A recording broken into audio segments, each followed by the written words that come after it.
traveler, Paimon. It's been a while. As it happens, there is a letter here for you. One moment. Here. A letter? From who? Dear Diary, I'm Kale. I work as a trainee forest ranger under my master, Tighnari. I'm also studying at the academia. I've been getting better and better at reading lately. Mr. Al-Haytham says that the written word is a crucial medium for exploring the world and understanding oneself. That's why I decided to start this diary. That said, what should I write about? Things are pretty quiet in Sumeria these days. Life is good. Every day is a fulfilling and happy one. When I think back to the days when I suffered from Elazar, or way back to when I was injected with God remains, I'm in a much better place now. I hope it stays that way forever.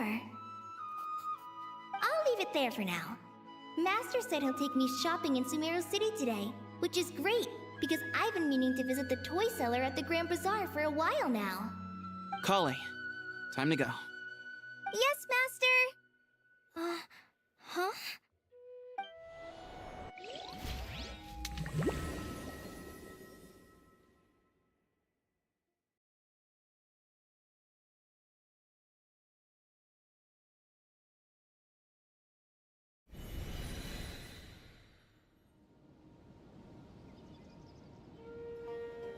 What's wrong, Kale? Is there something on my face? No, sorry. I didn't mean to stare. Did Master Tighnari send you to pick me up? Master Tighnari? What are you talking about? Tighnari is the General Mahamatra. He's probably busy arresting criminals in Sumeru City. I mean, if that's what floats your boat, I can introduce you, but... Wait, Master Tighnari is the General Mahamatra? But what about Mr. Sino? Sorry? Oh, you mean that guy who just joined the Vahumana Darshan? Rumor has it he's the leader of the Temple of Silence. If that's true, it's pretty impressive. Sounds like you've been getting to know more and more people since you joined the academia. That's great, but don't let your forest ranger duties fall by the wayside, okay? What's going on? Sethos is acting like he's my master, and Master Tighnari has taken over Mr. Sino's job. Is this some kind of prank? If so, it's a weird choice of prank. But anyway, Sethos doesn't look like he's joking. What is this all about? Hey, you're zoning out again. I'm gonna buy some tools for the rangers. Why don't you stretch your legs a bit? It's been a while since you last visited the city, right? Wait! He's right. It has been a while since I last visited Sumeru City. Was it always like this? I mean, it feels familiar, yet somehow... something seems different. Is this really Sumeru City?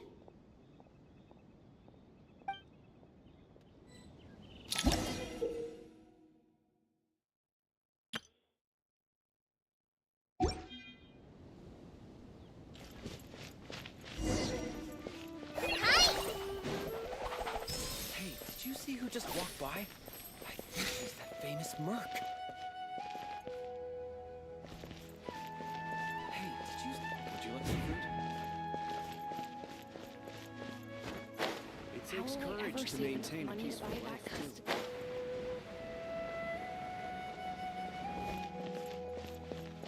I heard that the sage disappears without a trace as soon as he gets off work. It's a little mysterious if you ask me.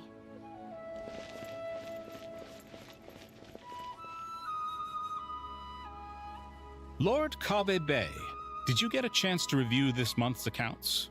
Any feedback? You mean the version you sent over a few days ago?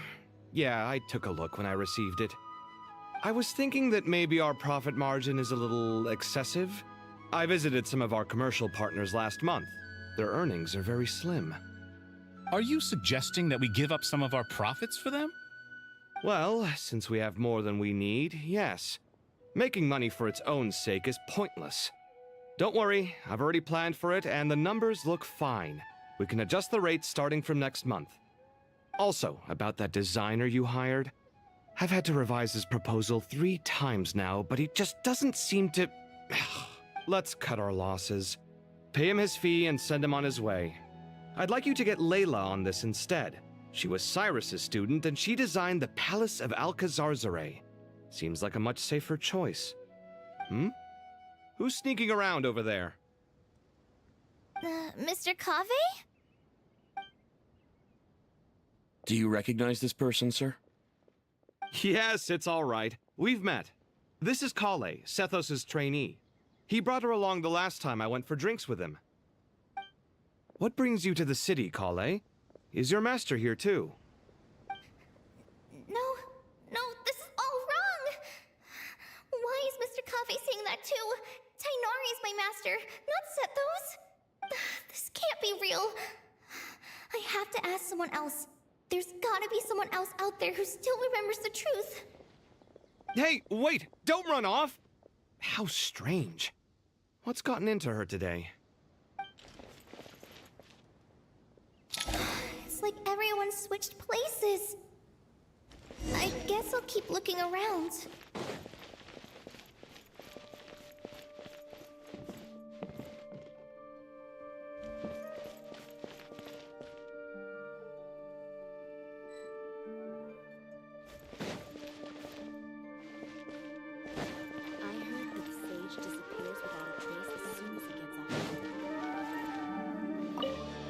Remember a while back when I was working on a renovation plan for the House of Dana?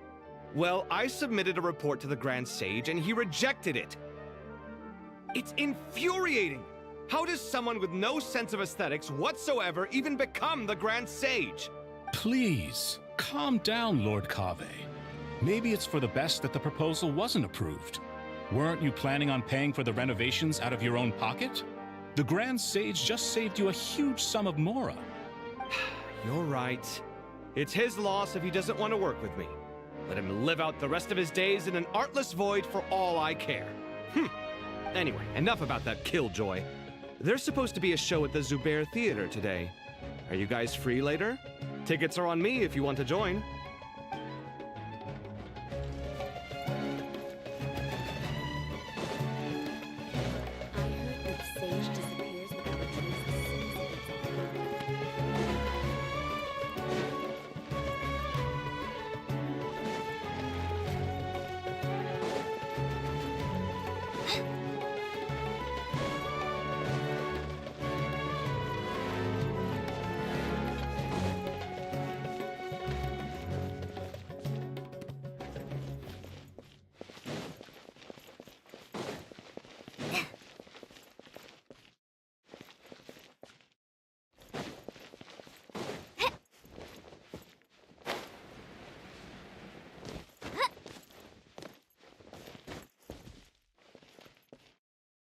Lots of visitors today, I see. Welcome all. It's been a while. Hey, Rahman. You know that guy who sells face powder on Treasure Street? I haven't seen him around in a while. Any idea what happened to him? Oh, you mean a Hongar? Yeah, he got into a brawl with Shavirme on Treasure Street. He's been banned from setting up shop there for now. Seriously? Oh, well, that's a shame. I was planning to pick out some makeup for you. Oh, don't worry about it. The legendary Flame Mane discussing makeup with the Zubair Theater star dancer. Now there's something you don't see every day. Flame Mane? You know, I'm not actually sure when people started calling me that. Maybe the other Eremites thought I needed a fiercer title to scare people off? To be completely honest, I think the title would fit you better than me, Dia. You think? Can't say I've never imagined myself as a merc. If I ever give up the dancing, maybe I'll head to the desert and give the Eremite life a try. You would? Is that so strange? Oh, not at all. In fact, I've actually had similar thoughts before. If I ever get tired of sleeping out in the wild, I think I might go look for a job at the Zubair Theater.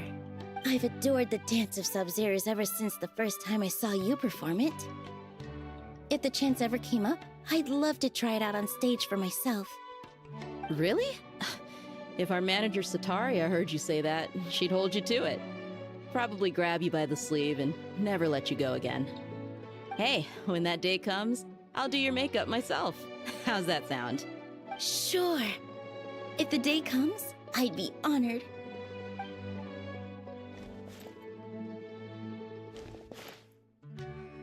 Everyone I know, everything I've ever known. Suddenly it's all a jumbled mess. The question is, who's right? Them or me? Oh, my head feels so heavy. I can't think straight. Nilu, have you been to Aru Village recently? I've got a friend who I haven't seen in a while. I was wondering how she's doing. You mean Faruzan, the guardian of Aru Village? I saw her not too long ago. She seemed completely absorbed in her research. No change there, then. I'll have to catch up with her the next time I'm out that way.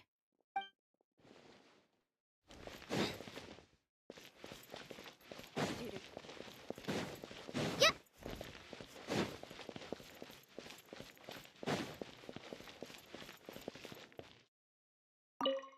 Hi, Mr. Sino. What are you thinking about? There's a chapter in King of Invocations where the spirit of someone who died long ago possesses a living man's body. To the outside world, it looks like he's developed a whole new personality. I was just thinking how terrifying that would be for his friends. Imagine waking up one day to find that a friend of yours has suddenly become a different person.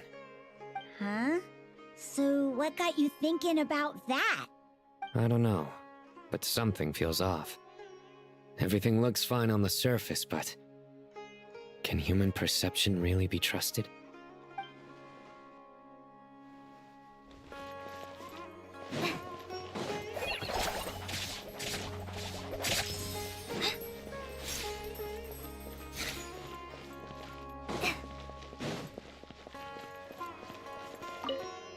All right, not a single Mora short. That covers you for this month's rent. What a relief. I was worried the design fees I received this month wouldn't be enough. Well, next time, don't fret. Just let me know and I'll give you a few days' grace. We've known each other long enough for that. Anyway, how are you settling in?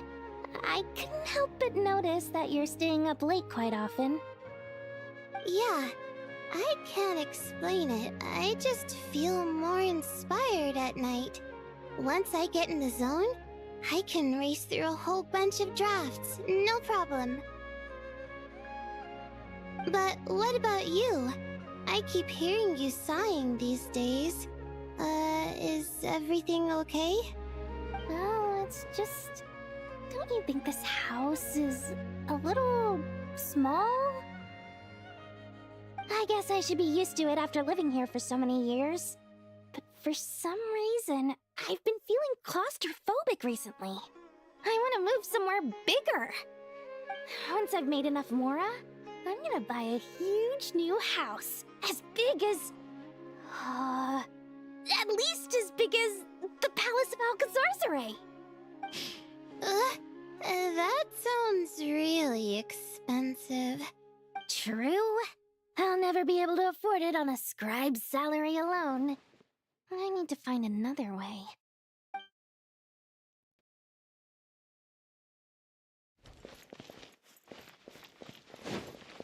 There's no one over there. I should go check out somewhere else instead.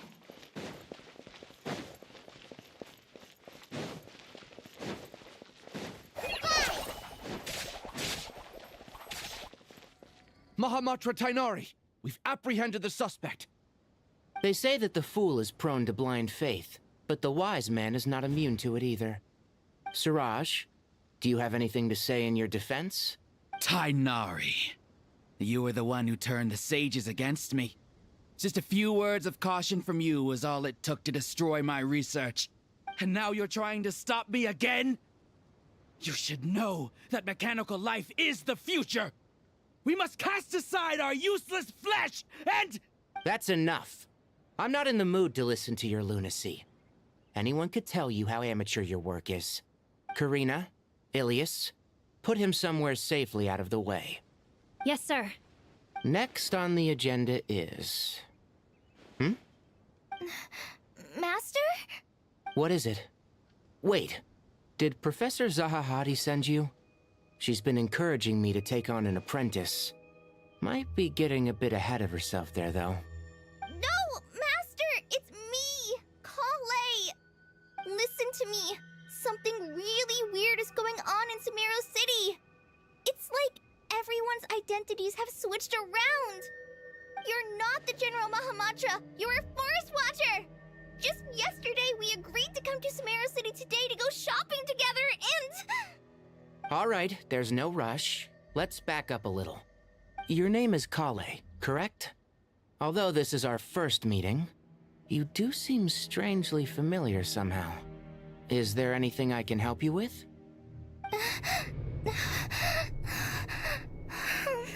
No.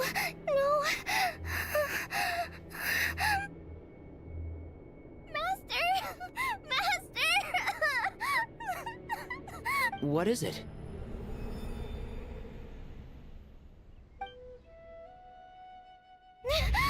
Huh? Did you have another nightmare? I've told you before, when you're tired, lay down on your back in bed and get some proper sleep. It's much better for you than napping on your front. Poor posture obstructs your breathing, which can lead to all sorts of weird dreams. Now, we're supposed to go shopping in Sumeru City today, remember? Cheer up. I'll take you to Hushang's. I heard he's got some new toys in stock. Go wash your face, take some deep breaths, and when you're ready, we'll head out. Okay. Thanks, Master Tainari. So it was just a dream. And yet, dreams can sometimes be a warning of things that will soon come to pass. Who said that? That dream felt unusually real, didn't it? Here's my suggestion. Since you're heading into Sumeru City anyway, you may as well tell Lesser Lord Kusanali about everything that happened. And just to be on the safe side, I think you should also inform your 2 traveler friends who once helped save Sumeru. I'd write them a letter if I were you. Time is short. A storm is coming from beyond the bounds of fate.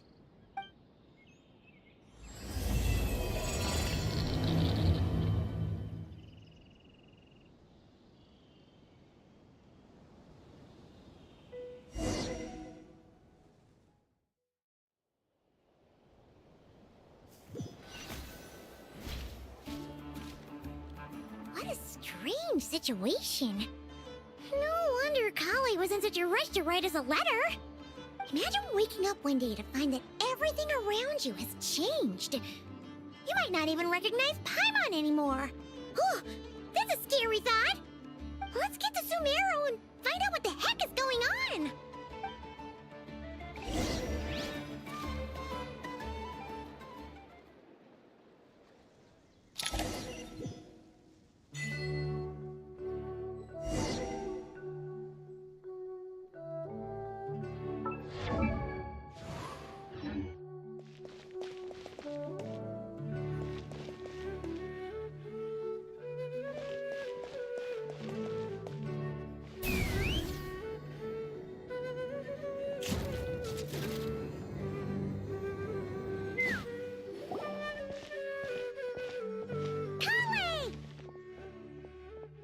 Traveler! Paimon! Thank goodness. I'm so glad you made it. Of course! We won't let anything happen to you, Kale. So, what's going on in Sumeru City? Looks like lots of people are moving or something. Yeah, I was just gonna say. After I wrote my letter, Master and I went to Sumeru City and told the Dendro Archon everything that I experienced, from start to finish. She was silent at first. It seemed like she was deep in thought. Then the next day, we got told that she was ordering everyone to leave Sumeru City immediately and move to Caravan Rebot. The entire population of the city has to move? Not just Sumeru City. The evacuation also includes Lokapala Jungle, Avidia Forest, Ashavan Realm, and Ardravi Valley. Basically, everyone living in the rainforest must temporarily relocate to Caravan Ribat. Holy smokes! It's crazy! Yes, it's quite an operation. Even if people only bring the bare essentials, the scale is simply enormous.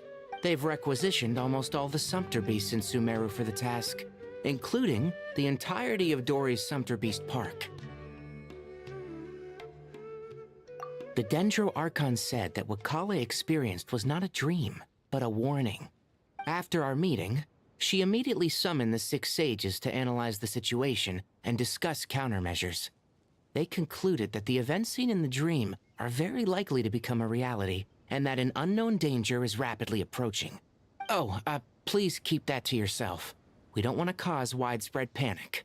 The official reason they've given is a large-scale renovation of the rainforest ecosystem. People are skeptical, but there haven't been any major incidents. So far, at least. The Dendro Archon seemed really worried when we spoke to her. She said you can go visit her in the Sanctuary of Surasthana when you arrive. She also said she'd hold out until the very end. Tighnari? Kale? You got a minute? I need a hand here. One moment, I'll be right there. As a forest watcher, I've been tasked with assisting with the relocation work. There's a lot to be done, and they need all the help they can get. This will be the final group of evacuees from Sumeru City. While they're away from home, they'll be heavily reliant on outside help. Thank you for coming in our time of need. As you can see, another crisis is upon us. Excuse me, sorry to trouble you, but could you help an old man find his medicine? It's buried somewhere in my luggage. Where's my mom? Where did she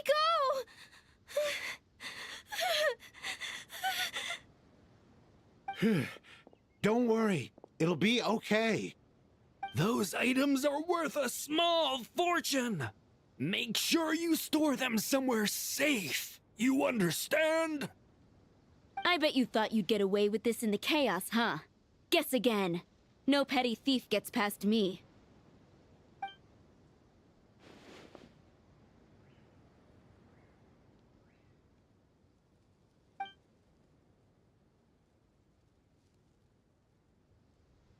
We should go help the evacuees. See you around. I'm so glad that you believed me and came all this way to help. It means a lot. Please stay safe. Don't worry. We may not know exactly what's going on yet, but as long as we stick together, we'll find a way through this. Goodbye! Look after yourselves! Will do. See ya! Paimon's not sure how she found the words to comfort Kale because, honestly, she's kind of nervous herself. Let's head to the Sanctuary of Surasthana and see Nahida.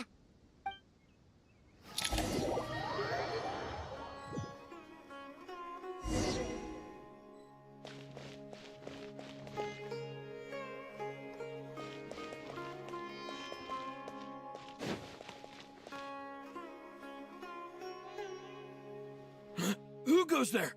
No one authorized access to this place. By order of Mahamatra Sino. Are you blind? It's the Traveler and Paimon. Surely you've seen them before. Huh? Oh, so it is. I'm sorry, I haven't been sleeping well lately. My nerves are a little frayed. The Dendro Archon is in a very vulnerable state at the moment. Mahamatra Sino is concerned that our enemies might choose this moment to strike, so he's ordered us to strengthen our defenses. Just seeing you two again already puts our minds at ease. Please, enter. I'm sure everyone's expecting you.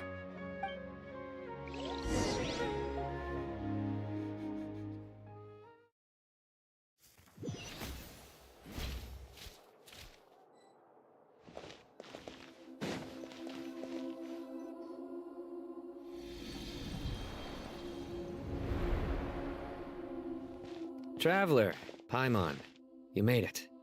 Aha! Perfect timing. Reliable helpers like you are just what we need right now. Oh, it's good to see everyone again. Kale gave us a rough idea of what's going on, but we still have a lot of questions. What kind of danger is Sumeru City in exactly? And how come everyone has to move to Caravan Rebot? At this stage, we can't be certain. We're investigating, but no definitive answers yet. I take it that Kale told you about her strange dream? Yeah. Apparently, everyone in Sumeru City was acting super weird. Even you guys. It was like you'd all switched places. That's right. Kale and Tainari reported the situation to the Dendro Archon. She believes that it wasn't merely a dream, and that whatever it was has something to do with Irminsul. It's a reasonable inference. Only through Irminsul can people's memory and cognition be so significantly modified in such a short time. We don't know why Kale would dream of these things, nor who was trying to warn her. The Dendro Archon decided to connect to Irminsul to investigate more thoroughly. Irminsul is connected directly to the ley lines. The tree serves as a central hub where the ley lines converge, and its core function is to record and store the world's knowledge and memories. But something has gone awry, severely compromising the performance of this core function. Information is bottlenecking inside Irminsul, hampering the ley lines' flow. If this continues, new information will languish unrecorded, with existing records thrown into disarray. In short, the souls of the dead will be stranded, while the living have their sense of reality warped. In the long run, Kale's dream could well become a reality. And that's just the beginning. There's no telling what other nightmares could end up coming true.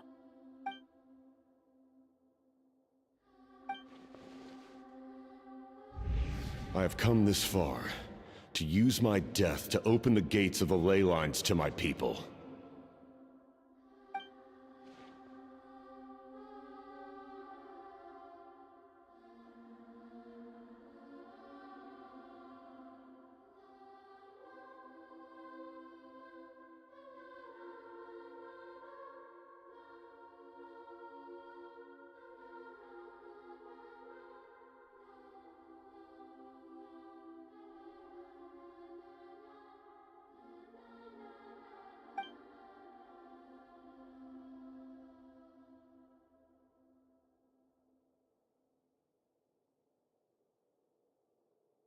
Faced with a growing backlog of information, the Dendro Archon decided to connect herself directly to Irminsul and take over the recording and processing function herself. But it is an almost impossible task. Individual brains aren't equipped to deal with the sheer volume of knowledge and memories involved. All that information flooding in at once would instantly fry any human mind. And for a god, even for a god, the suffering must be unimaginable. The Dendro Archon's power originates from Irminsul. Any issue with the tree itself takes a toll on her to begin with. On top of that, she's subjecting herself to the grueling task of processing all that data. It must be torture for her. And despite all of this, she is somehow finding the strength to investigate the Irminsul situation from within and send us her findings. I finished analyzing the latest data. Looks like our working theory was wrong. There's no signs of Irminsul having been attacked from the outside. So it's internal then? Some sort of disease, perhaps? No. I've spent half my life studying the ley lines. If Irminsul malfunctioned this easily, the world would have met its end long ago.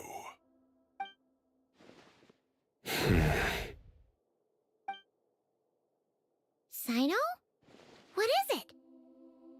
Not long ago, I got a tip from the Core of 30 that a large number of unidentified merchant caravans had recently been spotted entering Sumeru through Beta Harbor.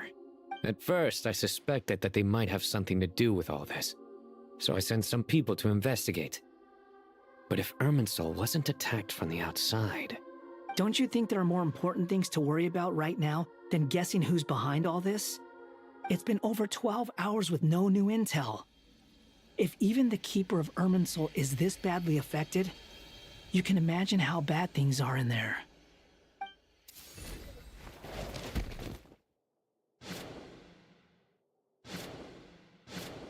Dendro Archon.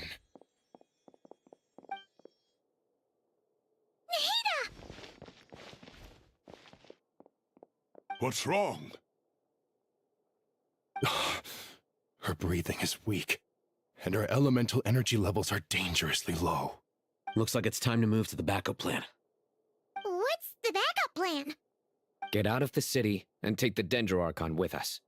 The entrance to Irminsul is directly beneath the sanctuary of Surasthana. That means this is ground zero if anything goes wrong. The Dendro Archon has a very strong connection to Irminsul. But theoretically, this connection should grow weaker with distance. Under normal circumstances, she can unleash her full power here. But with Irminsul out of control, our first priority is to get her away from here. The situation is critical. There's no time to deliberate. Everyone in agreement? I'll deal with it. I'll also let the Matra and the Core of 30 know to start evacuating.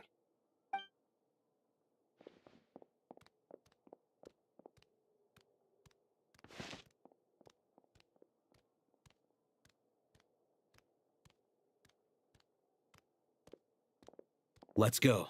No sense grieving when there's nothing more we can do. Agreed. We'll be back as soon as this is over.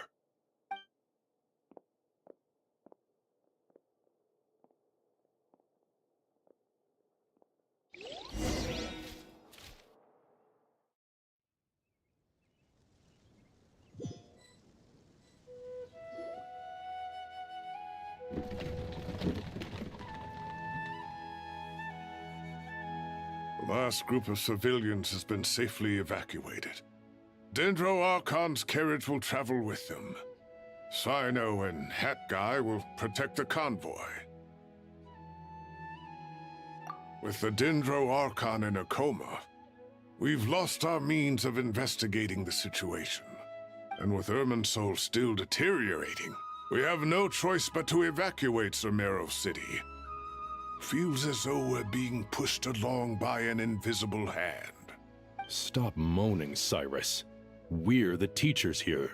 We should be showing a little more confidence, don't you think? A wise judgment. Let's move out to Caravan Rebot.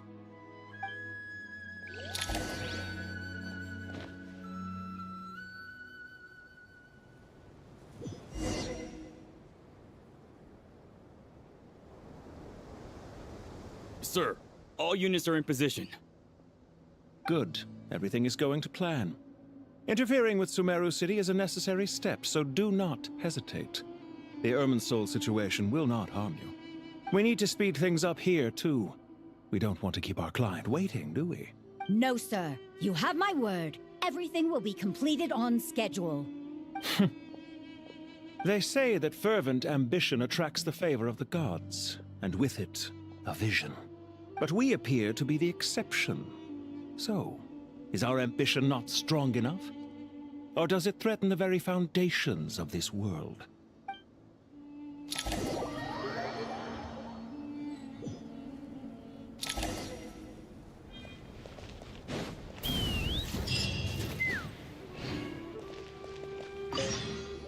Guy! What? Nothing.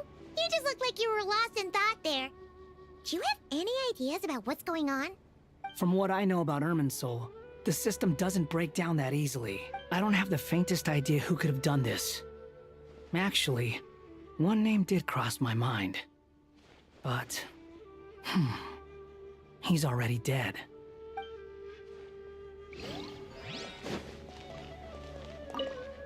So, can I assume that this period of time away won't count as part of the rental period? Maybe we should deduct it from next month's payment. Sure. Great! Wait, why are you suddenly being so reasonable? What's the catch?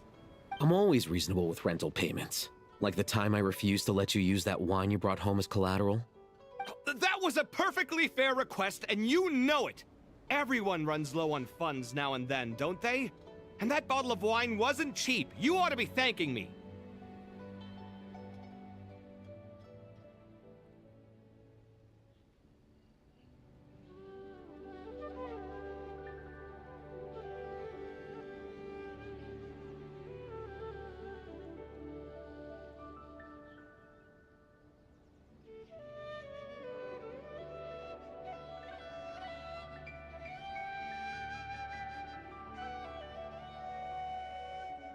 Anyway, Sumeru City should be empty by now, right? With no one at home, I've been worried about security. I'm worried about burglars. What would they steal? That new scroll you bought? Ah! I'd almost forgotten about that. Oh, I only went and hung it up in the most conspicuous spot in the house. If anyone breaks in, it'll be the first thing they see. Well, no one but you gave it a second look while it was on display in the shop. I doubt anyone would go out of their way to steal it.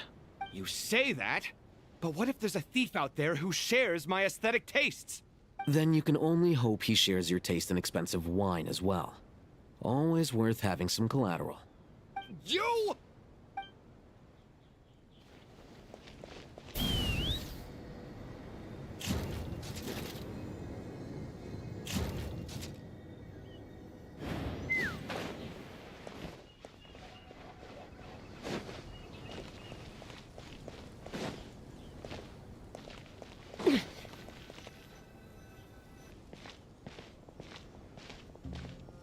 How is the Dendro Archon?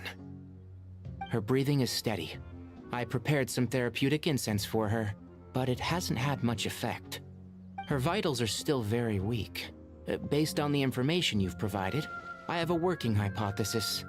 Her condition is partly due to Irminsul's influence, and partly due to a physiological imbalance caused by the rapid depletion of her power. Elemental energy usually flows through the body at a relatively constant rate. The body grows accustomed to this rhythm, so when it's thrown out of balance, physical symptoms will appear. Is this similar to the ley lines? Overloading and withering both directly affect their vitality, potentially causing irreversible damage. Correct. From a biological perspective, if you overexert yourself, you pay the price with your life. The Dendro Archon is not only drained of power, but her life force is at a critically low level. Is there any way to restore her health? I know the ley lines have strong self-healing abilities. As long as any blockages or pollutions are dealt with, they can quickly regain their vitality. But what about people? Well, gods. What's their capacity for self-healing? Before we think about that, there's a bigger predicament to resolve. Restoring the Dendro Archon's power requires us to heal Irminsul first. But that will be extremely difficult without the Dendro Archon's power. Paimon's already getting lost here. Master Tighnari and Sino look so serious. I've not heard Master speak in this tone for a long time. Tighnari. Master Nephis, sages. Tighnari, haven't seen you in ages. Have you gotten taller? Or did your ears get longer? Hopefully the former, Uncle Baladuri. Sino, where's Professor Cyrus? I thought he'd be with you. He went out into the wild to investigate the situation. He said that the Irminsul anomaly will likely start to affect the real world soon. He shouldn't be trotting around alone at his age. Which way did he go? I'll look for him later. Would someone mind introducing us? Ah yes, of course. Allow me to do the honors. I'm sure we're all familiar with the Traveler and Paimon. They're the heroes who helped foil Azar's conspiracy and save Sumeru. These gentlemen and I are the 6 current sages of the Academia. Balduri and I are part of the Old Guard, while the other 4 took office after Azar and his clique fell from power. We have Sage Alkindi of the Spantamad Darshan, Sage Farnas of Kasharawar,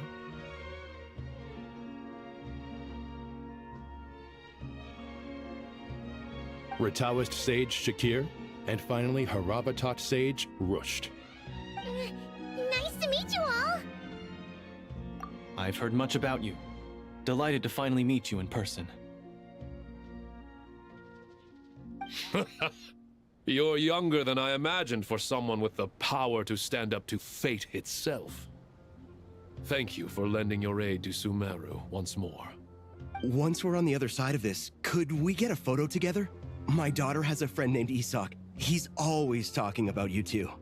Of course! No true hero would deny a child their wish. Back to business. So with the Dendro Archon currently in a coma, the people have taken temporary refuge at Caravan Rebot, but they cannot stay here forever. We need to come up with a plan as soon as possible. For Nas, any thoughts? Well, firstly, having reviewed the data, I'm inclined to agree with your assessment. This doesn't look like an attack on Irminsul from the outside. Rather, it resembles a malfunctioning machine. Calculations going haywire and sparks flying. That being said, before we consider how to fix it, we need to understand precisely what has gone wrong. Furthermore, we somehow need to ascertain this without relying on the Dendro Archon's power. We have no direct access to Irminsul.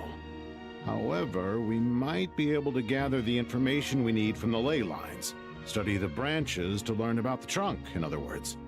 Wait, is that what Cyrus is up to? No wonder he ran off to research in the wild. Curse's always one step ahead of me, isn't he? I heard that while in the sanctuary of Surasthana, the Dendro Archon had to serve as the central information hub herself. This is a clear sign the situation within Irminsul might be far worse than we can imagine.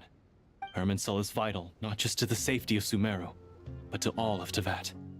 We must be the ones to bear responsibility for this world. To be on the safe side, I think we need to consider some backup plans. Are you saying we should consider a scenario in which Irminsul is completely destroyed? I'm merely pointing out that the possibility exists. You have a valid point.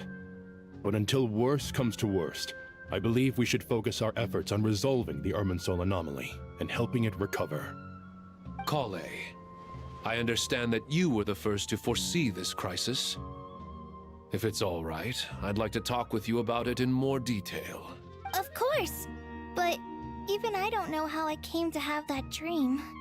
If there are no signs of external damage, could it be a stress fracture? Metals tend to suffer from this issue with long-term use, and Irminsul has existed for centuries, after all. It's possible, but surely a stress fracture would be more likely to cause a complete shutdown rather than chaos. Sages, General Mahamatra, sorry to interrupt, but something has come up. What happened? Some citizens didn't believe that Sumeru City was really in any danger. They slipped away and hid during the relocation, intending to return home. How many people are we talking? About a dozen. Sakura found them while on patrol, but they appeared to be suffering from psychosis. For whatever reason, they were trying to kill each other.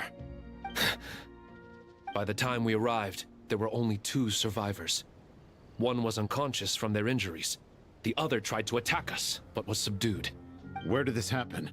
Near Yasna Monument. That's not far from Caravan Rebot. Master. I know. The Irminsul anomaly is beginning to have effects in the world. I didn't expect it to spread to Yasna Monument so soon. It almost feels like we're being chased relentlessly, with no time to catch our breath. Sir Cyrus said the same thing. He sent me back to report in, while he continues investigating. I'll go join him. Count me in too. Don't let my age fool you, I can still fend for myself. Very well. Meanwhile, the rest of us will continue discussing our next steps. Get back soon. Take care of yourselves. It's getting dangerous out there.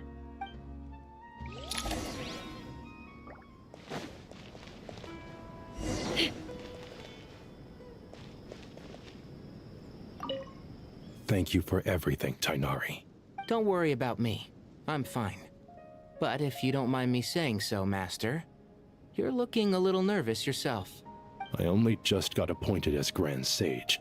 And now this happens. It's quite overwhelming. Looking back now, I don't think I handled the situation with Azar very well at all. Yes, I protested, but I went about it the wrong way. Instead of helping, I just ended up getting locked away. Now that I'm the Grand Sage, I have to be responsible for everyone's lives, including the dozen or so who fled to Yasna Monument. I can't help but blame myself for their deaths. It's only natural that you want to do the best job you can, but Master, we both know perfection is impossible. You're right.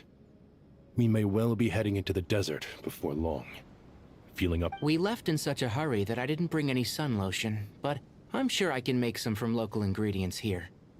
That was a big part of my graduation thesis, after all. Still remember?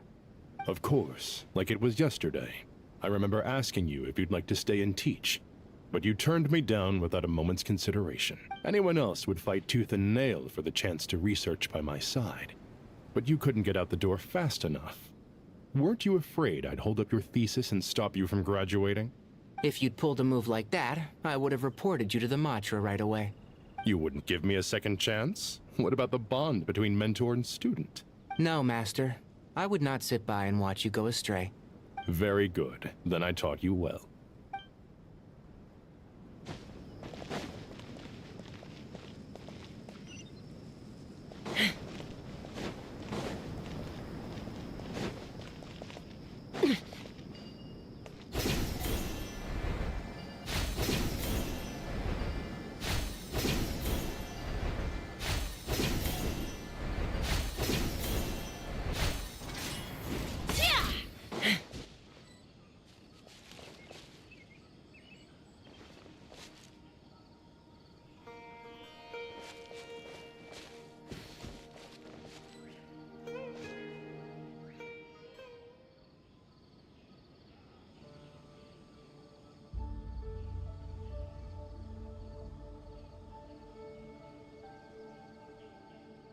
Please, don't go any further.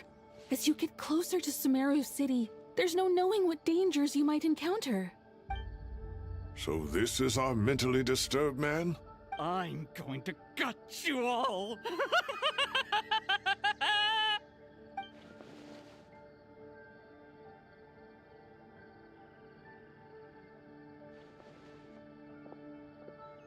Cyrus, you didn't even bring a single guard? Do you think you're some sort of warrior? It's fine. Come here and look at this. Oh, it's... That's right. Flowers that bloom from openings in the ley lines, indicating some sort of anomaly. I don't believe I've ever seen a color like this before. Did you discover it nearby? Not just here. Way over there, too. They're everywhere. There's even more in that direction. How did you ascertain the situation further ahead? Didn't you just say that we can't go beyond this point? Yes. This area is relatively safe so far, but if you continue forward, delusions will start afflicting your mind. However, some vision-bearing mercenaries were able to maintain their sanity a little better.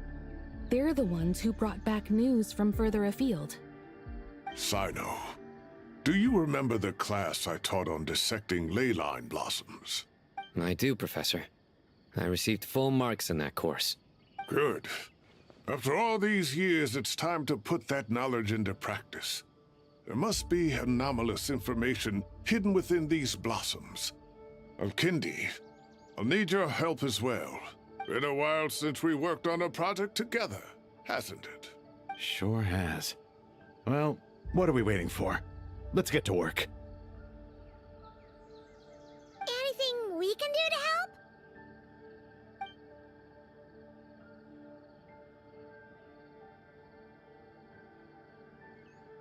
Will you need my help? All right, well, don't go too far. There's too many unknowns at this stage. Let's regroup at Caravan Rebot later. Don't worry if you don't show up. I'll come and find you.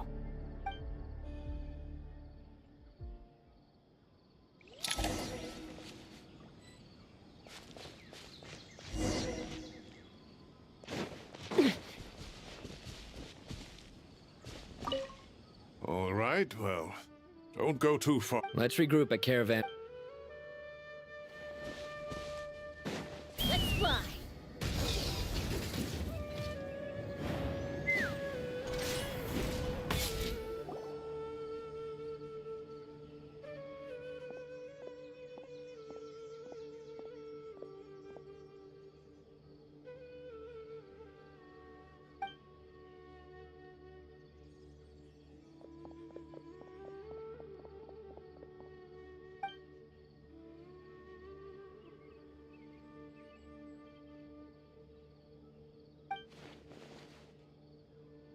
That should be the heart of Oasis. All we need to do is light it with the fire seed, and it'll restore a pep with elemental power. The damage it suffered internally will also slowly begin to heal.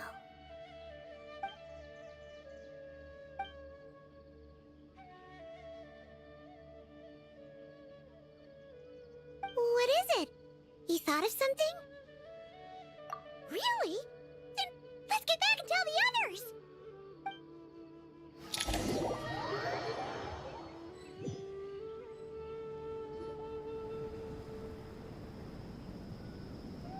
Whew. Glad to see you've returned safe and sound.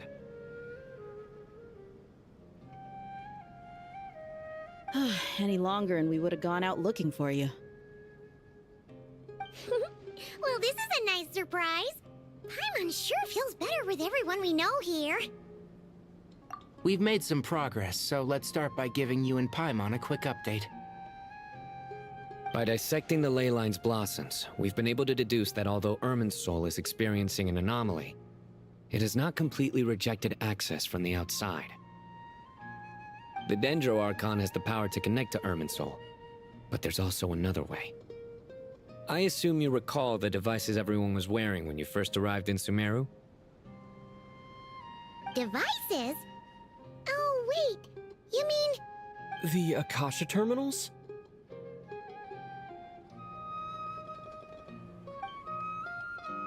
That's right. Of course! It's been so long, Paimon almost forgot all about the Akasha. Wasn't it shut down, though? Yes, but although the system isn't currently operational, the technological infrastructure is all still there. And it turns out that a certain someone gets so bored at work that he's actually read through every single one of the instruction manuals. No prizes for guessing who that was. If praising others is that embarrassing for you, you can simply spare yourself the ordeal. As much as it pains me to say anything nice about him, there's no denying his intelligence. He rarely forgets anything he's read. The Akasha is exactly what Sumeru needs at this moment. Between us, we should have all the knowledge and expertise we need to get it up and running again. But if I recall correctly, doesn't the Akasha need a gnosis to function? That's exactly right. The Akasha relies on the Gnosis as a power source, and in its absence, we'll need to find an alternative. To tackle this problem, it looks like we'll be relocating once again. Namely, to the Temple of Silence. Ring any bells? It's the only major institution in Sumeru dedicated to preserving the knowledge of King Deshret's civilization. You might find the answers you're looking for hiding there. I agree. There's a good chance. Master Nephis and the other sages have discussed it. As the chaos from Irminsul continues to spread, Caravan Rebot, we have to move into the desert next. The scholars and sages will head to the Temple of Silence, while the civilian population seeks refuge in Aru village. The Eremites will keep everyone safe during the journey, and Candace will be there to receive us at the village. This leaves us just one thing to worry about. That Dendro Archon. She's very weak. We can't afford to wait until Irminsul is fixed. There has to be another way to help her. Huh. Well, luckily, the Traveler had a eureka moment while we were out investigating. Really? Wow, nice one, Traveler. Let's hear it. What say our Amorta experts? Theoretically, it's feasible. From what you're saying, although elemental life and elemental energy have their differences, the Dendro Archon has explicitly stated that she can imitate the power of the former. In which case, as long as a Pep is willing, she should be able to convert her own power into a form that the Archon can use. It wouldn't be difficult for her at all. The only problem is convincing her to help.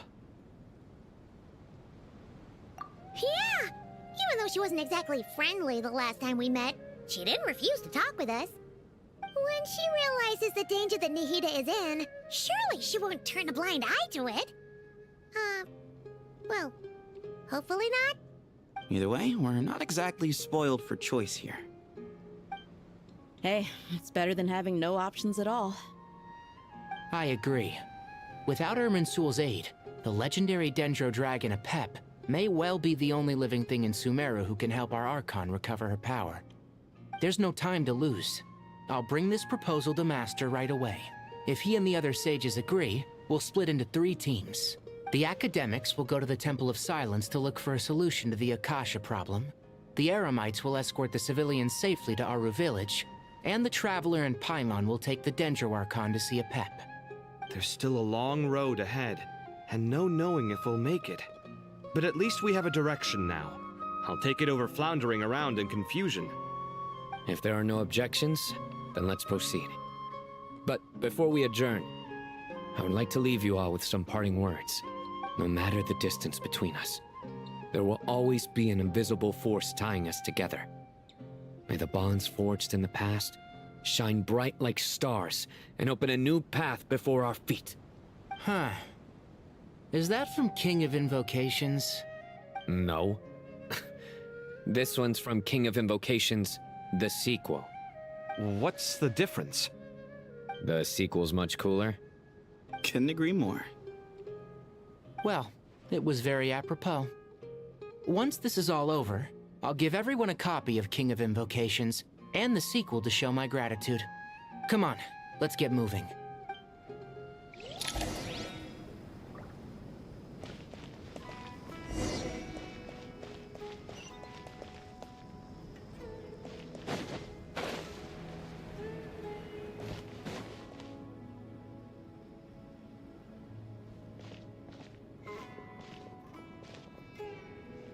Tighnari has brought me up to speed.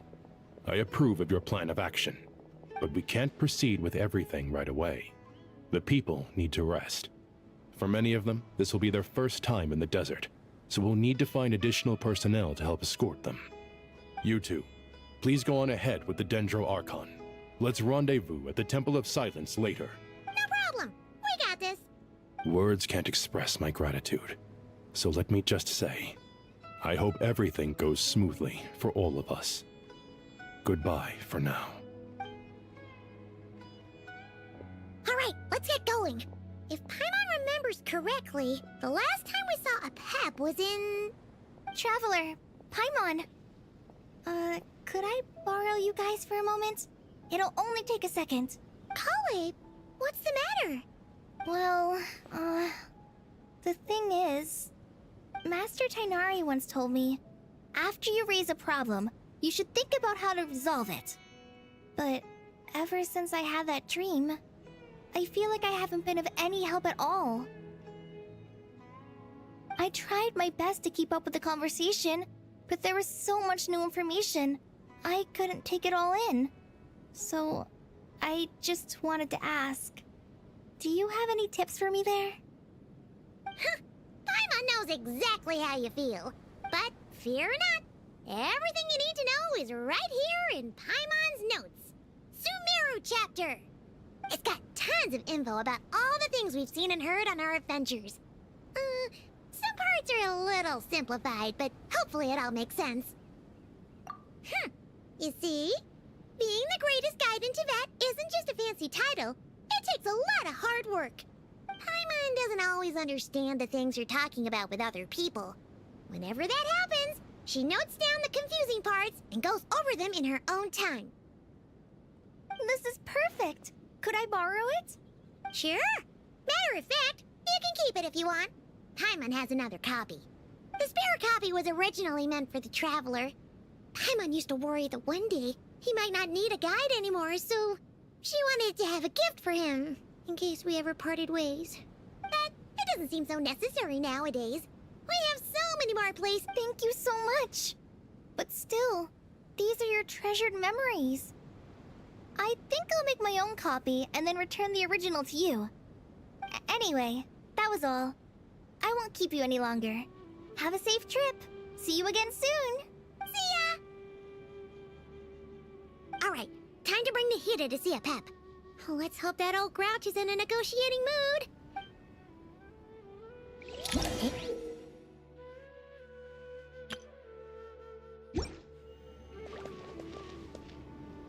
Actually, never mind.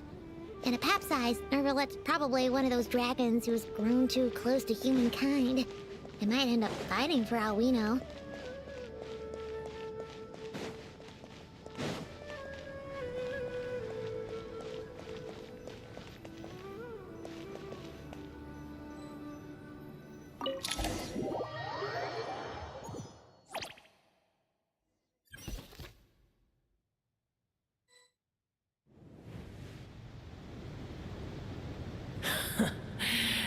I had a feeling your kind might come calling.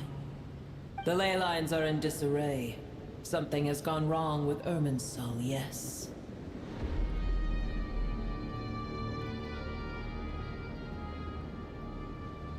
Even from a great distance away.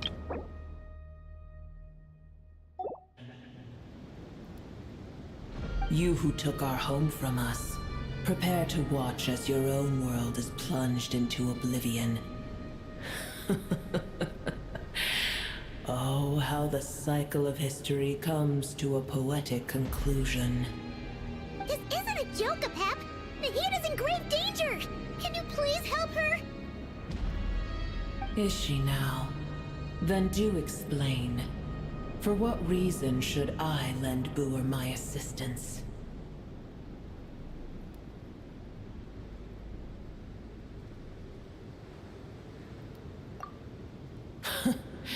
The age of the dragons ended long ago, and the world that replaced it is under the dominion of the heavenly principles.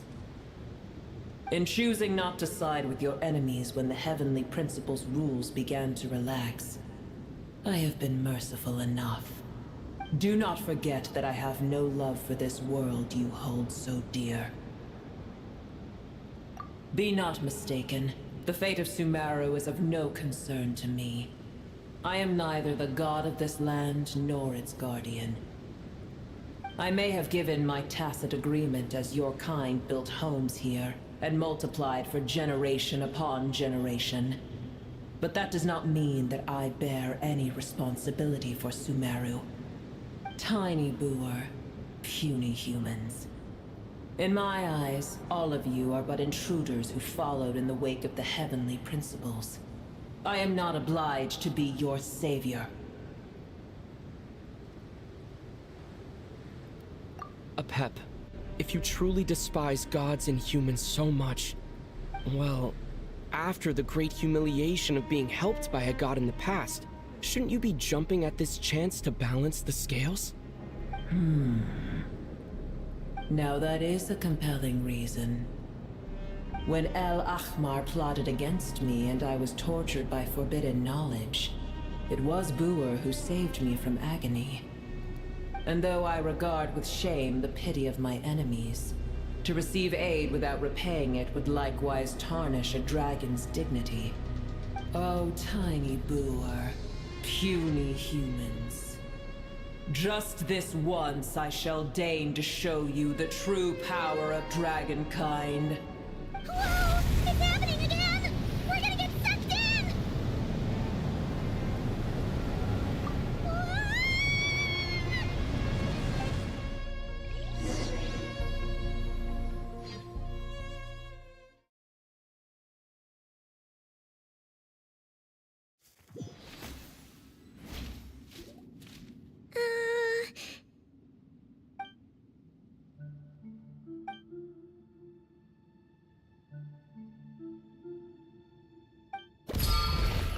It is done.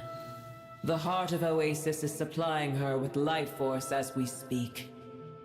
It shall not be long before she recovers. But I should warn you. Booer's existence is closely intertwined with Irminsul. Unless the issues plaguing it are resolved, she will never completely recover her former strength. Thank you. Spare me your words of gratitude. You may also spare me your feigned concern. A dragon's sovereign's power is far greater than you can imagine. While I was indeed weakened when the heart of Oasis ran dry, providing Tiny Booer with a morsel of my life force shall have little consequence for me. Oh, good to hear.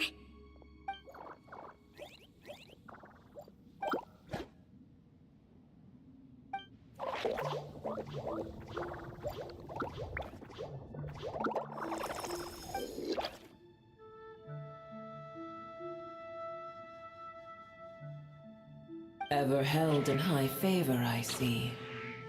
Oh, well, you know. The compliment was sincere. Simply accept it.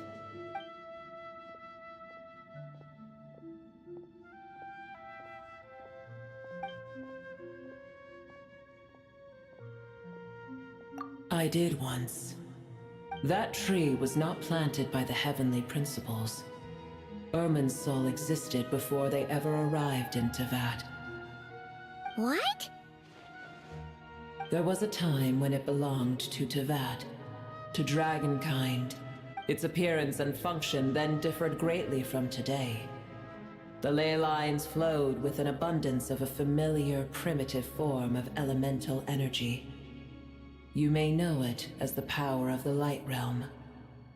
The heavenly principles usurped and refashioned Irminsul, made it serve humanity, and used it to anchor the fate of the world. Yet in the end, humanity has failed to protect it. Heavenly principles, God of gods. It makes me sick. The enmity between your kind and mine can never be bridged. As things stand today, holding a grudge against you would serve no purpose. But there will come a day when we reclaim this world for ourselves. The opportunity will arise no matter how long we must wait. I can already sense that far away from here, the Hydro Dragon has wrested his authority from the hands of the usurpers. Though we have yet to meet, I know that we are both preparing for our revenge day and night. Uh-huh.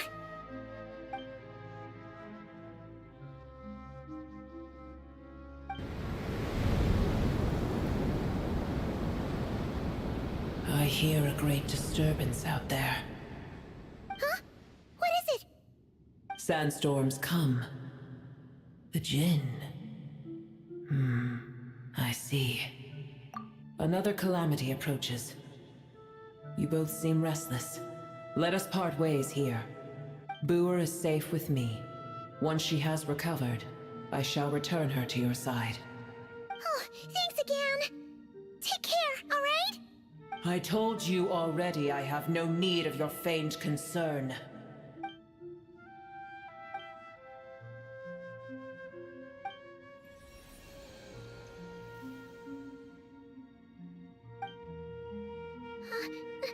Nahida? You're awake! Are you okay? Cease your interrogation. Yes, she awoke for a brief moment, but she has now lost consciousness again. Take it. We shall talk more at another time.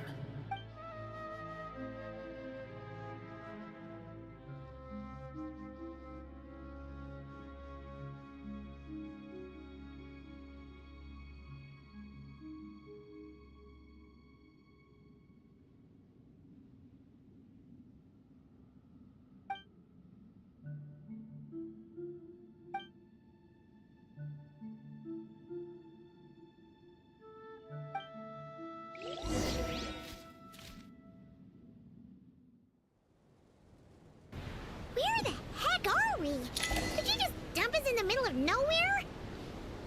Wait. No. Paimon remembers now.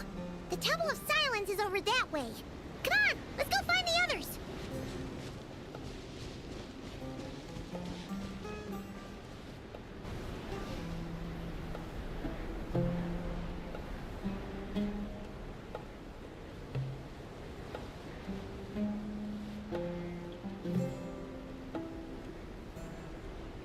There's no need for everyone to stay here. I'll protect the sages. The rest of you, return to Aru village. Yes, Mahamatra Sino.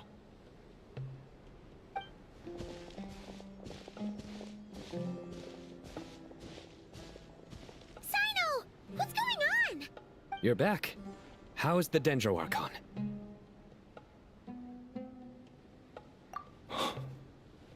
What a relief.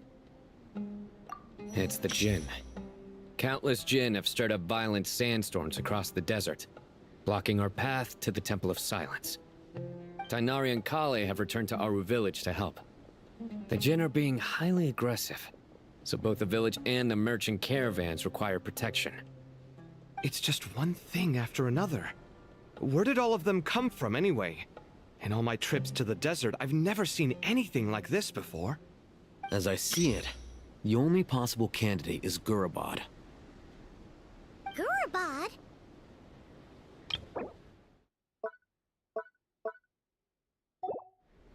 Baladuri could explain in more detail if he were here.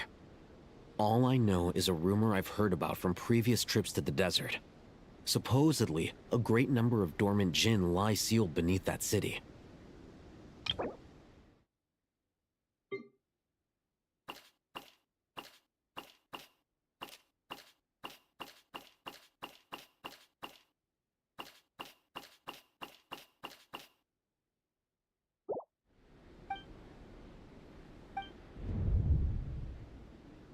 Gurabad is, for me, a fated land.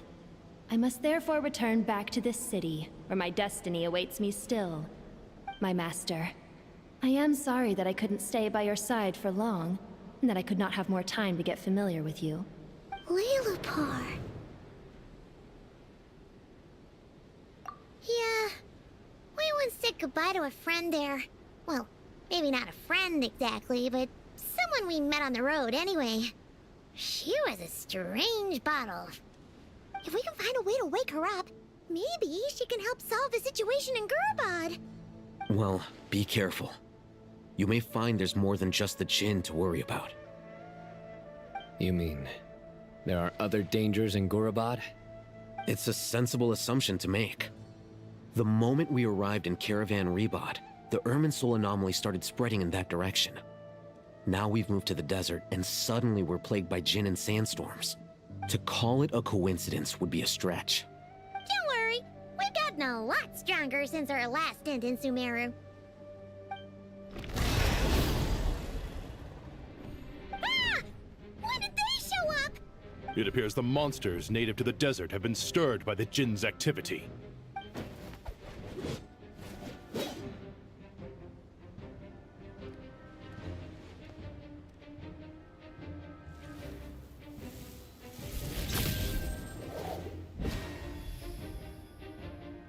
You should get going. We'll take care of things here.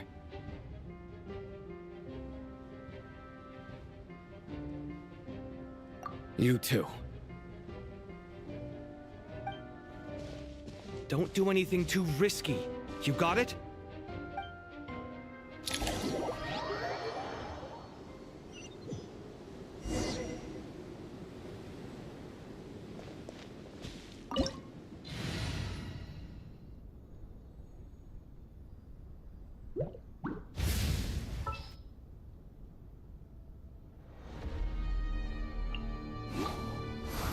Leave me alone. Never mind. Let's go.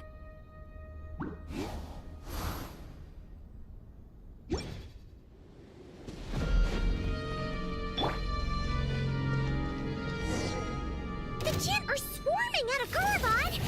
Looks like Albedo was right! Let's get inside! See what's going on!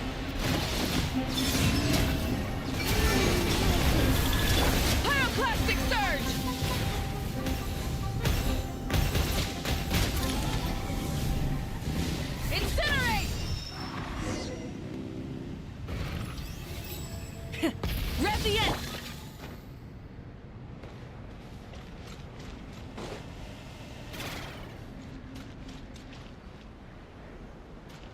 They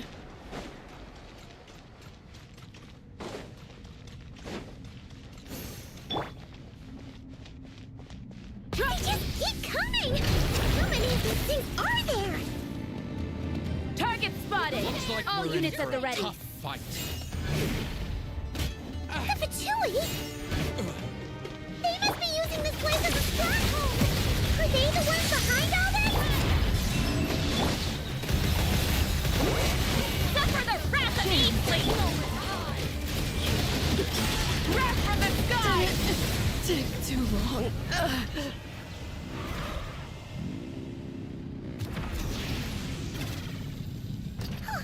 Fighting Jin with one hand and Fatui with the other?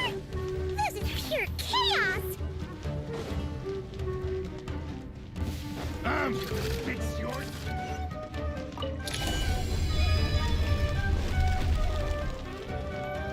Do you see that strange machine? Paimon has a sneaking suspicion that that's the thing wrecking Gurubad and setting all those dangerous Jin free! The target has reached the core zone. Requesting backup. Repeat, requesting backup. Backup en route. Stop him at all costs.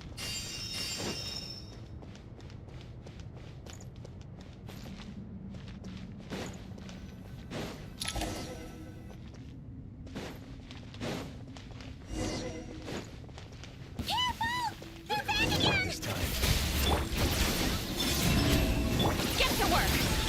Rise with the sun. Ja. Ja.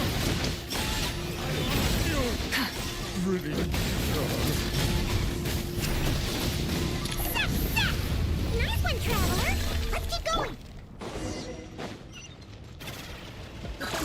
Engaged. Show no mercy!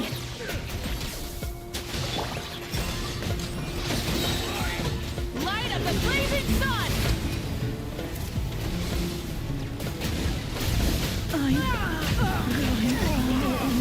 Incinerate!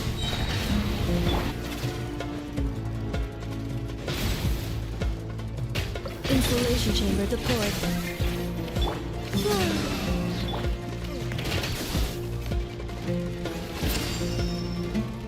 Get to work! This hunk of Jin's gone kaput! Now we can finally... It seems my subordinates failed to stop you in your tracks. Apologies, sir. There is no need to apologize. You did well to hold your ground against such a powerful adversary for as long as you did. I must commend your courage and perseverance. So, you're in charge here, huh? First the problems with Irminsul, now this mess in Gurubad? Are you the ones responsible for all this? I'm afraid I cannot answer that. I assume you aren't naive enough to expect answers from an enemy. Oh, this guy is so snooty! However you want to spin it, you're clearly involved in this somehow. So you can either start talking, or we'll have to make you talk. Let's get him! Traveler, what's wrong?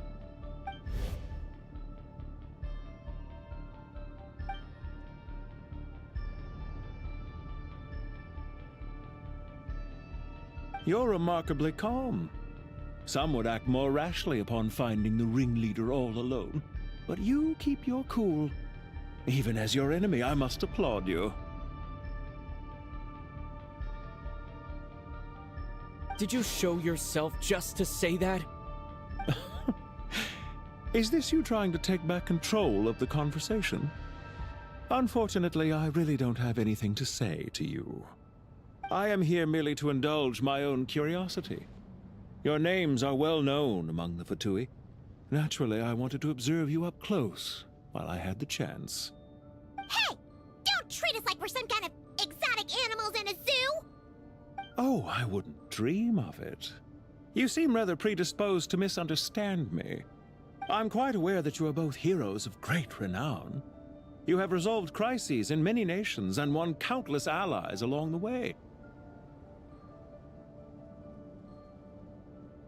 I've been following your adventures with great admiration. My only regret is that the trajectory of your journey conflicts with our goals. What do you mean, admiration? Sorry, but that sounds pretty weird coming from you.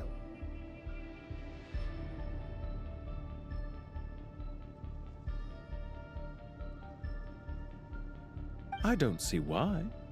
We may happen to occupy opposing sides, but there is no cause for deep-seated enmity between us. To respect one's enemy is to respect oneself.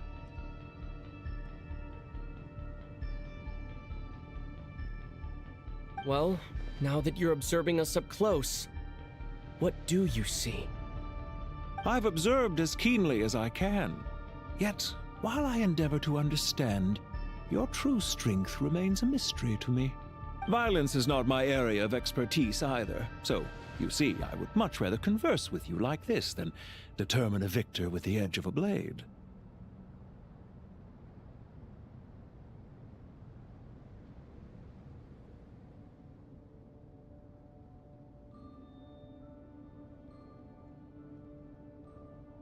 Besides, I've heard that even 3 moons in the sky fail to eclipse your brilliance.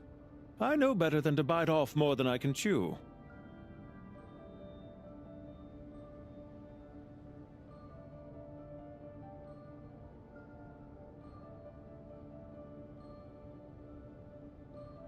Three moons? So you have a connection with the Harbinger, the Doctor. Well deduced. Our commander, Dottore, died in Nodcry, but there are things that do not end with his departure. We must... Look at me. I almost divulged more than I should have. What are you after? Revenge for Dottore? Or are you plotting something else? I've said quite enough, I believe. There's no point in continuing this conversation, except to say, I've noticed that you seem to know your way around here quite well. A repeated visitor to Gurubad, are we? Ugh. I'll take that as a yes. Then I'm sure you'll have heard the story of this place. The mother of the Jinn, Lilupar, and the tragic tale of her vengeance that spanned 3 generations. It was right here that Lilupar once helped the wise to ascend to the throne. But from that moment on, every king who sat upon it was corrupted by power. These degenerate rulers lost control over their nation, and with it, the right to occupy that exalted seat. What are you trying to say? I once admired you for your adventures. That is the earnest truth. But it appears to me that your journey serves ultimately to uphold the rules of this world. Are these rules truly just? Does the heavenly principles rule with wisdom or folly? And how can we be sure that the 7 who wield authority over the world will not be corrupted? Do you seriously think you're gonna convince us of anything? Convince you? I'm sure my commander already tried that. Why would I waste my breath doing the same? If a few words from a stranger were enough to make someone completely change their stance, it would only prove that they never had a firm will to begin with. I am merely stating my position, so that we might understand each other better. One's enemy in the present may not necessarily be an enemy for life. As for what game I'm playing here, I'm simply buying some time. But now I must bid you farewell. It was a wise decision not to attack me immediately. Since you did not fall for my ambush, I will now have to ask those in hiding to reveal themselves. Leave this to us, sir. Very well. I trust you to do what is necessary. Stall him while I execute the next step of the plan. Sumeru City, Irminsul. Hey! Stop right there! Don't you dare leave without explaining yourself! All units, stop them! Protect the commander! Did you hear that? He mentioned Sumeru City and Irminsul! He definitely knows something! We can't let him get away! Get rid of these pesky soldiers, quick! Rear guard to the front! Don't let them through! Get that thing in position!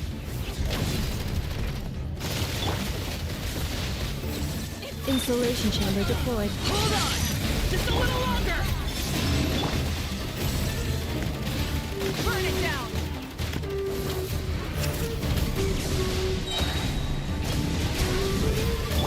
Show no mercy! Keep lolling! Light of the blazing sun! We finally beat them! That mysterious guy can't have gotten far! Let's catch up with him! Full throttle!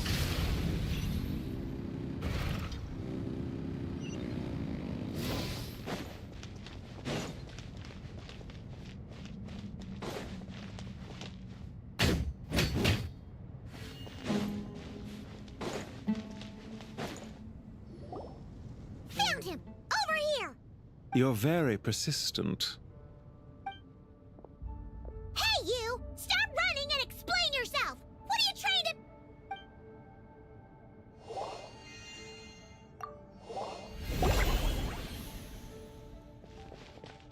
What's this? Relax. A small trap like this won't be enough to hold you. The sandstorms from Gurabad will die down soon enough, but this small window of time was all we needed to launch the next phase of our plan.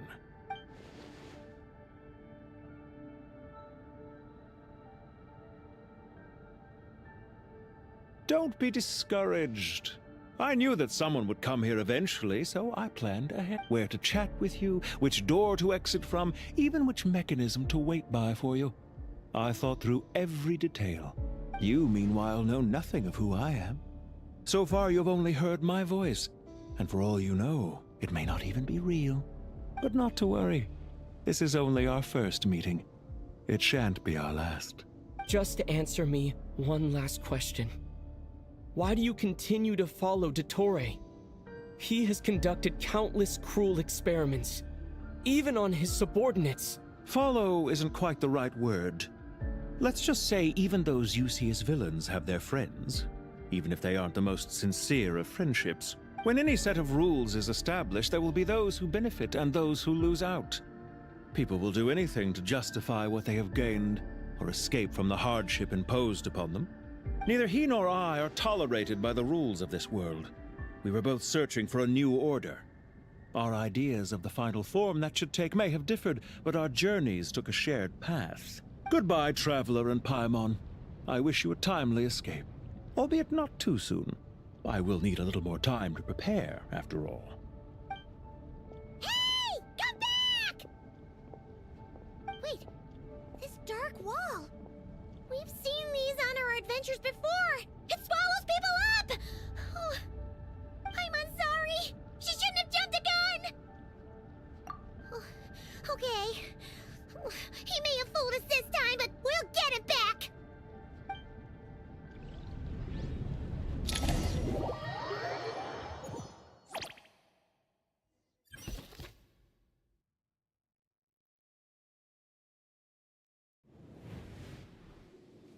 Sino and his team are guarding the north. We'll take this side. There's so many Jin! We can't let them get into Aru Village! Don't fret. I am well prepared for this situation. Huh. So you have a solution? Perhaps you're unaware that I have a trusty genie partner of my own, Plumpy. If I send her to negotiate with the others, this whole thing will be resolved before you can say Mora. Off you go, Plumpy!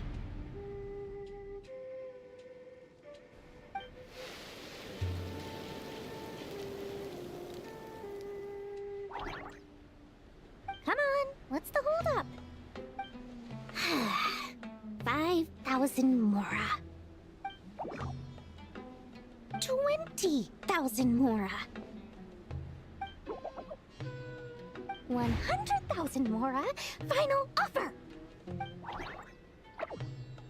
Ah, so she's a hired partner.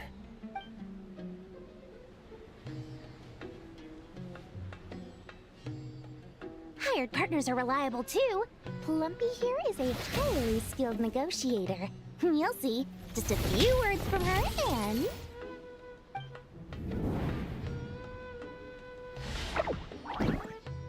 Plumpy! Don't you Jin have any respect for the rules? This was supposed to be a negotiation! How dare you treat my messenger like this? You wanna play rough? Two can play at that game!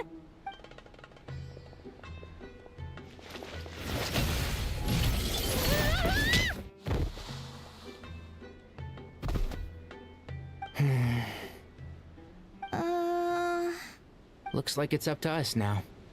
Be careful, Kale. Yes, Master.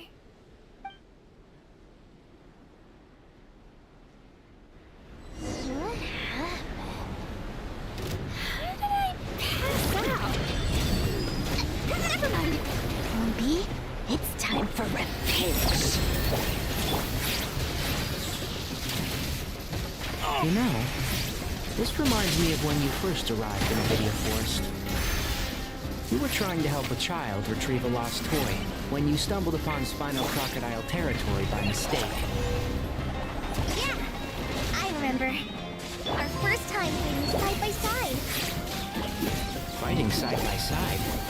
I seem to recall swooping in to rescue you with a team of forest rangers. Please stop. You big bully! Keep up.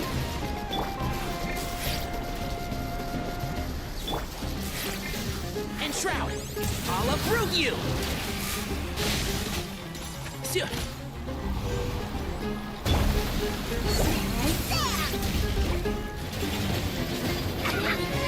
That's a deal breaker! One with the force. Just like we rehearsed. Go! Don't touch me! Here's the gun! And Shroud! Let's nip that in the bud. Yeah.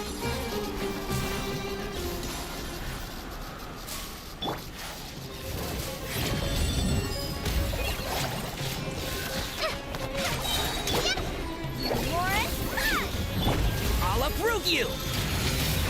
Can't see? Who do you think you are? There's too many of them! I can't believe I used 12 rare items in one battle! Ugh. I shudder to think how this is going to affect this month's accounts. The sight of that glaring deficit might be more than my poor heart can take. Tainari, how's the situation on your end? We held the line, though it was a close call. But it looks like they're preparing for another attack. Has something happened? They've breached our defenses in the south. The Jin are pouring in. We're moving the villages to the north as we speak. We're hemmed in. This is getting precarious. Our margin for error just got a lot smaller. That's why we wanted to confirm your status. We need to consider our next move carefully. Bad news! Another line of defense has been breached. Kale, go with them and assess the situation. Dory and I will hold the line here. But Master! Even with 3 of us, we barely managed to. This is not a discussion, Kale. Don't worry about us. She clearly still has plenty of tricks left up her sleeve. Wait, you can't pin all your hopes on me? Oh, great. I've almost run out of the things I brought with me, and the rest is back at the caravan. I should be able to hold out for a little longer, but still... Master! Need any help? Huh? What is it, Kale? If things continue like this, it won't be long before Aru village is overrun by Jin, and the sandstorms are sure to follow in their wake. I do have a plan, but I can't guarantee it will work. I don't care, whoever you are. Please just help us.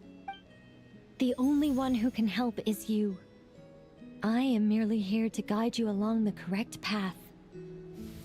I am a spirit created at the beginning. I am a flickering illusion.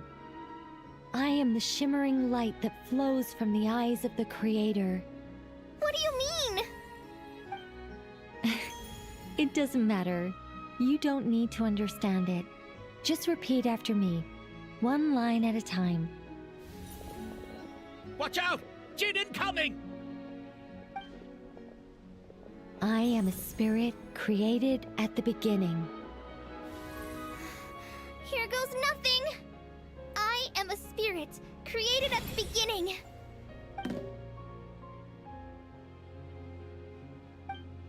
I am a flickering illusion. I am a flickering illusion. What's wrong, Plumpy? I've never seen you so agitated before. But how do you... Do you know what Kale is reciting? I am the shimmering light that flows from the eyes of the Creator.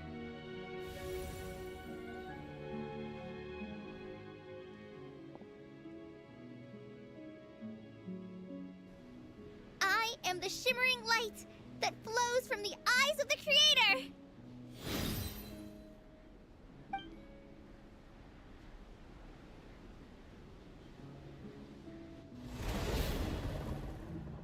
It's a song composed by the goddess of flowers, but very few records of it remain, even in historical texts. All we have is a few fragments. Is Kale an avid historian? Not to my knowledge. The Jin have actually quieted down. Although...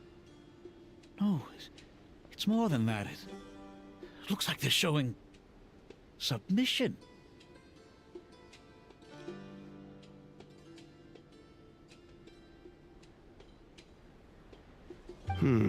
Clearly the songs left by the goddess of flowers have a soothing effect on them.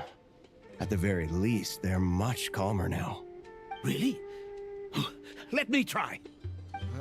I am a spirit created at the beginning. Don't stay away. I'll stop. I'll stop. It seems like the song only works when Kale recites it. But why?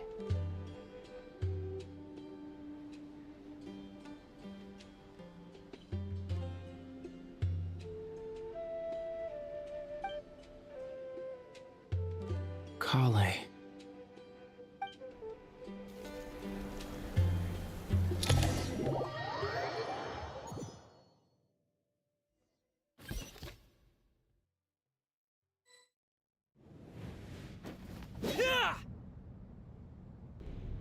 Any luck?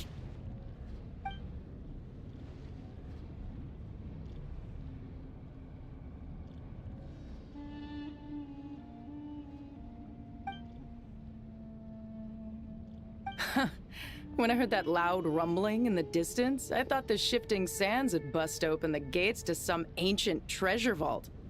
Turns out it was just you guys. Huh? Wait, that sounds like... It's been a long while. Did you miss me? Jet! Ben! Let's save the catching up for later. First, I gotta get you guys out of there. This should be the right mechanism. Ben, can you handle it?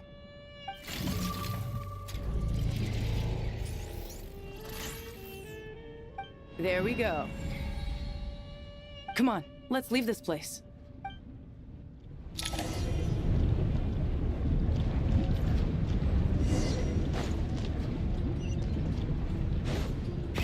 Rev the engines!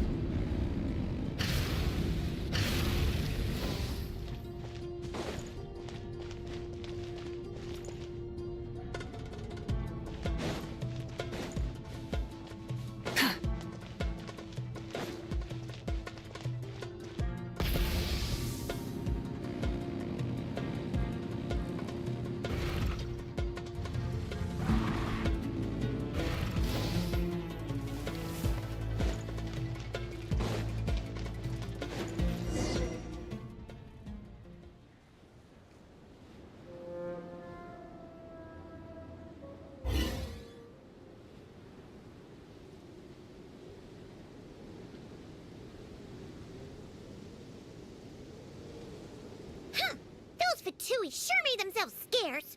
It's like they were never here. The Fatui? They came to the desert again?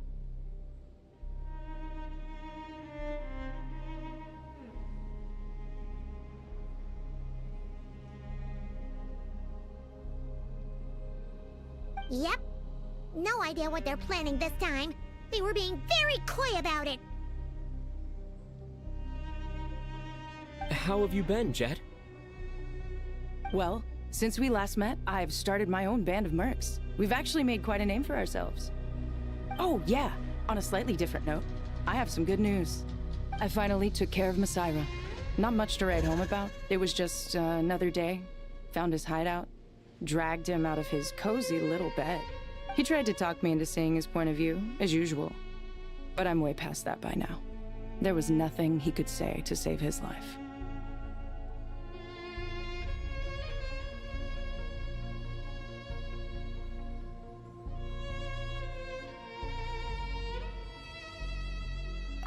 What about you guys? Bet you'd forgotten all about me and Ben, huh? Of course not! We're super duper best friends! Wow.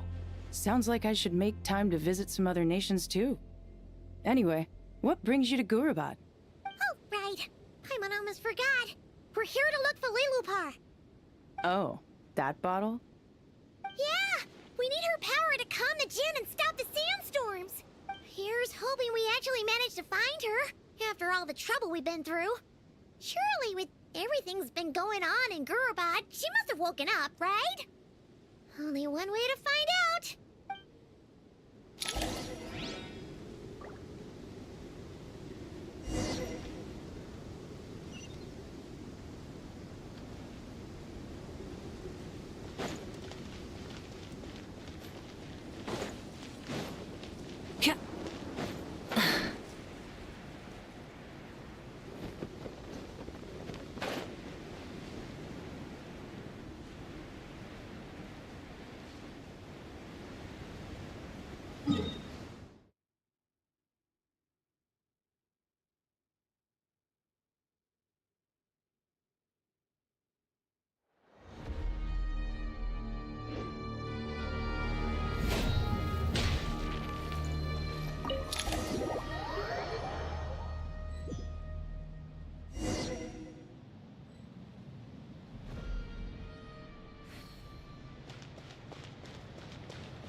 Let's see. She should be around here somewhere. Aha! Found her!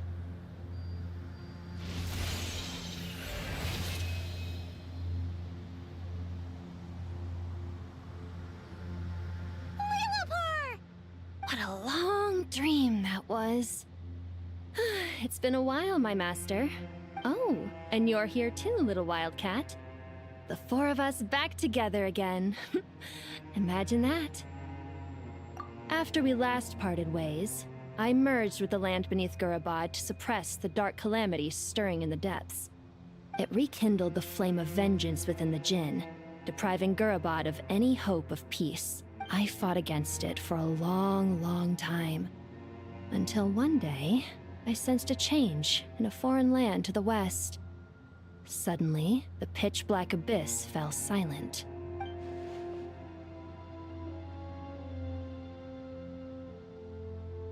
Once satisfied that that dark power could no longer bewitch the Jinn, I too fell into a deep slumber, from which I have only now awoken.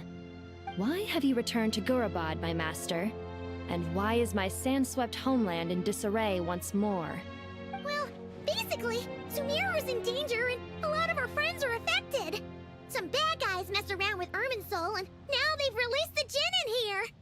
We managed to chase off the culprits, but we have no idea how to seal this place back up and stop the sandstorms. Child's play.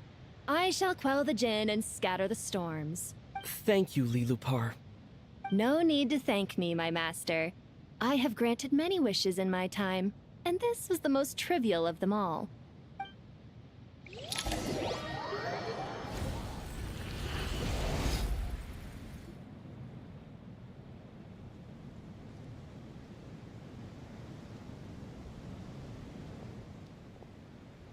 The sandstorm's gone. The sun shines bright again. When I said that we'd meet again under a lovelier sun, this was exactly how I imagined it. Yay! Although, honestly, Paimon would love to hang out with you more, even if the weather sucked. There shouldn't be any more gin breaking out, right? Are we okay to head back? Sounds good. You can introduce us to your other friends. Another adventure begins. Lovely. The storms have stopped! We should be able to get to the Temple of Silence without any problems now. Time to regroup!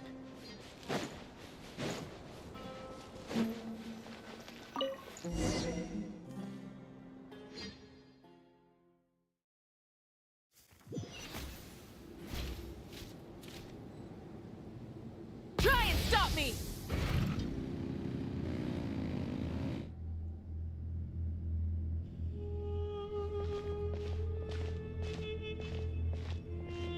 So, this is the Temple of Silence. I've heard the Nagarjanites mention it in passing, but I never imagined it would be this big. It's colossal. I thought the temple moved to the rainforest ages ago. When did they scamper back into the desert? I don't know. This plan sounds a little too risky for my liking. Even in King Deshret's day, this was experimental technology. We have no idea what could happen if we activate it. Well, unless you know of another viable alternative for the Akasha terminal, I'm afraid this is our only option. The plan is sound, and the risks are manageable. However, if we are to proceed, we must act quickly. The scale of this project is enormous. Even with Kave, Faruzan, and every other scholar of mechanics working on it full-time, the proposed modifications won't happen overnight. You're back. Everything all right? And who are they? Friends of yours? Pretty much everyone in the Temple of Silence is. This guy's Kave, and the one next to him is Alhaitham. Hello, I'm Jet, and this is Lilupar. Oh, a famous name from the history books. Pleased to meet you. A friend of a friend is a friend of mine, as they say. Who's they? Huh? Do people not say that? Not in the desert. Friends you can trust, but friends of friends? Gotta keep an eye on them. Still, I do trust the Traveler's judgment. I'm sure you're good people. The sandstorms have calmed down. I take it the Gurabad problem is resolved? What did you find? And after getting all smarmy with us, he trapped us there. Luckily, Jet used the mechanism outside to free us, and then we got Lilupar to put a stop to the chaos. Wow. Thanks for being there to help them. So, this mystery man openly admitted that he was merely a Harbinger subordinate. Yeah? Is there something weird about that?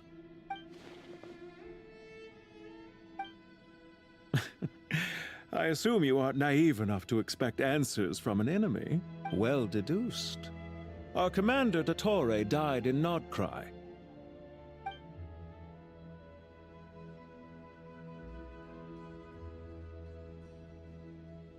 Are you wondering about his true identity?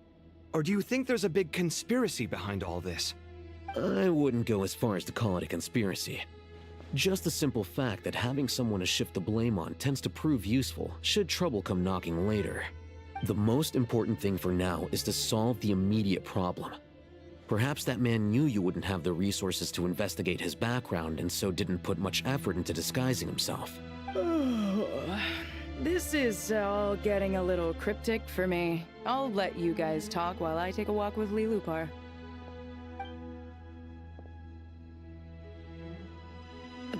Jet? Aren't you with the Blazing Beasts? What a coincidence. Didn't expect to run into you here. We're mercs. You can run into us anywhere. Who's this with you? So, did you find the solution you were looking for in the Temple of Silence? You bet we did. This place is incredible. It has everything. So far, we've discussed a plan and verified its feasibility. Building a new system from scratch is out of the question. So our only option is to modify the Akasha using certain resources we hope to find in the mausoleum of King Deshret. According to certain sources in the Temple of Silence, there is a core device in King Deshret's mausoleum known as Aru. Little is known about this device in academic circles, which suggests it was hidden quite effectively. If these sources prove correct, the energy contained within Aru may be sufficient to power our Akasha renovation plan. However, this raises difficult questions regarding technological integration. The sages are still debating it. Yeah, but I'm sure they'll reach a compromise once they've argued it out. The people of the rainforest are always cautious when it comes to desert technology. But times of crisis like this leave us with little choice. Wait, Paimon has a question. Is this the same Aru we've heard of before? It's sealed off, right? Some sort of prison where the Goat King, Ibis King, and Crocodile King are locked up. Well remembered. Yes, that's exactly right. According to our records, Aru was the most brilliant creation King Deshret ever conceived of. Built by divine and mortal artisans working together. It was a miraculous accomplishment, and it lies hidden deep within the king's mausoleum to this day. That being said, what Aru actually does and why it was built, those are deep secrets we are not privy to. Until recently, I wouldn't have been optimistic that the place even exists. The only reason I'm inclined to believe it now is because we heard it from the Ibis King Thoth himself at his temple. The tale of how the 3 retainers of Al-Akhmar were imprisoned in Aru. Paimon totally gets that. When Paimon first heard about it, she thought it sounded pretty unbelievable too. Do you guys still remember that? The Ibis King told us they were trapped in Aru and that they had to answer 3 questions to get out. I think I remember. What causes our rise and fall? What obliterates love and hate? And what determines truth and falsehood? Those were the 3 questions, right? Yeah. If only Nefer were here. She's dealt with the Ibis King before, so she might know more.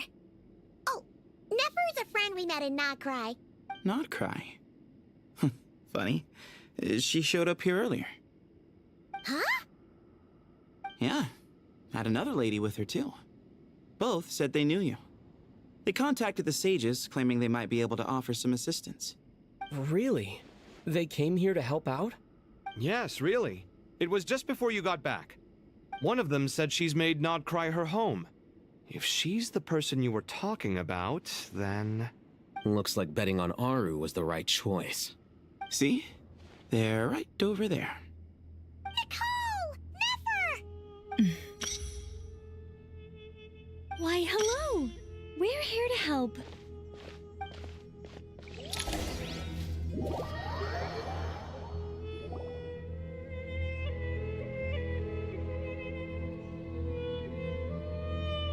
It's a good thing we left early. We almost got locked out. Locked out? What do you mean? Oh, you haven't heard? An invisible barrier has appeared around Sumeru's borders, cutting off all travel in and out. No one can leave and no one can enter. Sumeru has become a lonely island. Are the Fatui behind this too? Actually, no. This has nothing to do with them. I suspect it's a defense mechanism within Irminsul itself. Irminsul is the source of Tevat's ley lines after all, and Sumeru is the nation closest to it. I imagine this function was put in place to seal the entire region off in the event of serious damage, preventing the disaster from spreading to the rest of Tevat. It may have been implemented long ago. But doesn't that mean that the people here won't be able to escape to other nations if the anomaly keeps spreading? Currently, that does appear to be the case, which is precisely why I am here. This is a critical moment for the world, and Sumeru is the eye of the storm. Paimon's surprised you managed to convince her to come back to Sumeru. Indeed. Even for someone of my wisdom and eloquence, this tested my skills to the limit. And why should it concern me that Sumeru's in trouble? Surely you don't think I still have feelings for that place? Judging by your tone, I suppose you don't. Sounds like you don't know much about my past. And here I thought you knew everything. All I know is that the Ibis King is the source of your power. He was quite a prominent moon envoy once upon a time, so I do know a thing or two about him. As for your past, I have ways to learn the full story if I wish to. But everyone has secrets they'd rather keep to themselves, wouldn't you say? I'm glad you see it that way, Miss Nicole. I've chosen to call Nodcry home, which is why I did my part in its hour of need. That doesn't mean world savings become a habit with me. I have no particular desire to play hero in Sumeru, thank you. I understand. Human emotions do not appear and disappear without cause. There is always a reason to be found behind both salvation and destruction. Still, if time has taught me anything, it's that human emotions are often complex and in conflict.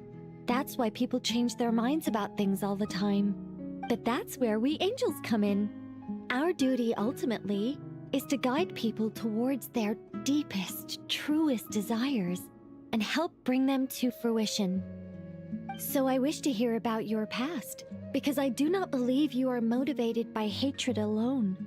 And if we still arrive at different conclusions in the end, that's okay. I refuse. Wait, what? But I set the atmosphere and everything. Isn't this supposed to be the moment when we finally open up to one another? Is it? Maybe I'm not so good at reading the atmosphere. You're right, Nicole. There's more to me than just hatred. Had it consumed me, I'd be left stuck in the past forever, never living in the present. But I don't think that your guidance can change my mind. The all-consuming sands, the bloodshed, both deserved and undeserved. Those old emotions cling to me like a shadow. Do you wish to shake them off? No. I hope to remember them forever. Those emotions and memories shaped me into the person I am today. They'll always be a part of me. In that case, would you like to hear my perspective, at least? Sure. It's not every day you get to hear an angel's opinion. A long, long time ago, when the angels still walked freely upon the earth, I found life tedious. Monotonous work, lukewarm relationships. Things weren't nearly as interesting as they are now. And yet, since the angel's demise, I have found myself missing those days on more than one occasion. Human emotions are often attached to a person, a place, or an object. When those things are gone, the memories quickly fade, and the emotions slip away along with them. If Sumeru were destroyed, both rainforest and desert would be no more. With the object of your hatred wiped from existence, it would not take long for the memories buried deep in your heart to slowly fade. Both love and hate are intense emotions, but they are nothing compared to the void left behind when they disappear. Most sophisticated, Miss Nicole. But anyone focused on the future could only ever applaud the destruction of the things they hate. Still, I'm a special case. Someone once told me that human memory is more selective than a Mora-hungry merchant choosing between customers. We all need a reality check once in a while, so we don't forget the truth.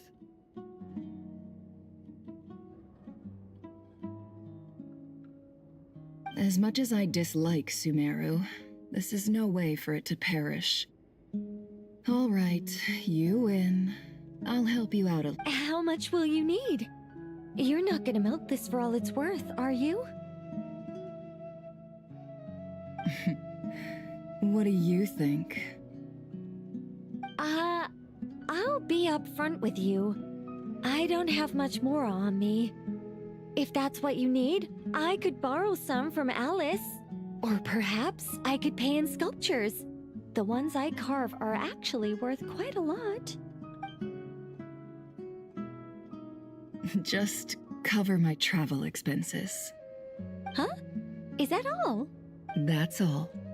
Given all the people I owe favors to, I can just about justify a trip to Sumeru.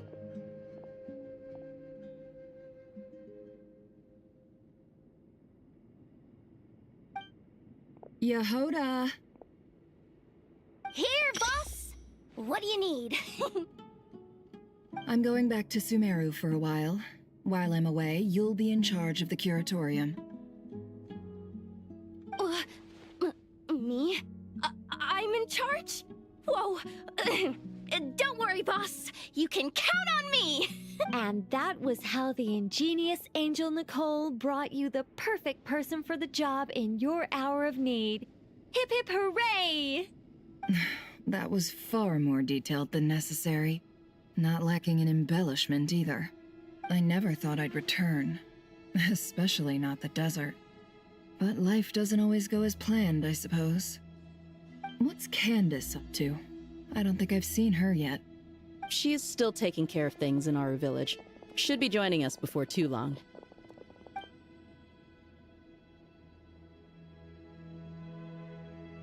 Oh, and sorry. Hope we're not interrupting anything. We have some good news, though. We're planning to go to the mausoleum of King Deshret to look for the legendary Aru, then use it to try and restore the Akasha system. According to records in the Temple of Silence, the mausoleum houses something called Aru's Chute, which can be used to establish connection with Aru. We still have some time before we leave, so there's no rush. By the way, who are these two new faces? Just call me Nefer. I'm based in Nodcry. Did I hear you mention Aru? Correct. Well, I happen to have a connection with one of the 3 retainers imprisoned inside, the Ibis King. I'm here to get things done, so if you don't mind, I think I should come with you. That sounds perfect. Miss Nefer, are you from the desert by any chance? Why do you ask? I don't know. There's a familiar air about you. Plus, you mentioned Candace. Sorry, I don't mean to pry. It was just a random thought. I'm Dia, an eremite mercenary. My work usually keeps me out in the desert. I'm on good terms with Dory, and she's mentioned you all before. It's nice to finally put faces to the names. However, my associate here is probably less well acquainted with you. Why don't you all introduce yourselves? Actually, I'm a little better acquainted than you might think. Huh? Huh. Are my eyes playing tricks on me? It looked like you spoke without moving your mouth. Ventriloquism. I have heard tell of it before. What is it, Kale? It's you! You're the voice who's been speaking in my head, aren't you? You encouraged me to report my dreams to the Dendro Archon, and got me to recite that magic prayer. Mm-hmm. I have many titles, but let's go with the most pertinent one. I am Nicole Rain, an angel who has lived since ancient times. An angel? Sounds like a big deal, but, what exactly is an angel? Oh, Well, we're a rather long-living race of beings. Not gods, technically, but we can still tell you a lot of stories from ancient history. Yep! And she's also an amazing sculptor! You could say she's a real creative type. Well, ma'am, if both the Traveler and Paimon give you rave reviews, you must be pretty impressive. Oh, please don't call me ma'am. I find it so awkward when people get too formal with me. Just relax and be yourselves. No need to be nervous. Miss Nicole, if it's okay, could I ask you a few questions? Yes, you may. I can see your heart is filled with confusion, and you are desperate for answers. I also know which questions you want to ask me. Why did you dream of Sumeru City in disarray? Why did those verses soothe the Jinn only when recited by you? I can guide you to the truth, but it involves a personal secret of yours. I'd prefer to speak with you alone, if possible.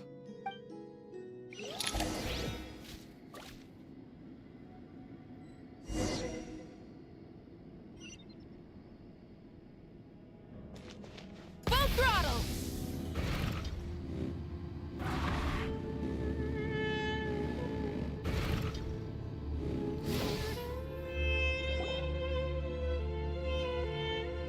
I thought we were going to speak alone.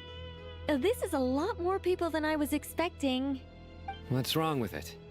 Even the doctors at Dar al-Shifa allow patients to be accompanied by family members. Well, if Kale doesn't mind her secret being revealed, I have no problem with it.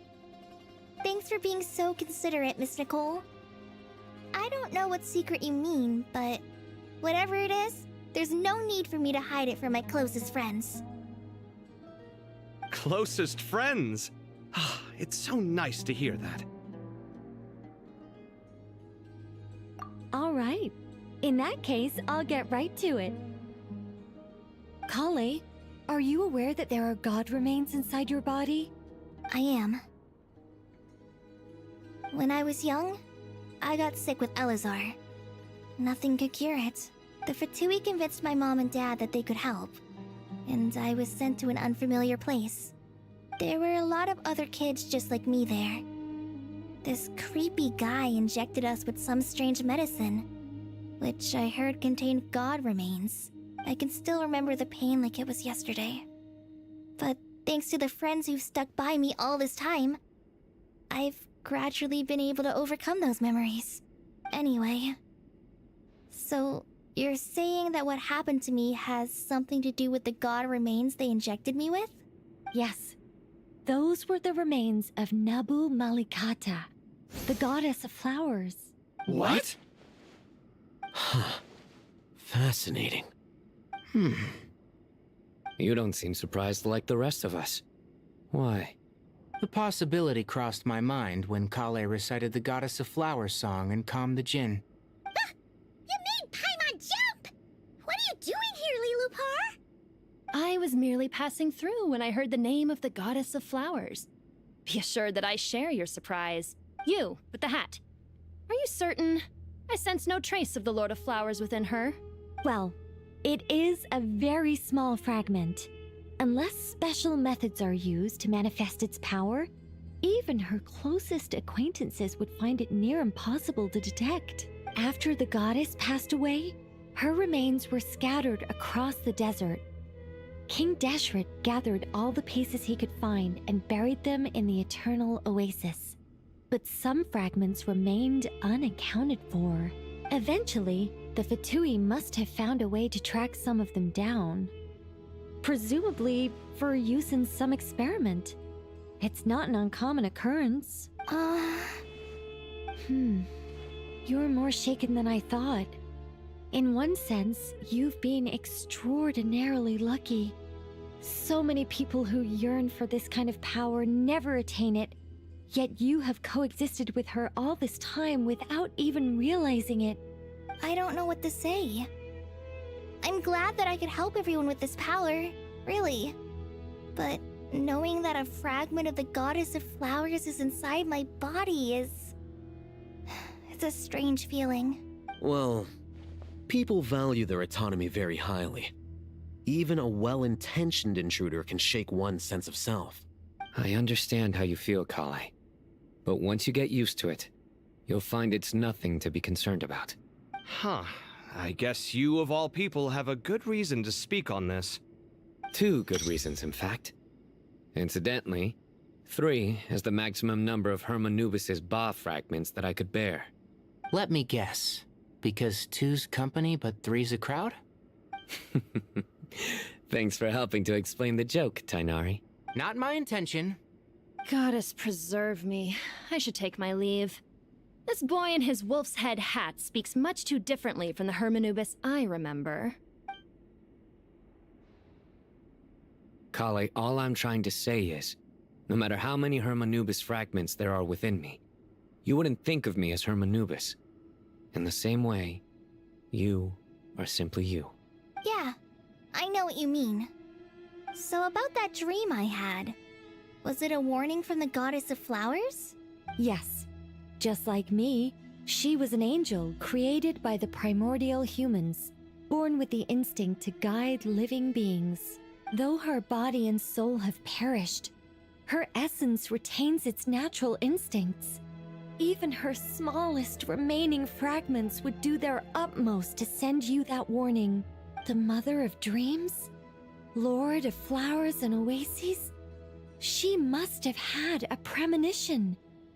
That is why she gave that dream to you. We won't let our efforts go to waste. But I still don't understand. Why me? Yes. Why indeed? You weren't the only one injected with god remains, but only in you have her fragments persisted. I suspect it may be because of the firm will you showed in the face of suffering. She was likely assimilated by that will. Of course, this doesn't mean you have to shoulder any extra responsibility. As this young man said, you are who you are, and that will not change. All right, any further questions from the family members of the patient? If not, we should head to the mausoleum of King Deshret. Let's move out. Time to put our plan into action. We all hope it'll work. But will we really be able to open Aru? And even if all 7 pillars of King Deshret agree to let us proceed, the scale of the work to follow is daunting to say the least. Haven't you handled other big projects before? I mean, the biggest project I've worked on to date is probably the Palace of Alcazarzaray, I guess? But this is orders of magnitude beyond that. It's a total nightmare. Look on the bright side. At least this time you're actually here when Sumeru needs you most. You won't have to come asking me for details after the fact. Mock me all you want. But now that I'm here, things will be resolved far more quickly and smoothly than last time. Kave's self-doubt disappeared in an instant. Like magic. Well, this confidence is most gladdening. Now, go and pack your things. We'll head to the mausoleum as soon as you're ready.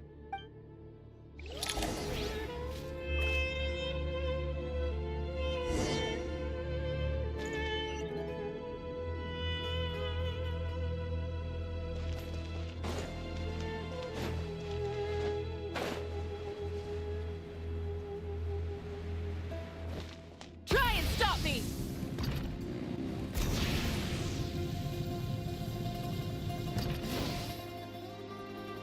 Oh, Miss Nicole. I heard you're a very talented sculptor. Is that true? Oh, I don't know. I wouldn't want to blow my own trumpet.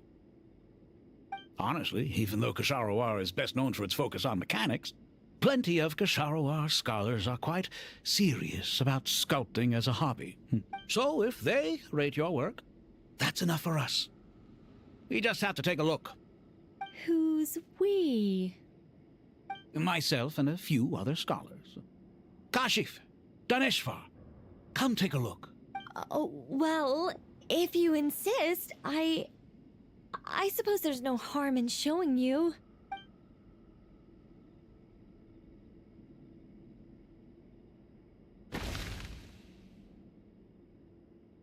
Whoa! Where did that come from? Look at the level of detail. It's so lifelike. The squirrel descends from the heavens like a champion, and the earth trembles beneath its feet. What do you think? Striking, isn't it? Kaveh? Kaveh, come here for a sec.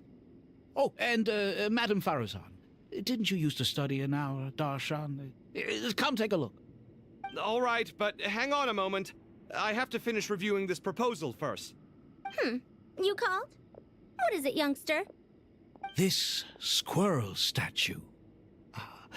Isn't it cute? Oh, a squirrel. I wouldn't say cute per se. The realism is what stands out to me. Were you trying to carve a statue of a hero, young lady? Oh, a hero? I suppose so. Actually, I didn't really have a specific theme in mind. I just started working on it, and this is how it turned out. I see. Well, do you tend to read novels about heroes in your spare time? As a matter of fact, I do quite enjoy those. Everyone loves a good tale of daring do, right? Then perhaps this statue represents the heroic tale you long to see deep down inside.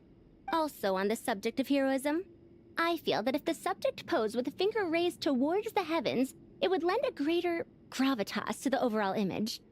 I'm sure some would call it cliché or old-fashioned, but not me. I think it would be a perfect fit. It has a certain classical beauty about it. Kaveh! Sorry, Madame Faruzan, I'm a little busy right now. Don't wait up for me. What a pity. That young man has excellent aesthetic tastes. I was hoping to ask him for his opinion. What a genius idea! Why didn't I think of that? Classical beauty is a great direction to explore. That's it. Once I get back, I'm going to sculpt a heroic squirrel pointing its finger towards the sky. Precisely. A declaration of victory. You understand my vision. Then place the two statues face to face. Yes! That's exactly what I was thinking. It'll be a masterpiece. Miss... I'm sorry. I didn't catch your name. Just call me Nicole. Madame Faruzan? Was it? What? Oh, no. That wouldn't be right. Why ever not? Madam is a state of mind cultivated from within. Anyone may call me Madam if they so desire. My dear Miss Nicole, once we make it through these trying times, should we have the pleasure of meeting again, I shall look forward to seeing your new work. In this day of age, it's rare to find people with an appreciation for classical aesthetics. Meeting you was truly a pleasant surprise. Honestly, I feel the same way. It's been a long time since I met anyone interested in this style of statue. Clearly, they don't call you Madam for nothing. Also, I have to say, you're a very good judge of character. Because when I think about it, I really am someone who likes stories about heroes. That must be why I've quietly kept watch over generation after generation of them. Sorry, keeping watch over heroes? What exactly do you do for a living? Oh, never mind that. Let's not tell Madame Faruzan about Miss Nicole's true identity for now. Good idea. Let's limit the conversation to aesthetics.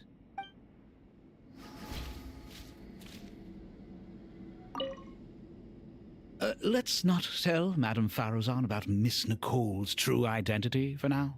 Good idea. Let's limit the conversation to aesthetics.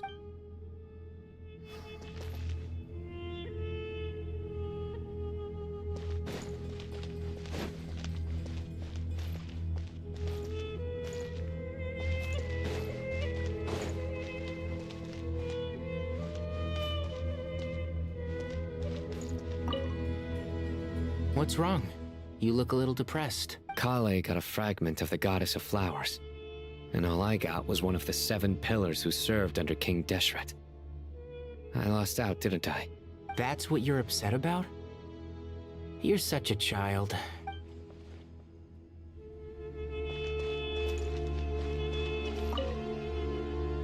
Oh, so many books. More than I could ever read in my life. But I've learned a lot that the textbooks could never teach me. I never realized that people in the distant past thought about some of the same questions we ponder today.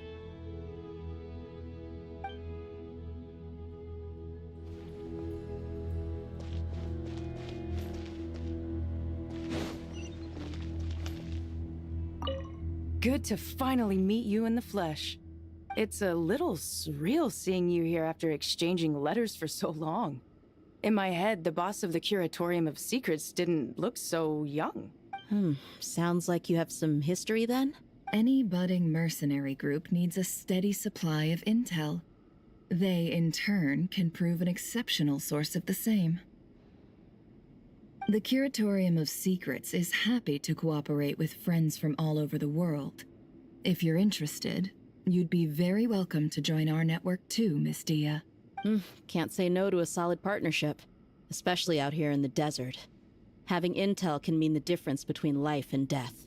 But cooperation's built on mutual trust. And there isn't much contact between the desert and Nodcry. So, I'm guessing you reached out to Jet first, Miss Nefer? What's behind your interest in the desert? Nostalgia? Or is there someone you're looking to take care of? Let's put all our cards on the table first. Things will go more smoothly that way. I like your style, Flame Mane. Actually, I had this same discussion with Jet before we started working together. To be clear, I have no intention of using you for any ulterior motives. And I have no enemies in the desert as things stand now. Were that to change, I wouldn't drag outsiders into a conflict that doesn't concern them. There's no point in doing certain things if you don't do them yourself. Wouldn't you agree? Well said. Taking responsibility for one's own affairs is the way of the desert folk. Huh. It's like you're one of us. You sure that's a compliment? Absolutely. I'll take it. Perhaps we can discuss our cooperation in more detail now? Sure. I love working with no-nonsense people. And you certainly fit that description. I look forward to a fruitful partnership. As do I, my friends.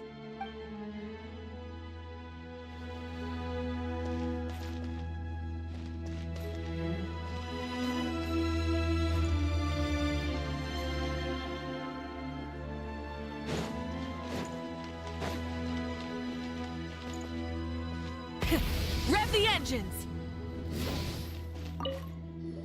Paimon! Thanks again for your notes. I'm done copying them, so here you go. You're welcome. Just let Paimon know if you ever need help again.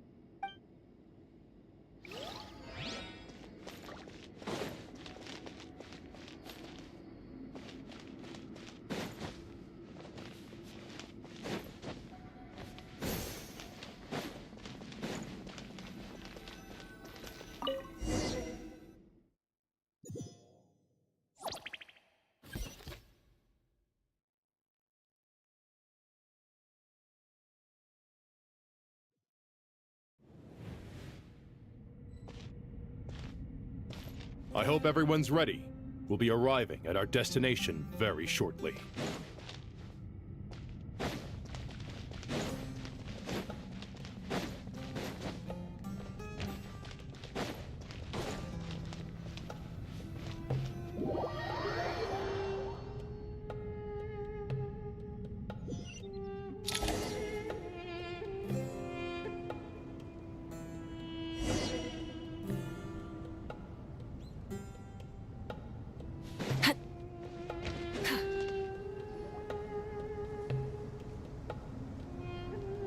Why, we've not seen so many visitors ever, really. What is this place now, a tourist attraction? Ah, closer inspection reveals many familiar faces. To what do we dusty old fellows owe the honor? Surely you're not just here to chat. You surmise correctly. We are here to carry out a rather enormous project. Ho, enormous, you say? How large, then? Larger than the gaping void in our lives? Why, you've even put a smile on Goatee and Crocco's faces. All this activity is making for quite the special day. I know that laugh. Lilipar? What on earth are you doing here? Oh, this is hilarious. Turns out good things really do come to those who wait. As long as you stay alive long enough. When did you three get locked up in here? And still you act all high and mighty, putting on a show for the younglings.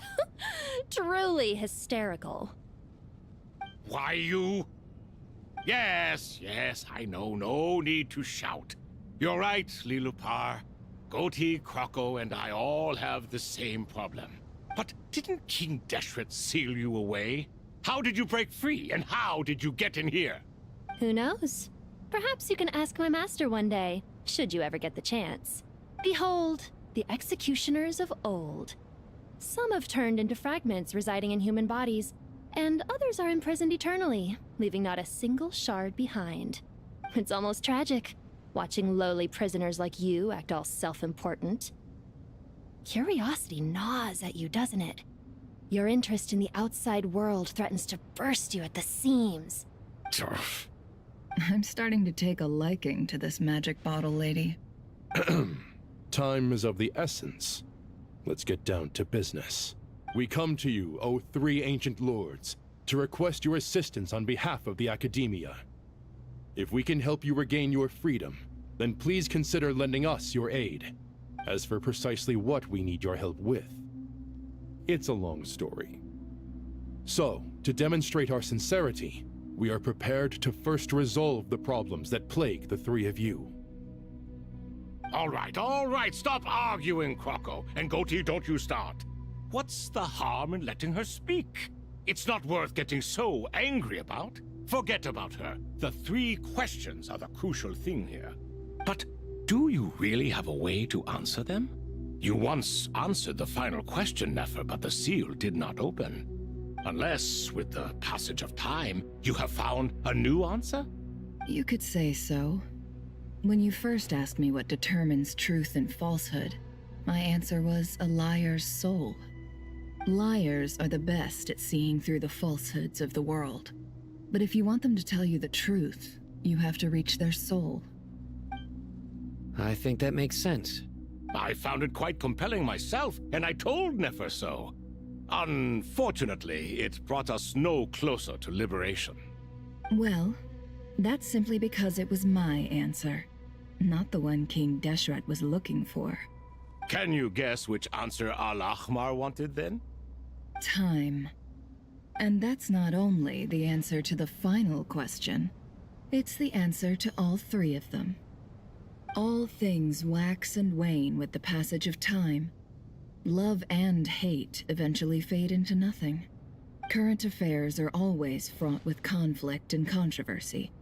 Only time can distinguish between right and wrong. You once described King Deshret as a proud man. I'd say that the prouder someone is, the more inclined they are to believe that only time is qualified to be their judge. Time. Well. Indeed. Perhaps in building Aru, our king was in fact attempting to reverse time, to bring love and hate, right and wrong, the rise and fall of all things back to their point of origin.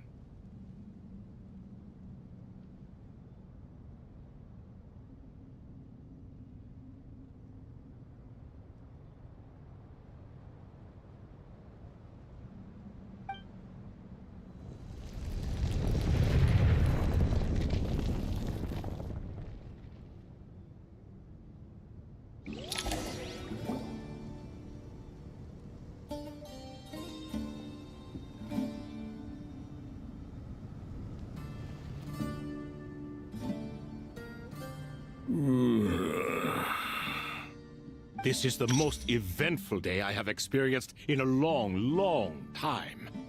You have my sincere gratitude. Are those three of the 7 pillars? Turns out the statues were quite faithful to the source.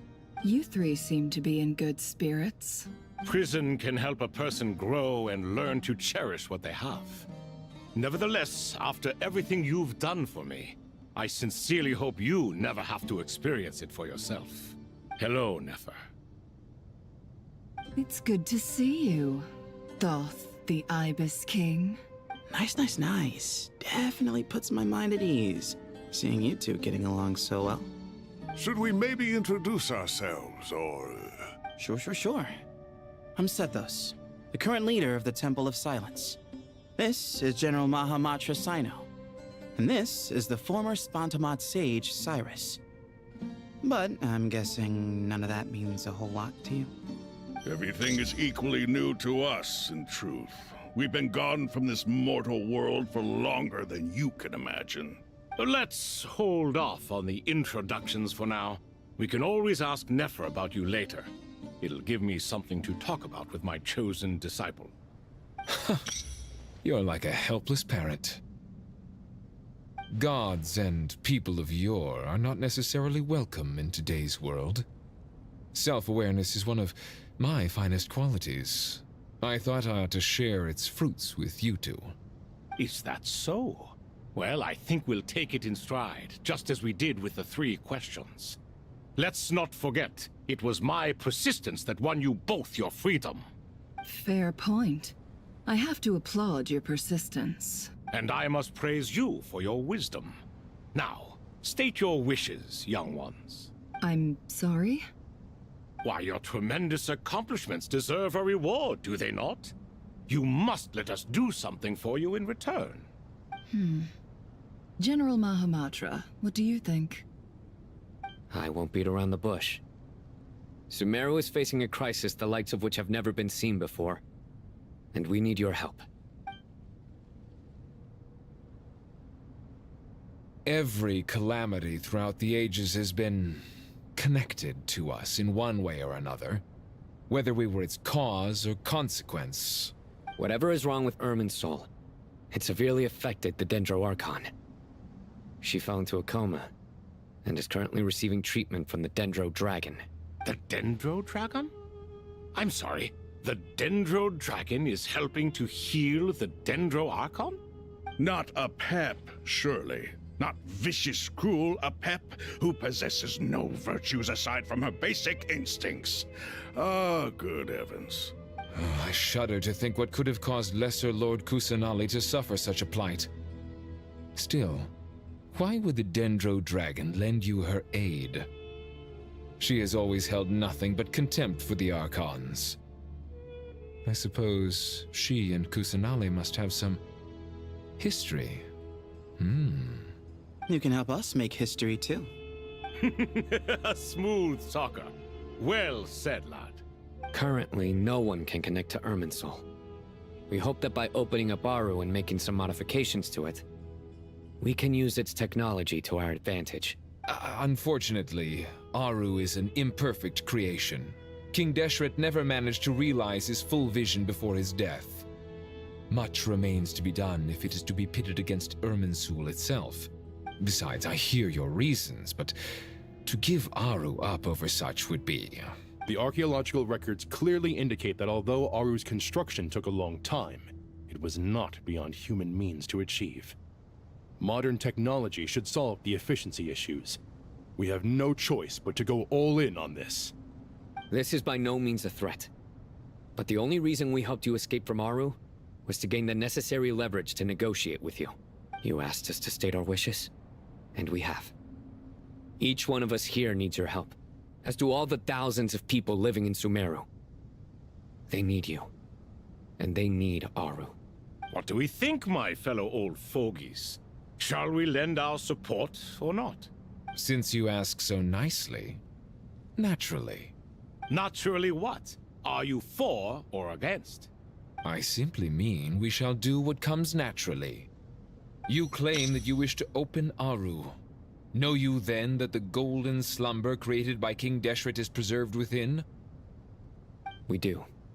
We understand the risks involved. In all likelihood, the mortal world will never again be able to replicate King Deshret's work. Never will there be another chance to come so close to creating a utopia. Knowing this, are you sure of your decision? We are sure. Before people can dream, they must first live. If your minds are made up, very well. We shall summon our erstwhile colleagues to discuss this further. Saint Shezepank, Saint Bennu, once you surrendered to silence and were buried with King Deshret. But now, we invoke the right to awaken you with our voices.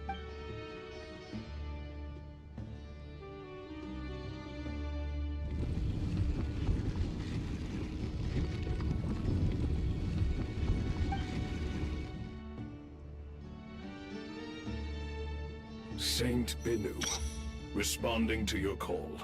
3 kings detected. Initiating autonomous will. Saint Shezepank, responding to your call.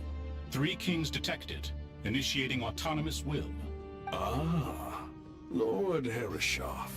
What a long time it has been. I trust you are keeping well.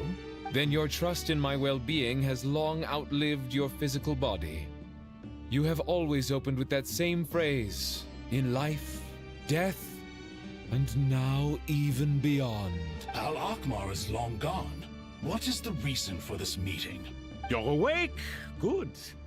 We are voting on whether to give the people of present-day Sumeru access to Aru and permit them to perform technological renovations. You have the right to support or oppose the motion. Aru is the pride of Al-Akhmar. Opening Aru requires the unanimous consent of the 7 pillars. I hope you have a convincing reason to present to us. Sumeru is currently in the midst of a major calamity. Let us not forget that while Al-Akhmar was a stern ruler, he was also a teacher of wisdom. A god without his people shall cease to exist, and King Deshret's greatest wish was to provide protection for his people. Let us then honor our God King's wishes as we consider our decision. I do not mean to mock these proceedings, but what is the point of a unanimous vote when we know that the last of the 7 pillars, the Dendro Dragon Apep, will never communicate with us? This will no doubt surprise your mechanical mind, and I have no intention of trying to persuade you it is true. But Apep is, in fact, healing the Dendro Archon as we speak. Huh? Can someone attest to this? Do we have any proof? I ask the 3 kings. Can any of you vouch for the truth of this claim? Naturally, the Ibis King, Thoth. What? It was Thoth's disciples who revealed the truth to us.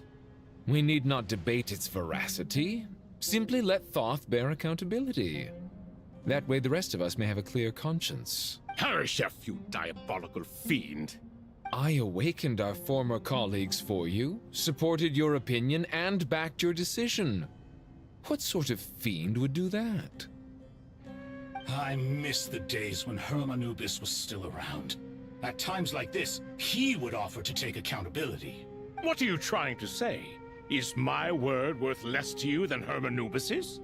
Hypocrite though you are, Lord Thoth, you are humorous in equal measure. How could we bear not to associate with a character such as you? I, Saint Shezpank, approve the Goat King's proposal.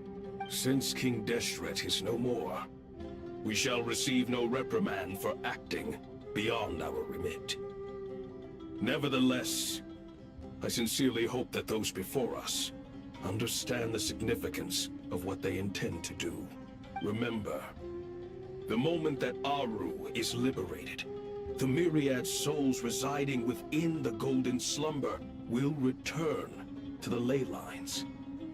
And once the ley lines flow again, these souls shall in turn be received by Irminsul. To take this step is to bring the perfect afterlife created by our king to a permanent end. We understand that well, and we have decided to proceed regardless.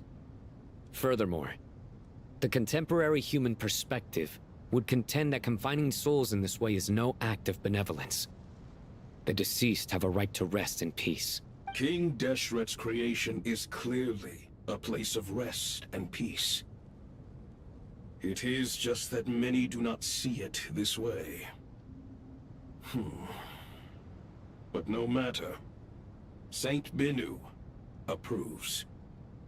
Hermanubis' representative and the Dendro Dragon Apep made their choice ahead of time, while the Goat King, Ibis King, and Crocodile King have also granted permission to liberate Aru.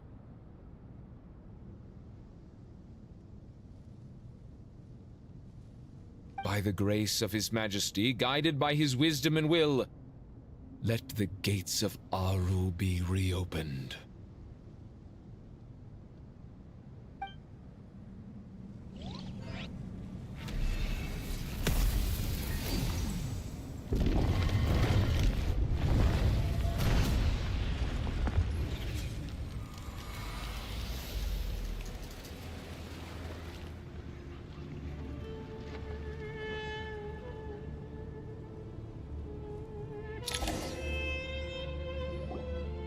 Hey!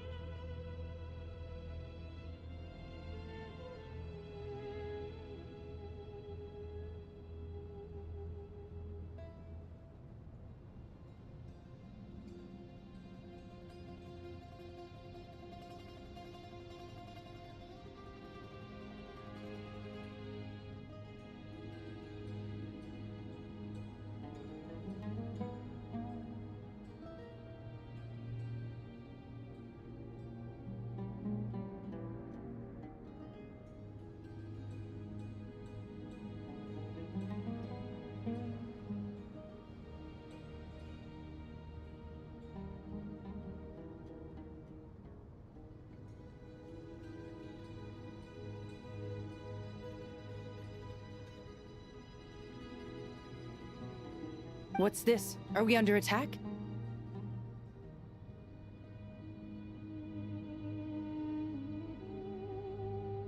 No. Wait, it's... Here you are. Through the sands of time. I see you. Father. Father, is it really you? It's Jet's father, Jibril! That's right! He entered the Golden Slumber, didn't he? I smell blood and sand on you. You've grown. Strong as a wild beast, and without shedding a tear. You have to leave, don't you? Please, just answer me this. What should I do for you? This meeting is a blessing from the gods. My soul, once imprisoned along with that of Samael, is finally free. I am truly grateful for the chance to see you again. That the dead should meet the living is itself a miracle. One brief, precious moment is enough. Enough to set my heart at ease. Do not weep for me, Jet. I know you will accomplish many great things in your life. You will go further and climb higher than I ever did. All I ask is that you take good care of yourself.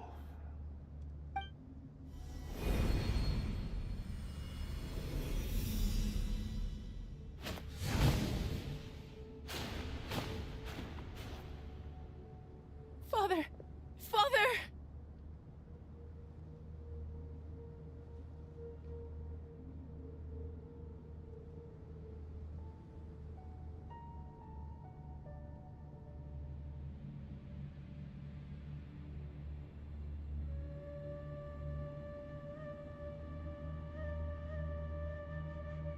Father. Hey, Jet. Do you want something to eat? Maybe it'll help you feel better.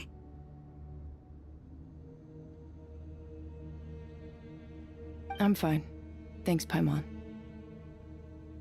It was just a little sudden. The chance to see my father again meant the world to me. He was trapped in the Golden Slumber for our sake. And now, after all this time, he can finally rest in peace. I'm glad. It's a huge relief.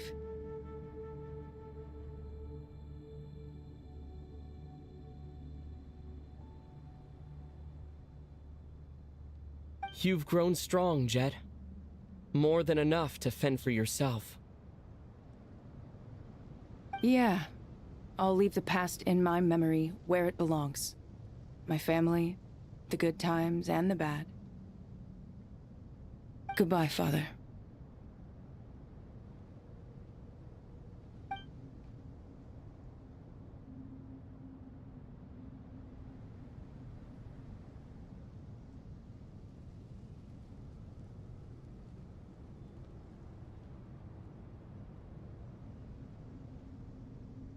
Ah, me, what a touching reunion that was.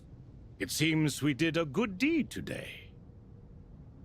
We three retainers, once imprisoned for our iniquity, are surely the least qualified to judge whether this deed is good or bad. Either way, Aru is open. Now you have your opportunity, and with it, whatever trouble may ensue.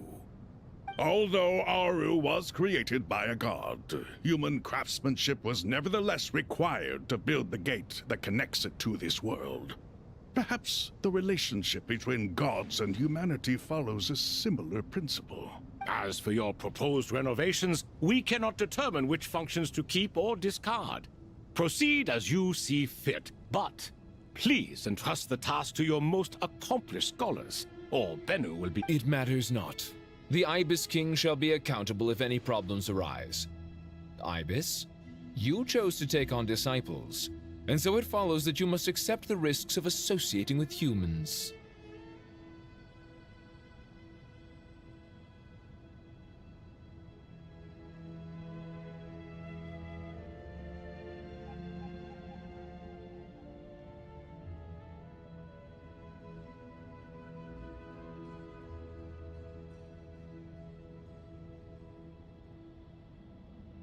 If I'd known you'd be like this, I would have locked all of you away in Aru, never to leave again for all eternity.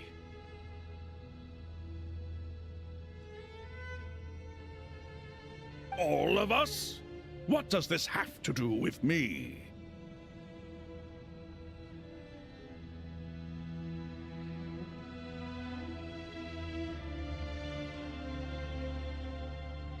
Vilify me no further.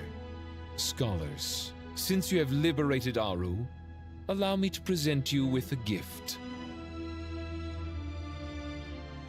Using Aru's power, we shall install a defense mechanism at our king's mausoleum. You must be guarded even against Irminsul itself. This shall afford you some convenience. Unseen and unheard. From this moment forth, none may by sight or hearing perceive anything said or done within the mausoleum. Amazing. And all this is achieved just with the power of Aru?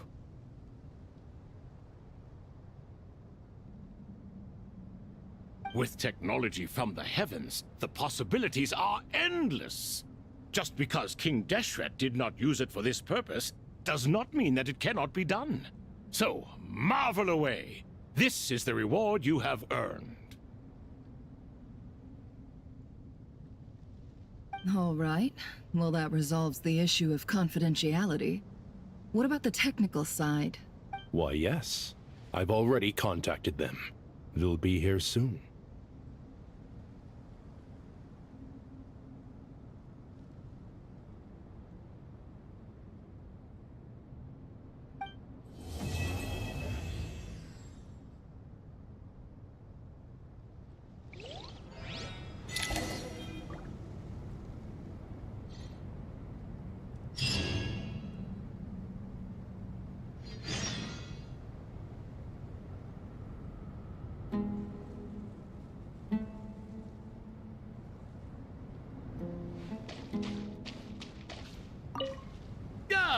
Fresh air.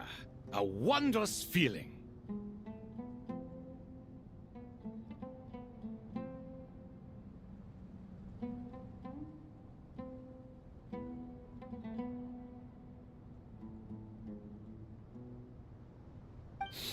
Naturally.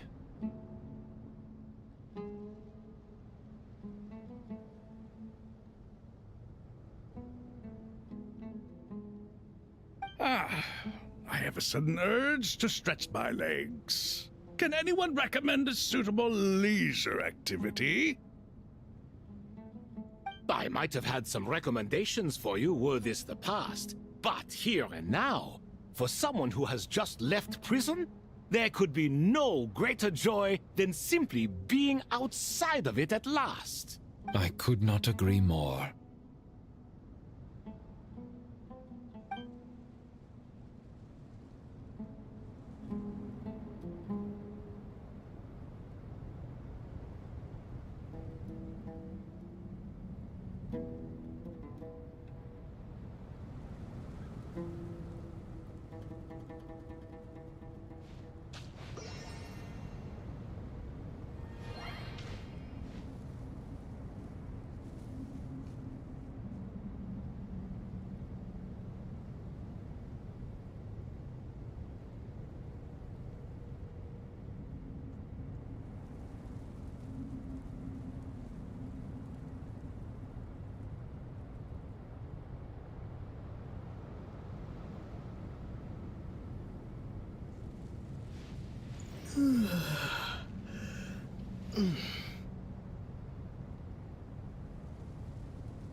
As I thought, the so-called 7 pillars of King Deshret are as underwhelming as ever. What do you mean? Not a fan of the boys' club? As men, as individuals, and even as gods, they are entirely undeserving of my attention. Al-Ahmar once commanded me to select a king from among the people, so naturally my eyes will open only for one who is worthy. Ugh. Can we talk about something else?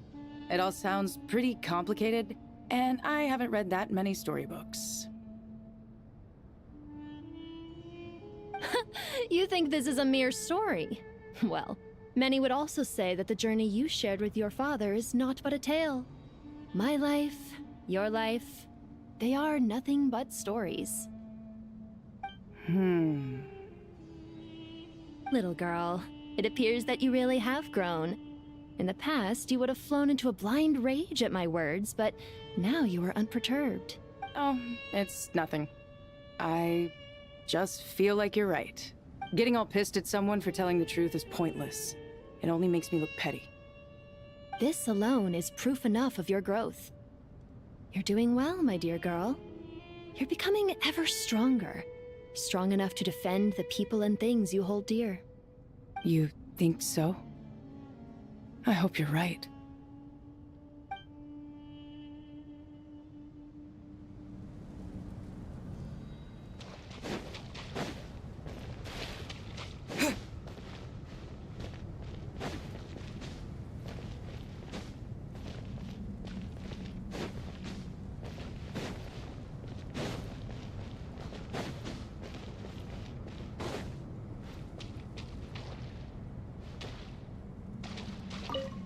You must be Sethos, the successor to the Temple of Silence.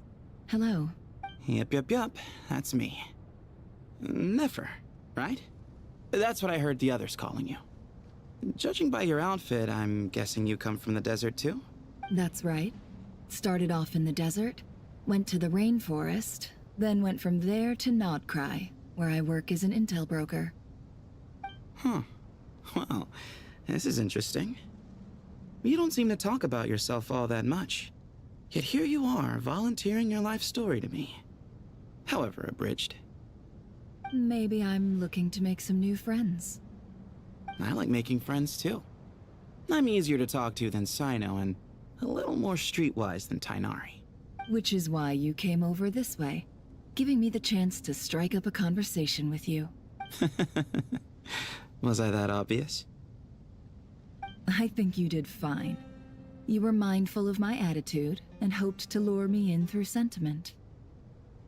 Lure you in isn't exactly how I'd put it. I see it more as an invitation. An invitation to what? To put down your luggage. Lay down your burdens. To return to your homeland.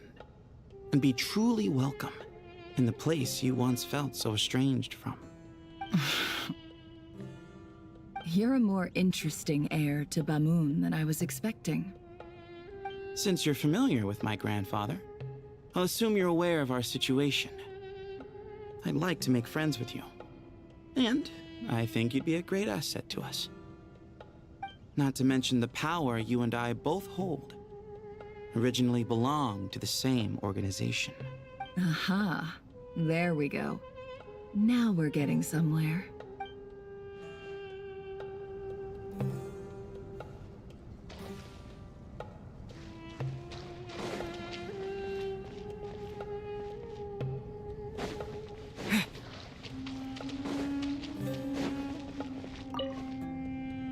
Do you hear that? Sounds like your teacher is scolding mine.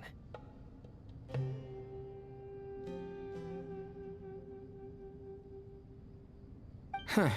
Classic. Did you see her? She's a former Vahumana student who dropped out of the academia and went to Nodcry to work as an intel broker. There's more to her than meets the eye. How can you tell? Do the Matra have information on her? Some, but nothing telling. I'm basing it on the fact that she seems to be an expert liar. She can fool many with her words. A sixth sense for liars after investigating so many of them, I take it? Yep. What about you? What do you make of her? A little earlier, in the corner. I noticed she gave some supplies to Jet and had her deliver them to the main group. She's meticulous and highly observant. Besides, what was it you said? Making it to the top is no easy feat in any profession. Anyone who's at the top of their game has to have some sort of edge over others.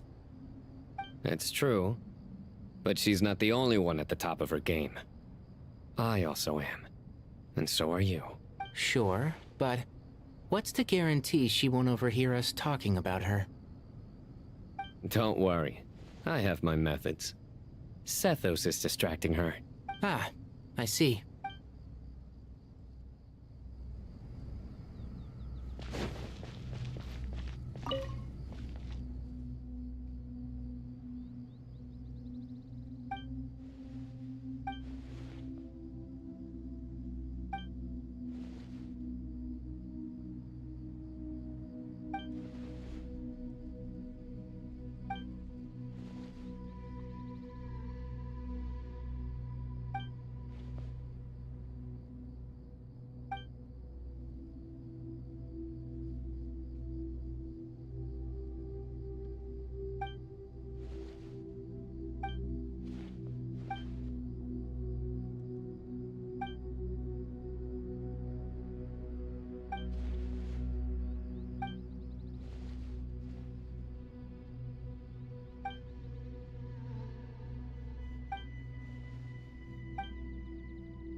You must be the ones tasked by the Academia with renovating Aru?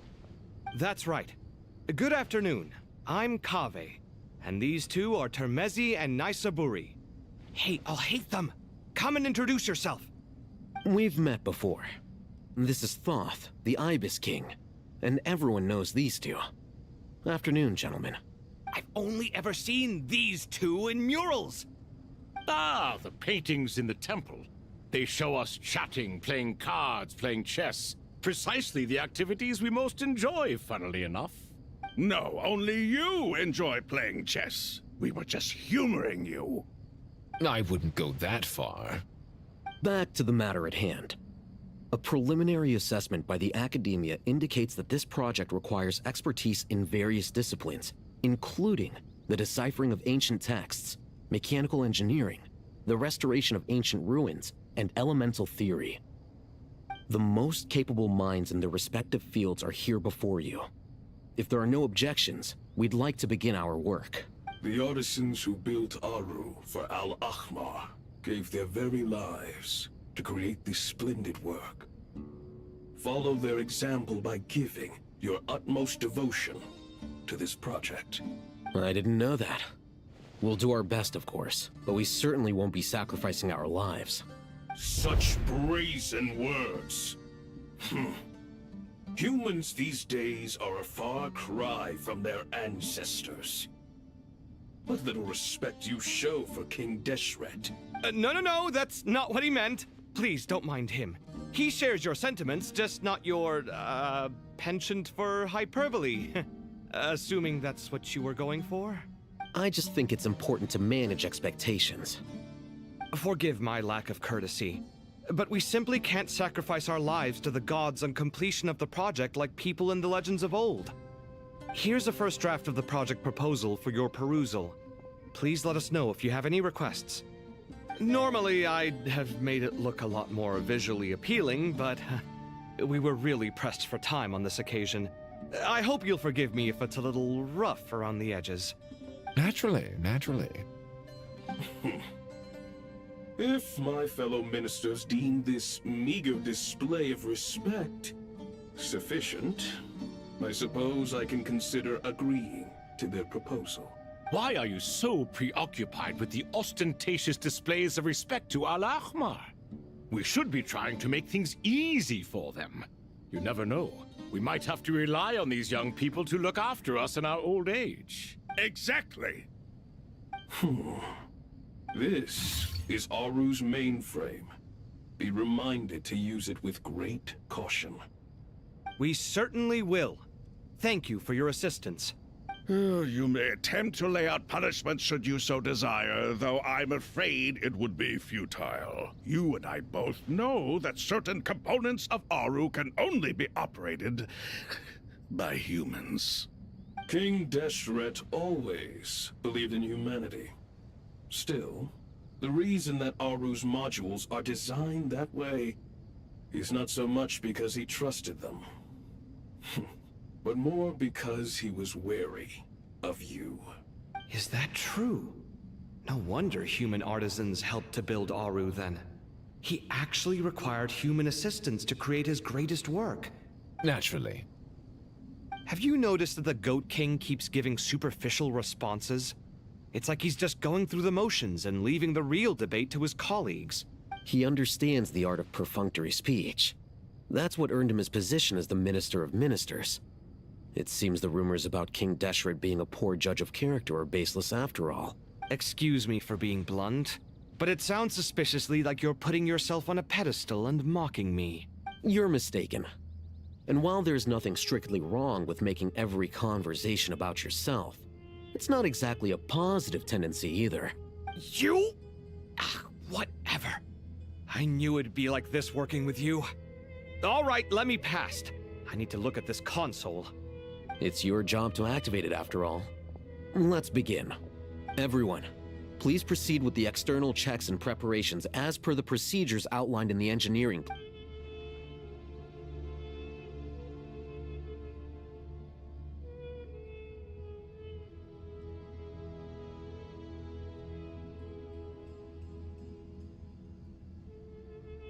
Hello there, youngsters. Whoa, the Ibis King came to life. What do you mean, came to life? I've been alive the whole time. You did say we could start our research, right? Are you having second thoughts now? I've reviewed the proposal. The work you're planning to carry out on this grand device is ambitious in its scope. You have ample confidence in your abilities, I take it? I wouldn't say I'm feeling hugely confident, but given how bad things are, I'd rather at least try something than sit around waiting to die. You are the top scholars of your day. I trust you are aware that there are countless links between Aru and the Akasha? Aru and the Akasha? But I thought the Akasha was the Academia's greatest technological accomplishment, created years ago by the Dendro Archon to help her people access knowledge. And you too? Do you not know either? You've read the instruction manual, right? You tell them. An instruction manual? The Akasha has an instruction manual? The Dendro Archon is a kind and thoughtful god indeed. It used to sit on a shelf in the corner at the House of Dana. Not the most popular read. If the manual is to be believed, Aru was in fact the original inspiration for the Akasha system. What? But there are so few records about Aru anywhere. And practically none of the scientific expeditions into the desert had anything to do with it. But this is something you could not possibly have known. You may have heard many stories about the desert, but what is the most important aspect of history? Consider this a quiz. Anyone from Vahumana present? I'm from Vahumana. It's, well, veracity. Precisely. And a large part of veracity is the chronological order in which events occur. I may as well tell you. In the beginning, Nabu Malikata, the goddess of flowers, descended upon Sumeru. The glory of the heaven was within her. She brought life, oases, and knowledge to this land. Then she created the Jinn, enlightened them, and ordered them to serve her. Two other gods also walked upon this land where wisdom flowed in abundance, and the three met beneath the great green trees. It was the first and greatest alliance. We should speak with reverence of this covenant between the three, which transcended both time and life. For they promised that in Sumeru, wisdom would be shared with all. All the great changes in Sumeru's history began with the goddess of flowers. For King Deshret's sake, she pried into the secrets of Celestia, and for this, was burned to ashes by the flames of wrath.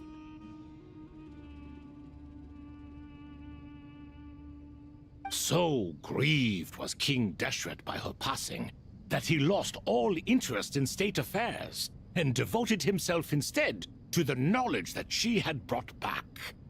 It was after learning of the technology from that floating island in the sky that he first conceived of Aru. And so, the Akasha was inspired by Aru, while the basis for Aru itself came from Celestia's technology. Well, if the two share a common technological origin, then connecting one system to the other is an entirely feasible idea. Unbelievable. Have you no reverence at all for celestial technology? No, I do, but there's no time for that. The schedule is too tight. Blame it on the deadline. Perhaps you could try coming up with our cutoff dates. You know what it's like having to turn around 5 different drafts in one day? I wouldn't wish it on my worst enemy. Yeah, also, Sir Ibis, King, you don't plan on getting directly involved at all, do you? Yes, well, you strike us more as having come to give a popular science lecture. Or, wait, does this count as more of a first-hand witness statement? Neither. Anyway, this sounds like far too much work for me. Still, if Aru is so powerful, why didn't King Deshret use it for more ambitious ends?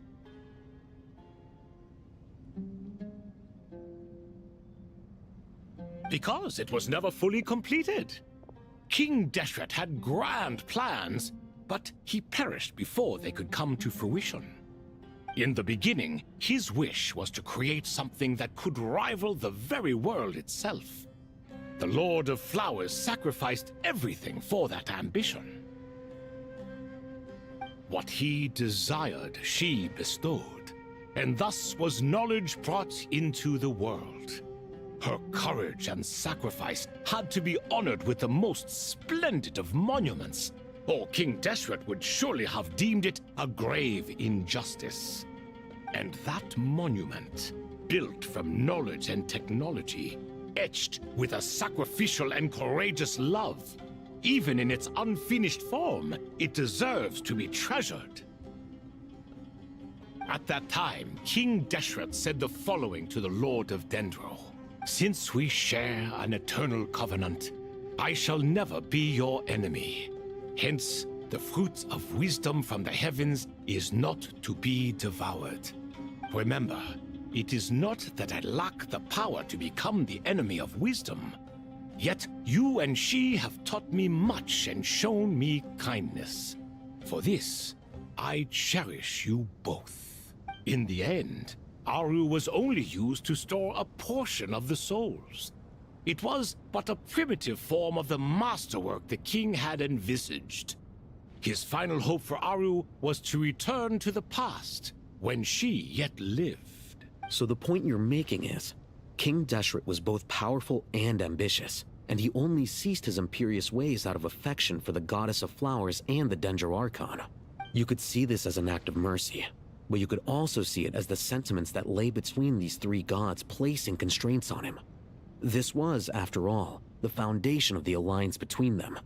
This explains why Aru was both a prison and a monument, and why the answer to the 3 questions was time. You have to be careful who you get involved with, or you invite all manner of misfortune. This is as true for gods as it is for humans. Love is the same. It is both a prison and a monument. All right, let us pause the story here for now. Seeing as you've been so diligent, I'll offer a little help. Who's in charge again? Is it you two? Ah, yes, me and him.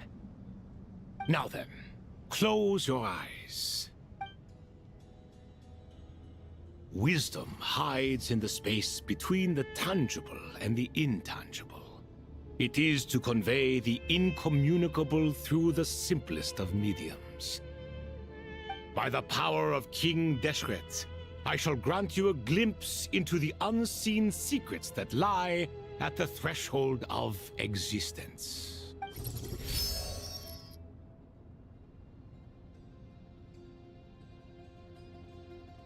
Where did this come from? Is it a new mechanism? It looks more like some form of externalized information. You've rendered it visible? Just as the Akasha allows you to access a greater range of knowledge, the power of our king permits one to perceive ingenuities that do not belong to this world. This is no ordinary mechanism. It reflects the internal structure of Aru. Whether you choose to increase or decrease, keep or discard. Come, use these to achieve the outcome you desire. Looks mechanical to me. Better let me handle it, just in case. But wait, how do I get up there? Turn around. So that's where the elevator is!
Obelisks were used to record important information in the ancient desert civilization.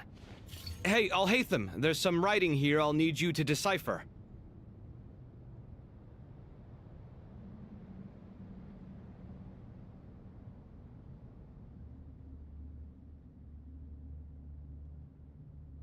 I've sent it to your screen.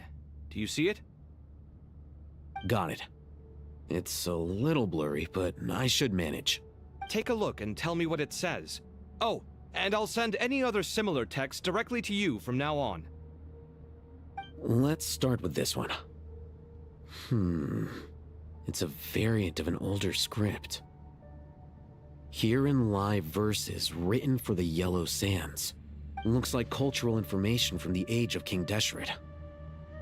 If so, I suggest you delete it. Words thrown together merely for fun. I had no idea Aru kept a record of this. Well, as long as you're certain that this is strictly private information, that's fine. It is unimportant. All right, well, I guess I'll start now.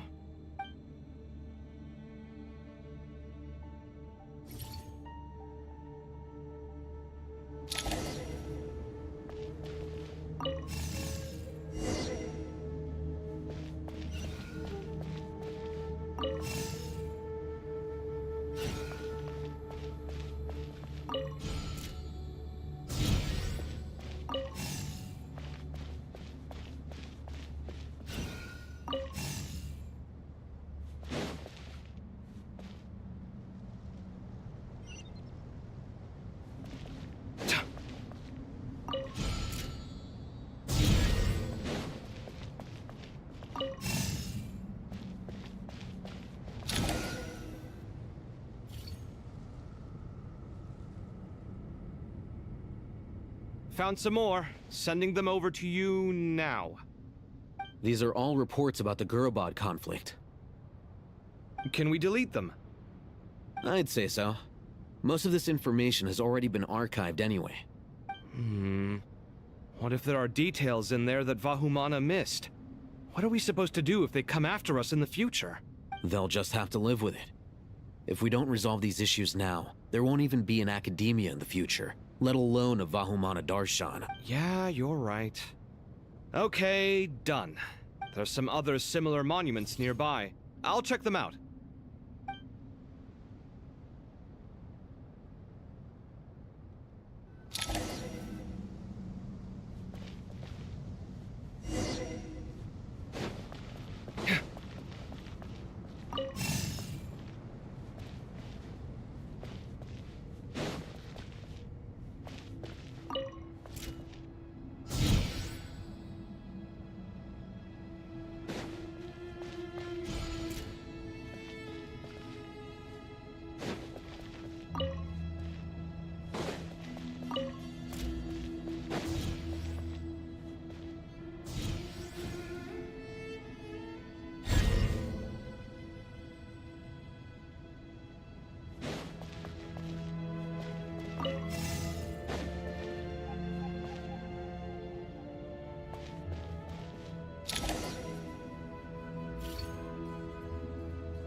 Another monument. Hold on.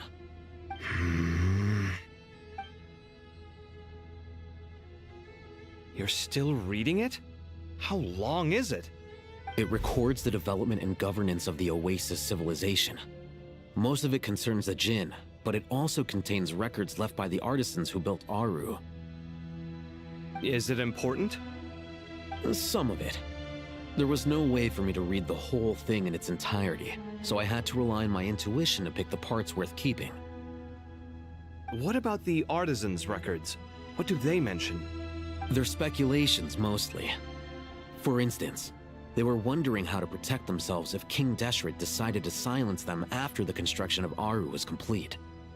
Sounds like pure mythology to me. Surely that kind of thing didn't really happen. The records do emphasize that this was merely their conjecture based on various myths.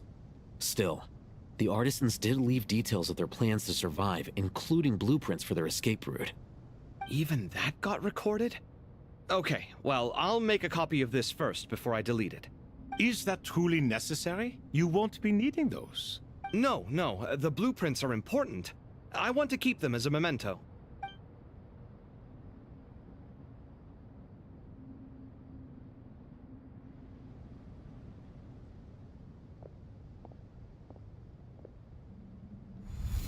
I think that should just about do it.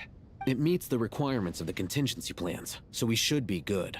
I gotta say, it's the strangest feeling, this cross between reality and the intangible. It's like drifting between life and death, or in and out of a dream, using my own hands to manipulate illusions that are forever out of reach.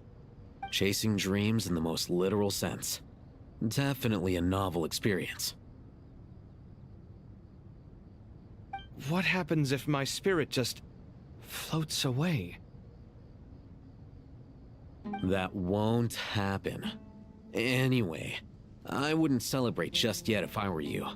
There's likely to be a phase 2 of this project. All right. I'd better keep my wits about me then.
Traveler from afar, do you worry for the fate of Sumeru as well?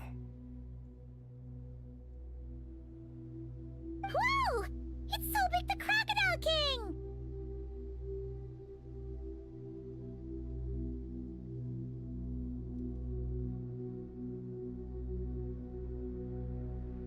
Greetings, Crocodile King.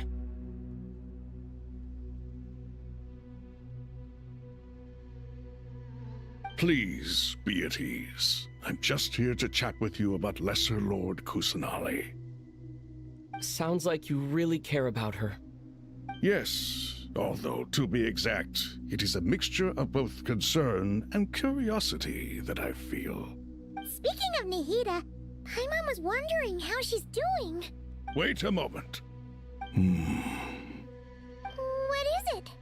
I tried calling out to a pep, but there was no response.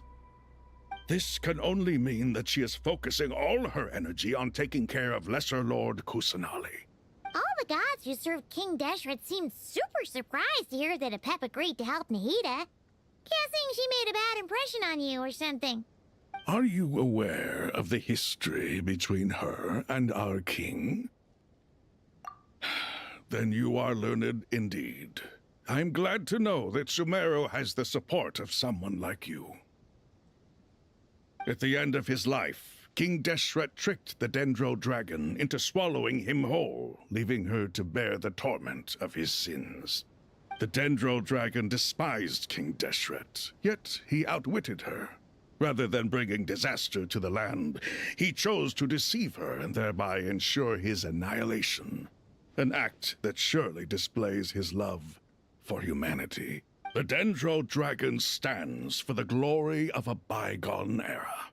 She hated Al-Ahmar and what he represented. All the gods, all the power they wielded. And so, her willingness to help the Dendro Archon through this crisis comes as a great surprise indeed. It makes one wonder whether, perhaps, the Dendro Archon assisted her in the past. Yep, Nahida did her a huge favor.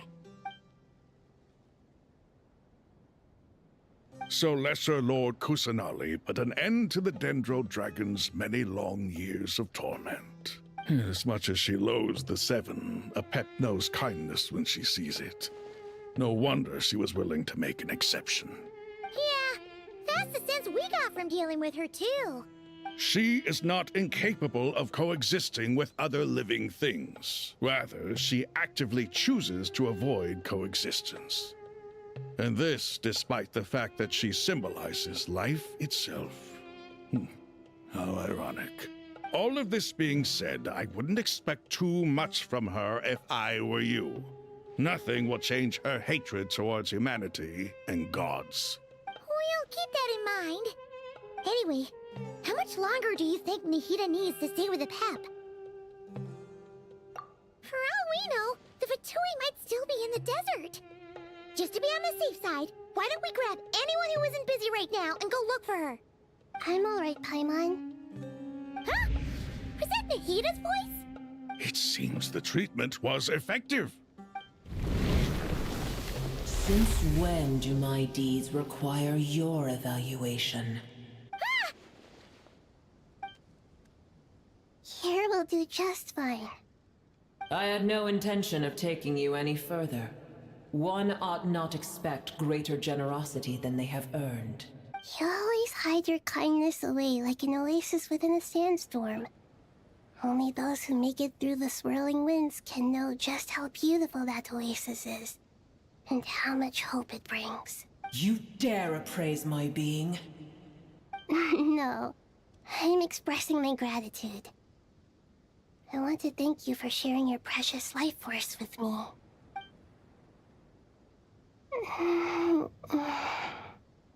Awake already? You are more resilient than I thought. Pep. I feel much better. Thank you. Gods and their gratitude mean little to me. I would rather you give me your assurance that the situation with Irminsul and Sumeru's ley lines will be competently managed. If I suffer any ill effects from the ley lines, you, as the god of this land, will be held responsible. And you would not enjoy being held to account by me. I understand what you require, but I would assume this task even if you did not demand it. Sumeru is my responsibility. I must resume my duties as soon as possible. A farcical notion. God of Sumeru, I hope you realize how unextraordinary your strength is. And yet, maybe it is precisely what defines me. A god of wisdom is not meant to rule by force. Then hold steady. We go forth. Well, I'll be. Is that a pep? Do my eyes deceive me? Of all places, the Dendro Dragon has decided to visit the mausoleum of King Deshret? I see that after all this time, El Ahmar's menagerie of ministers remain as vile as ever. It's a pleasure, Dendro Dragon. Had you arrived but a little sooner, you might have attended a meeting of the Seven Pillars. What a nauseating thought. You are not the first insects I have had the displeasure of dealing with today. A swarm of them tugged on my tail on my way over. Goodness knows what hovels they crawled from. Why do all the creatures of this world remain so lowly after all this time? What did you do with them? I cast them away. What would you have me do? Keep them as trinkets? Boer, this is where we shall part ways. To be clear, I do not wish to see you or anyone else here ever again, unless absolutely necessary. Then I wish you peace as you return to your dwelling place. It matters not to me. Simply refrain from bothering me again. A force to be reckoned with. At times like this, I feel glad that she has no interest in any of this. Hold on, just hold on, okay? We're almost there. We made it! Huh? Wait, that voice! It's... Uh-oh, I'm gonna fall!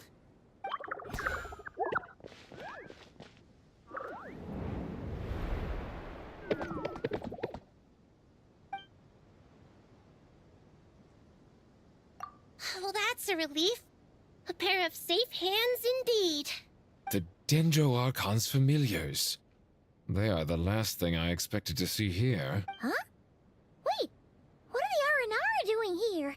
Don't you guys hate the desert?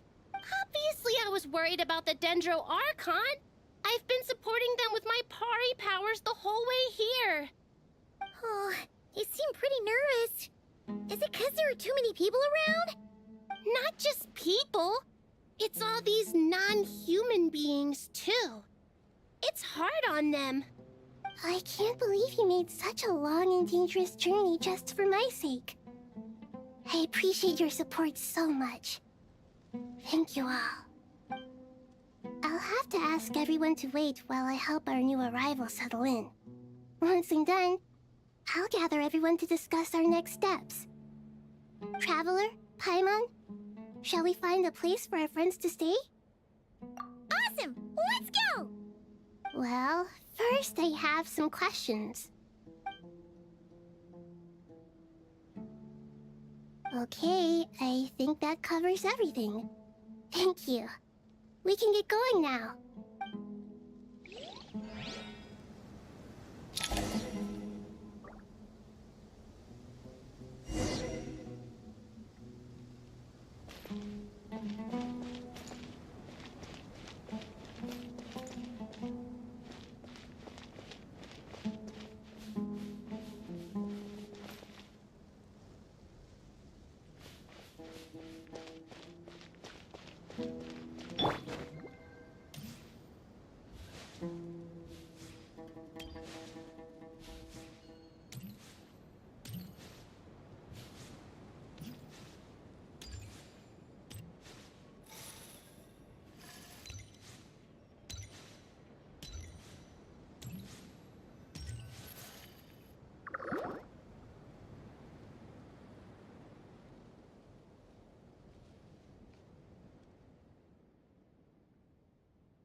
everyone.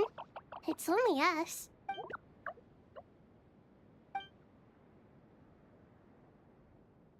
It must be very tough for you coming all the way out here, especially since you don't like the Veluca. Is everyone back in Purana doing well?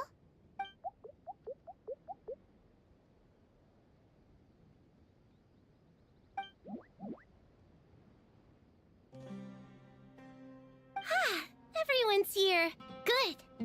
Are you okay? You look like you were about to pass out back there. And you're forgetting who I am.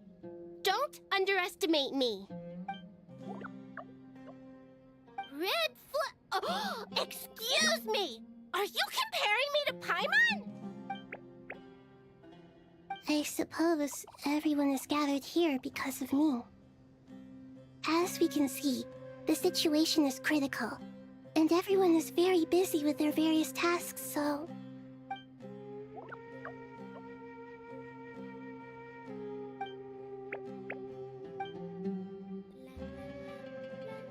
I can't thank you enough.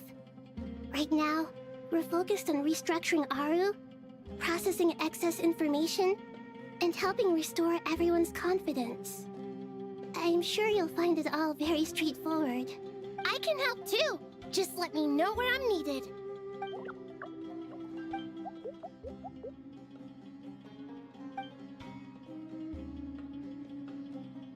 Up to no good?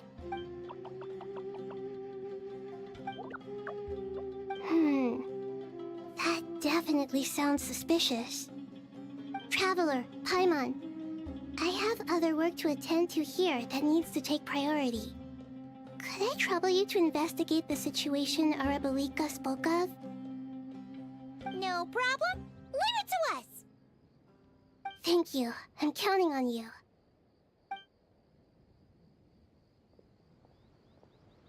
There's one other thing. If you are to work alongside the people of Sumeru, you will need to make yourselves visible to them. Is that acceptable to everyone?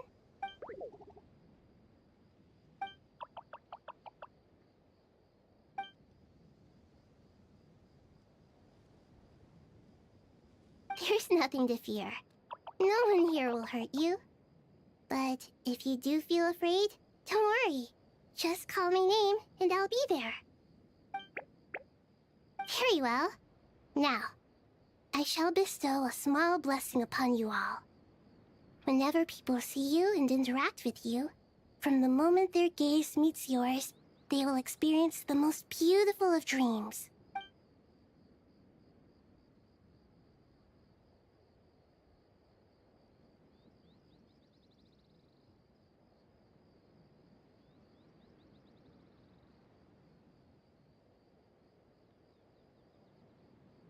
Do not fear. We will face it together. This too shall pass.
Everyone's here. Wonderful.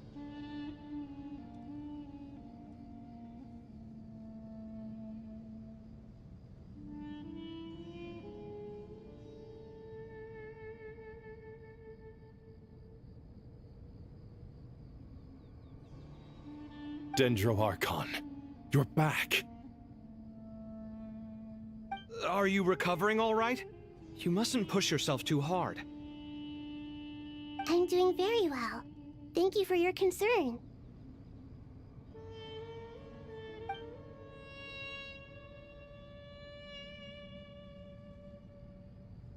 I see. Using the power of Aru to reboot the Akasha and gain access to Irminsul. It's a sound plan, although... I regret to be the bearer of bad news, but with the state that Irminsul is currently in, it's impossible to access via traditional means. Even the Akasha won't change that. Alas, we had feared this may be the case. And what about non-traditional means? Non-traditional means? Are you saying...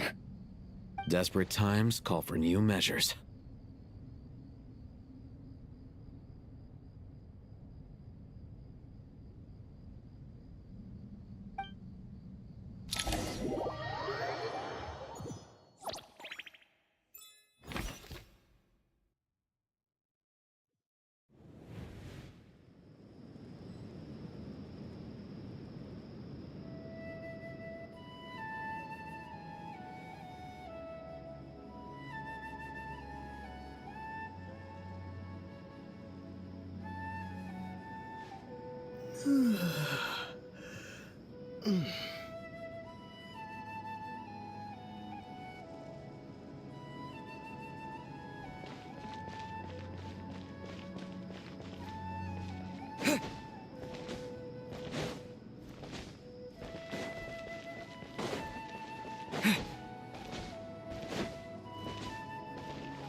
Ah, it's you.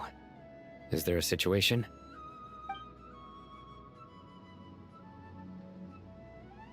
The Aranara have good intuition when it comes to people. In other words, there may well be a traitor among us. Given everything that's going on, I'd be more surprised if there wasn't. Miss Nefer, as a professional intelligence broker, I trust you have a solution? Not one that I'm willing to volunteer. What's in it for me? Let's say I'll treat this as a pilot project aimed at expanding your intelligence operations. Whatever business you're in, an avenue to demonstrate your abilities could never hurt. I like the sound of that. Glad we're on the same page. Given that you rarely set foot in Sumeru, practically no one at Caravan Rebot knows who you are. I take it you've read the files on everyone in the area? Yes. I also skimmed the list of evacuees, and are more or less up to date on where everyone stands. Any initial suspects? Limiting the scopes to males whose recent activity could be viewed as suspicious. I've identified 3 names. The Aranara saw 2 people talking, but currently we only have 1 suspect. The other person was probably just a messenger, and in all likelihood has already left Caravan Rebot. Everyone is heading for the desert per the evacuation order. Anyone willing to turn back at this stage is almost certainly with the Fatui. There's no way it was a spur-of-the-moment decision to act at a time like this. This spy must have been planted long ago. We need to smoke him out from wherever he's hiding. Sounds like you have the beginnings of a plan.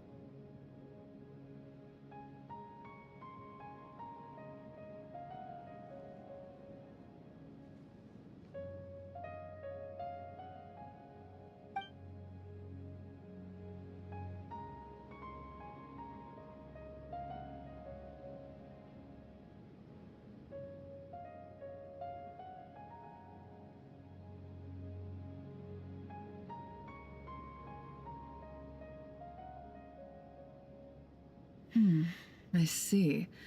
Your suspicions are well-founded. I'd be watching him too if I were you. So far, we still lack solid evidence that he's been bribed. He hasn't made any recent purchases that would indicate he came into some cash. Then let's get closer to him to confirm before we make our move. I can handle it. I'm not based in Sumeru, so barely anyone at Caravan Rebot knows who I am. And you're certain you've never encountered this person in Nodcry? I'm certain.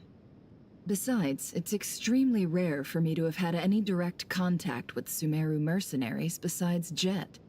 There's no way he could have seen my face before. Sino, stay out of sight and wait for my signal. If he raises any red flags, I'll bring him toward the main road. Understood. I'll take it from there. Excellent. Well, it's a pleasure working with you.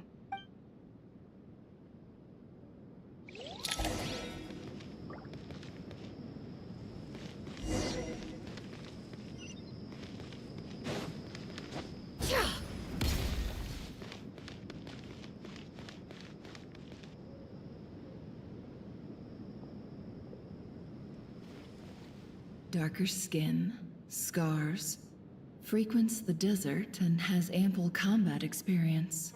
Nothing unusual about how he dresses or acts. What's that he's looking at? A coin. Interesting. Could that be how his contact paid him? Conveniently discreet for someone trying to hide any unexplained income. And yet it could be highly valuable. Sorry to bother you. Has everyone here already left? I don't suppose you happen to see a lady wearing a hat? Ma'am, what are you doing in Caravan Rebat all by yourself? The main group evacuated some time ago. Didn't you pass them on the road? My friend and I lost some of our cargo along the way. I didn't want to miss out on potential business, so I told her to go on ahead and meet the client while I retraced our steps.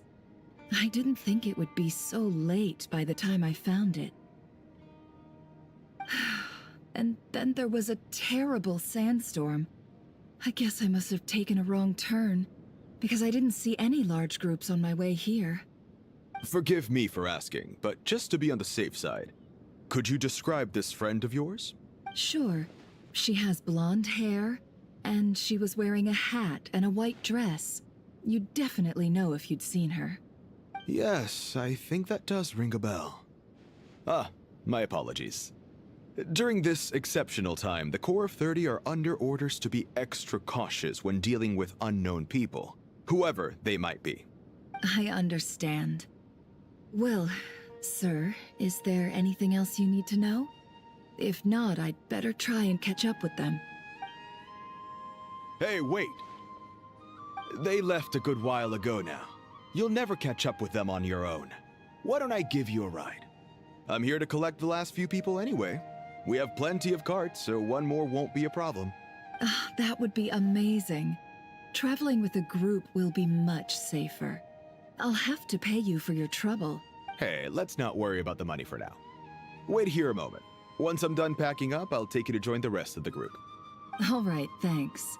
Let me know if you need a hand carrying anything. No need for that. I'm strong enough for both of us. Okay. Well, I wish there was some way I could repay you. Guess it's my lucky day, running into someone who knows what they're doing here. You might have just saved my life, you know? You're not wrong there. I mean, what kind of cargo is so important that it's worth risking your life to get back? I hope for your sake that it's priceless. Actually, I suppose I can tell you, since you've been such a big help. But be sure to keep it to yourself, or we could both be in big trouble. Oh, really? Sounds mysterious. We're in the antiques business. You understand? Some of our goods aren't acquired through the most legitimate means. We have to be very discreet when we're selling them. That's why I had to go looking for the missing cargo alone. No wonder. Well, ma'am, in that case, it turns out that maybe there is something you could do for me. I'm all ears. But to be clear, our commission isn't cheap. Think carefully before you ask. We don't want to ruin our relationship before we even hit the road. I'm sure that won't be a problem. My issue is, I have something that's a little difficult to sell on as well. Take a look at this.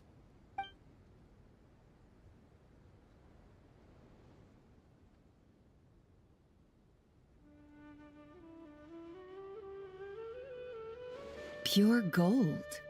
That's quite something. How'd you come across it? Dig it out of some ancient tomb? If you look hard enough, there are many treasures to be found in the mausoleum of King Deshret. It has no distinct Snezhnayan markings. That'll be why he's going with that story. And he clearly doesn't want to arouse suspicion, so he's on the lookout for an opportunity to make a quiet trade. Surely you have an existing business partner. Won't they take it off your hands? I hope I won't be attracting the wrath of my competitors by helping you sell this. The shop I used to work with is having cash flow issues at the moment after losing some money. I'm under enough pressure as it is without having to deal with them. On the off chance anything went wrong, I'd never get my money back. I understand. Gold is the last thing that traders with cash flow problems want to see. Well, in that case, I think we can work something out. As it happens, I'm just about done packing. Shall we make a move? Sure. Let's walk and talk. This evacuation was a huge operation. They needed a few people to stay behind and tie up loose ends. And I ended up being one of them. You're lucky you ran into us in time. I certainly am. I don't know how this happened. One thing led to another, and look how it ended up. I just hope our client doesn't get spooked and cancel their order. Fingers crossed. But either way, life goes on, and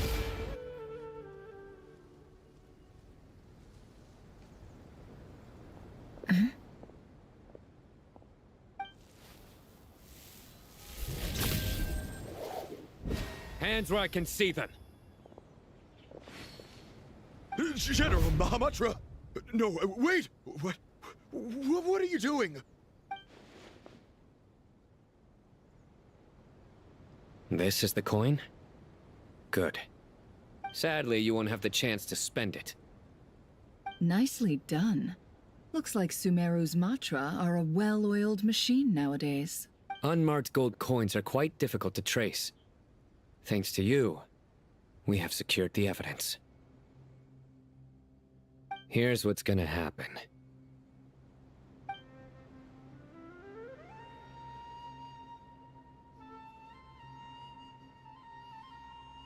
Southeast from here, leeward side of the hill. That's where he's meeting his contact. Great work. Candace tells me your interrogation skills are highly effective. Hers are quickly catching up. She's improved a lot in recent years. Looks like it's over to you for the next step. Because I'm quickest on my feet? Because you know how to trail a target. Plus, it'll be easier to monitor their activity from the air. Fine. I'll be quick. One more thing. The Traveler just brought a message from the Dendro Archon. Once you're done with this, we're to meet up at the mausoleum of King Deshret. Got it. Will do. Are you sure you'll be okay on your own? Gee, I don't know. Maybe you should come with me. Okay. Then Paimon's coming with you. Really? You do know this is a stealth operation, right? Meaning, you have to be quiet? Paimon, are you sure about this? Well, Paimon at least wants to give it a shot. Like everyone says, if you never try, you'll never know. Besides, being the best guide in Tibet has to count for something. This should be a piece of cake.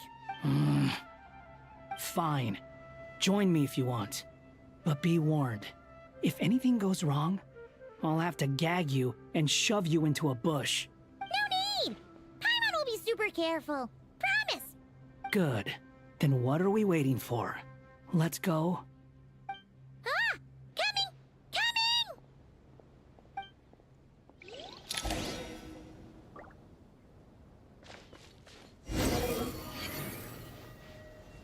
Search for it.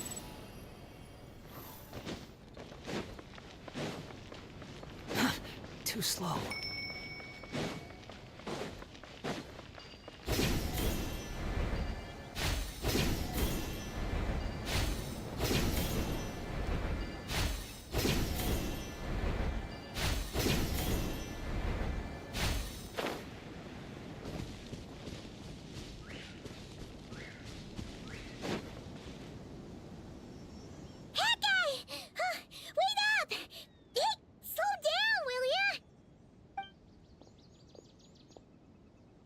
We're here.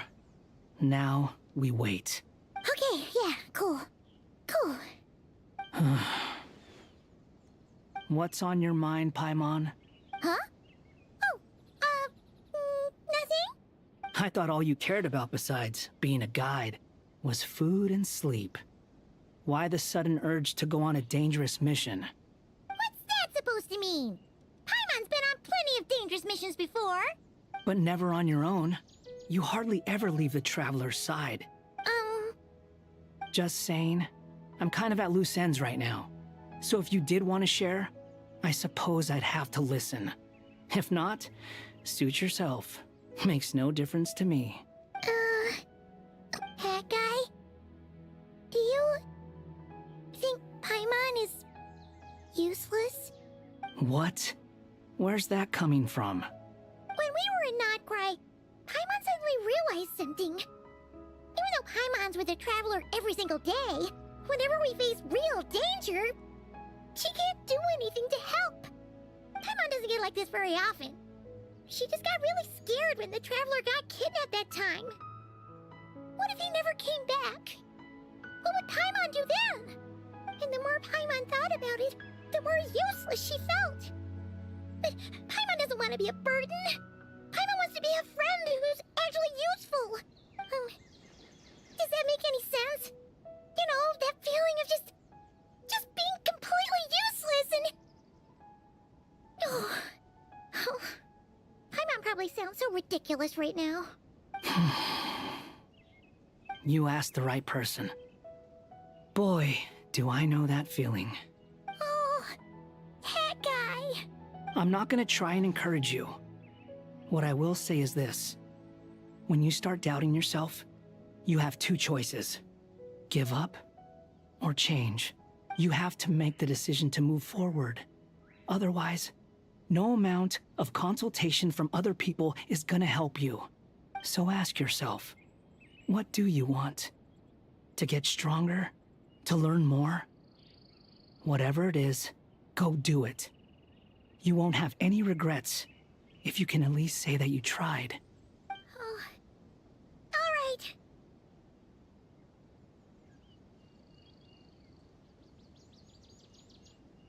Something's not right. Shouldn't they be here by now?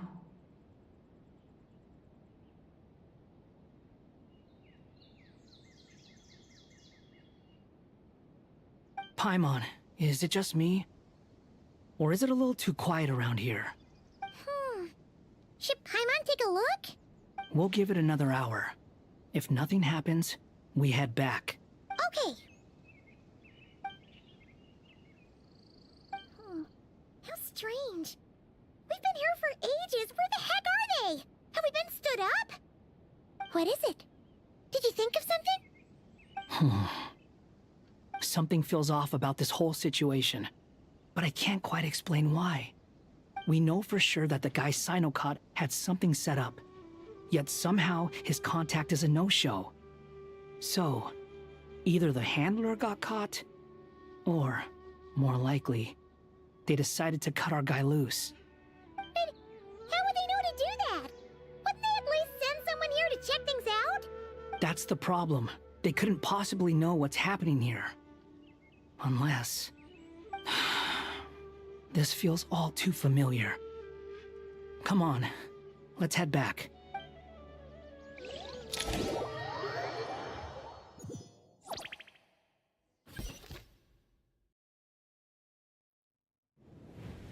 Even though this isn't a formal meeting, I'd still like to start by saying how grateful I am to each and every one of you. Thank you all for coming here and standing by our side. Chesipank and Bennu are currently assisting the scholars with the maintenance of Aru. Please forgive their absence. As for Hermanubis, may he rest in peace. We remember him with great fondness. There have been times when I imagined what it might be like to meet you all. Now that it's really happening, I feel quite emotional.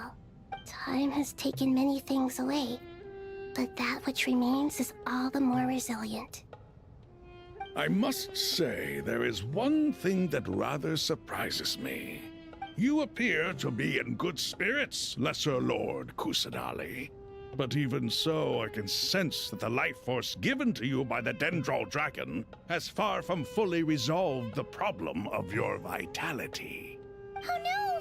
So even a Pep's power didn't work? Don't worry, Paimon. It worked very well indeed. The issue is how closely I am tied to Irminsul. Until the problem with VII is resolved, there is no way I can fully recover. Sumeru has undergone tremendous changes during your absence. When gods pass away, inevitably, people's faith in them grows weaker. You must have sensed it already. Your power is not what it once was. Regrettably, this is true. I too have grown weaker due to the effects of Irminsul. Right now, we're all in quite a sorry state. Then what do you suggest? We take all the help we can get. Sumeru is our shared home. You and I, gods and humans alike. We must unite all our strength in this moment.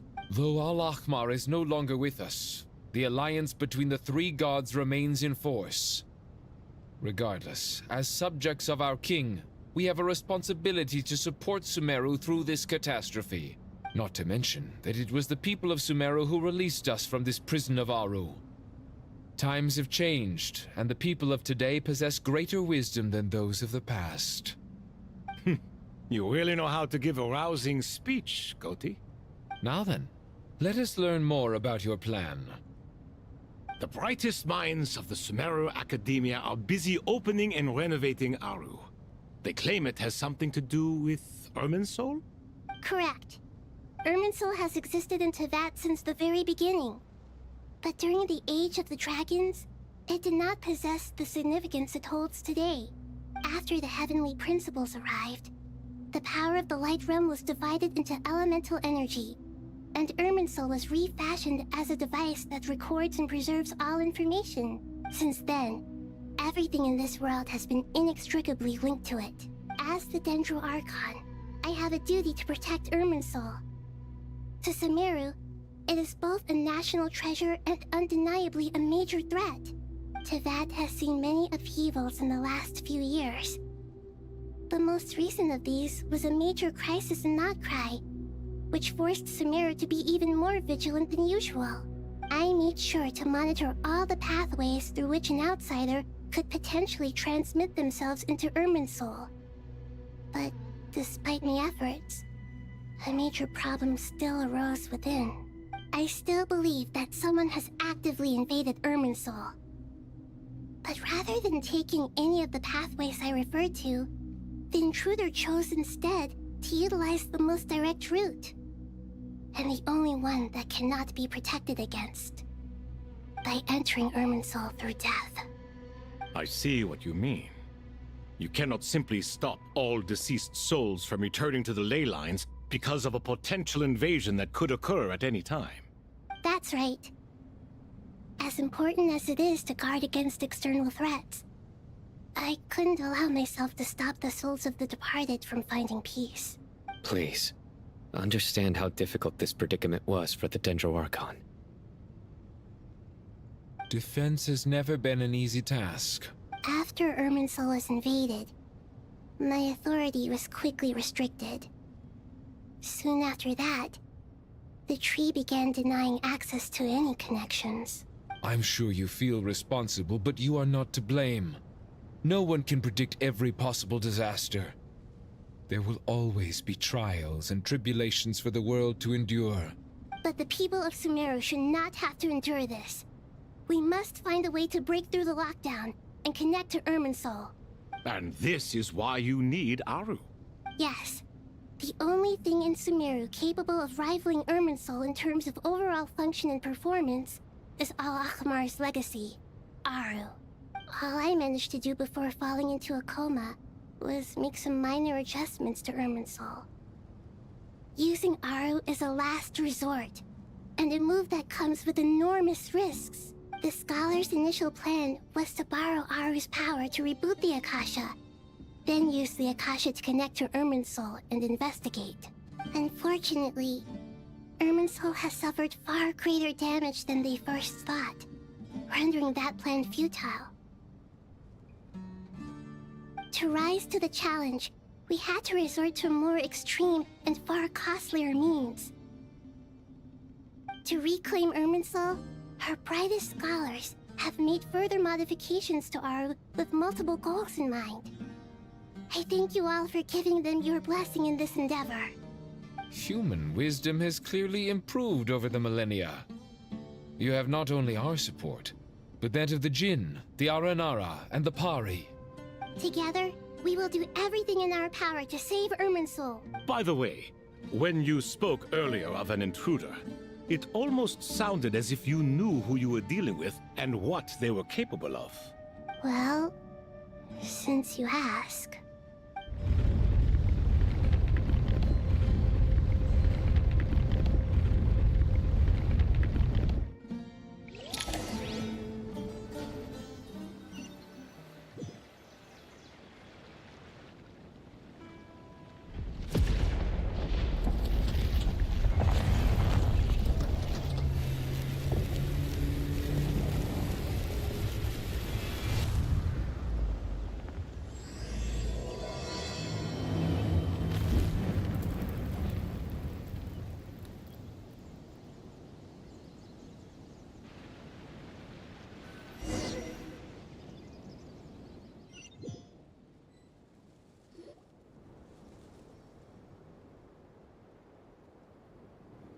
Master Tainari!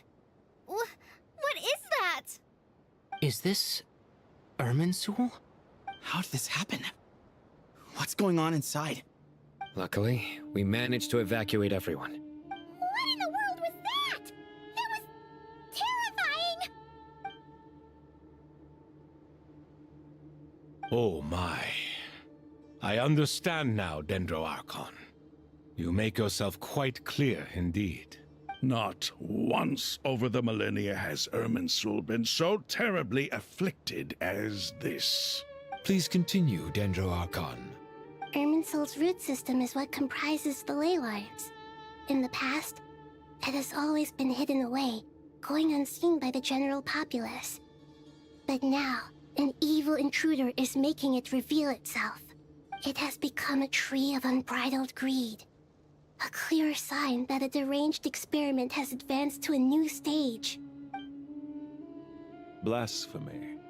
From where I stand, an experiment in the name of blasphemy sounds rather improper.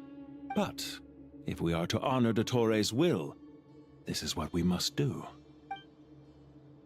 The birth of this tree proves to me beyond doubt that this incident is connected to him. But to explain the situation in full, there is someone I need to tell you about.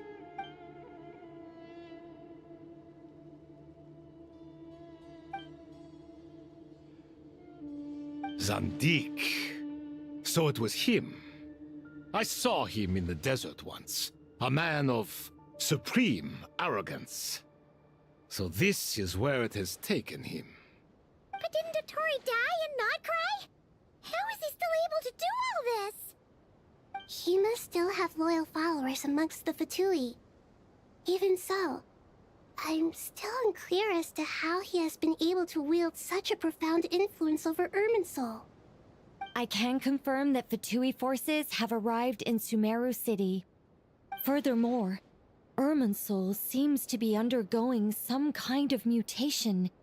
Evil branches are beginning to grow. Things that do not belong to this world are slowly but surely materializing. Sorry, I couldn't think of any other word to describe it. They don't seem to be fully formed physical entities yet, after all, but they are gradually becoming real. A baleful tree climbing up into the heavens. Speaking of Dottore, I have some information on that front as well. I didn't think it was wise to state this out in the open. But my theory is, the mole wasn't cut off after he was caught. They wrote him off from the beginning. You mean, The Fatui never intended to follow through with him? Then why plant a mole at all? It's hardly a conventional strategy, and the rationale behind it is pretty twisted. But as it happens, I know someone who works exactly this way.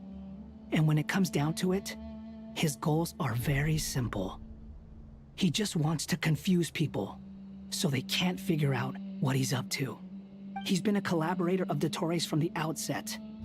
That fact alone confirms that Dottore is involved with this somehow.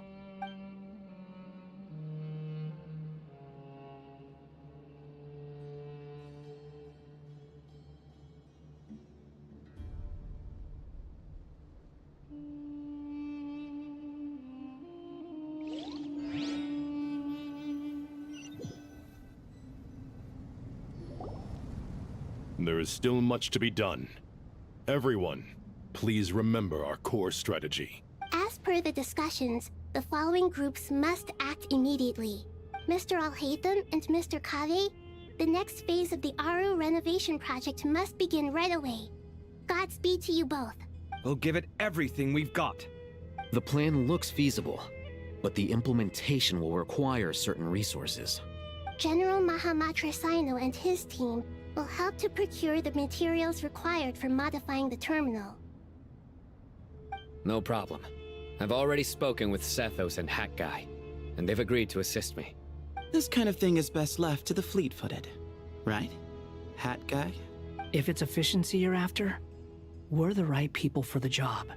Following up on the elemental energy amplifier we discussed, Ms. Dory, I assume you're the one most familiar with the status of this project. Aside from the Dendro Archon, of course. Yep, that's right. Leave it to Lord Sangamabe. Got it. Well, I'd like Madame Farazan, Kale, and Nicole to support Dory on the technical side. You can count on us. Will do. Rest assured, I'll take good care of Kale. Dia, Candace, and Nefer, you'll be in charge of negotiating between the various parties. I trust you remember our goal. You bet. We can handle it. Good. I believe that covers everything. Tainari will provide ad hoc support as needed, if that's okay. Poor Tainari. Must be tough being Nephis' student. Getting bossed around all day. Hey, don't try and drive a wedge between us, you old rascal. All it says to me is that Master Nephis has faith in everyone's abilities. While I'm nominally here as backup, I doubt there will be many situations where my help is needed. Exactly. Finally, Traveler, you and I will head to the border between Sumeru and Natlan. Once that task is complete, I'll be asking some of you to accompany me to the Eternal Oasis. The Eternal Oasis? I thought that was just a legend. So it does exist after all. Regarding your trip to Natlan, under normal circumstances, a meeting between our two nations would be a far more formal affair. Unfortunately, Sumeru is all but completely cut off from the outside world at present. So regretfully, we won't be able to give the Pyro Archon Mawika the grand reception that she deserves. My apologies for the inconvenience. No point putting too much pressure on yourselves. That goes for everyone. Right. Especially you, Dendro Archon. I'm sure you're still feeling quite weak. Don't worry about me. The Dendro Dragon's life force will sustain me. Plus, we'll be there every step of the way. Nahida will be just fine. Yes. I believe in myself. And I believe in every one of you. Well, time to get going.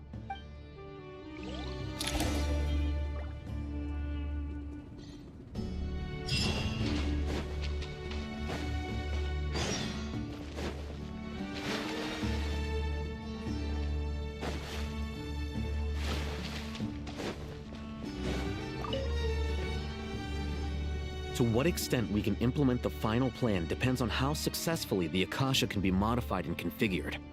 And to make sure the configuration works, Aru will also need some further optimization. Yeah, no surprises there. Once we roll this out, any Sumeru citizens who already have Akasha terminals can simply continue to use their existing devices. This still leaves us with a significant equipment shortage, though. Many groups of people were never issued Akasha terminals, including mercenaries, the desert folk, and many others. We'll need a supply of rare materials for the renovation of Aru and the production of new terminals. Right now, the best place to source these locally is from the primal constructs within King Deshret's mausoleum. Time is not on our side here. It's gonna be a race against the clock. The Aru merge and renovation project will have to be carried out by you two. Everything's riding on this, so failure is not an option. Best of luck to you both. As discussed, General Mahamatra Sino and Mr. Hat Guy will source the required materials. Mr. Sethos is quite familiar with the layout of King Deshret's mausoleum. With him accompanying them, things should go quite smoothly. I have every confidence. In the meantime, we may as well take a breather. Makes sense. There's not much we can do until the materials arrive. Get in formation and stay close.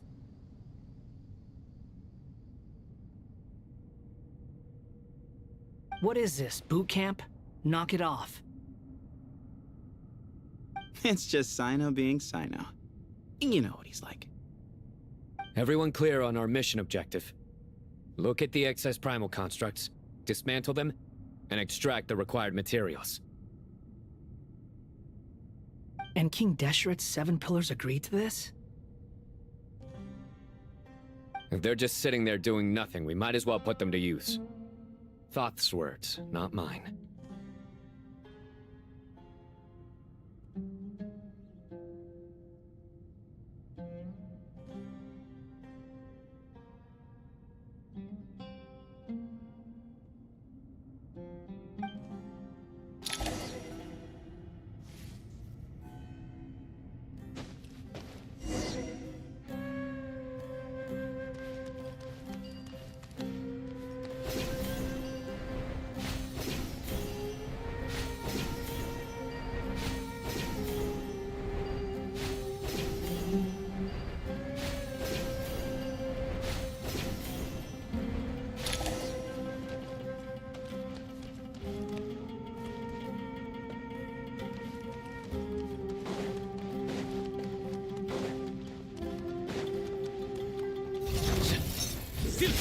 Judgment is upon you.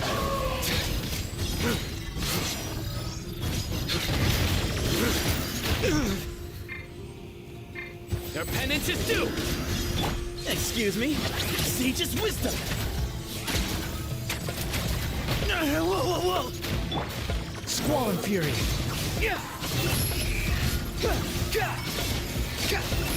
Search for it.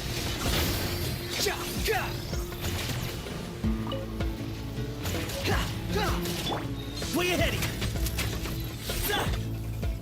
you! Nowhere to run! Unsightly insects!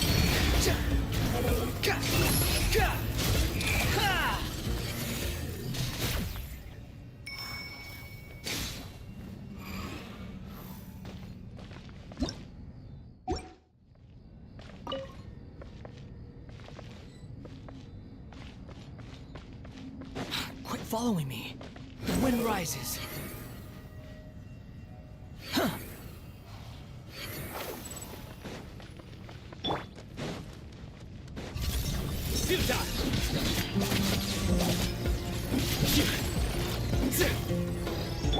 Give some space.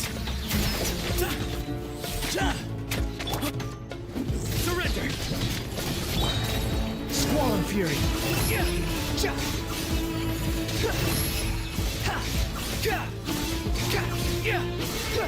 You're dead! Excuse me? Move or be moved!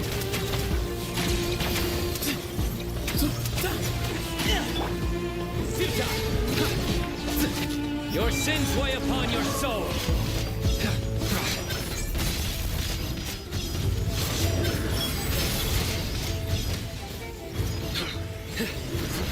Guilty! Cry louder! Behold!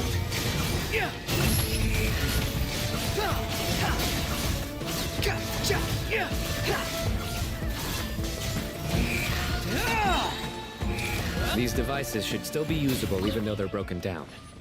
Let's take them back for the others to review.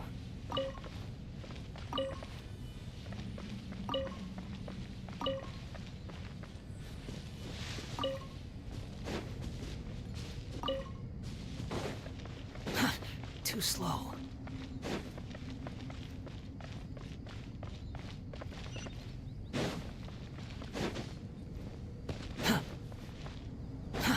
Too slow.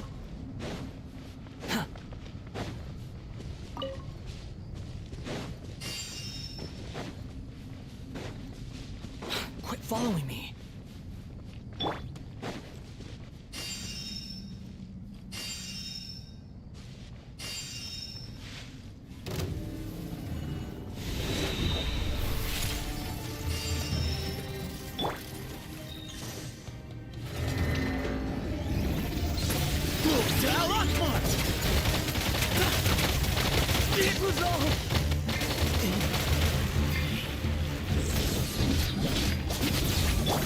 Squall Fury. Know your place. How amusing.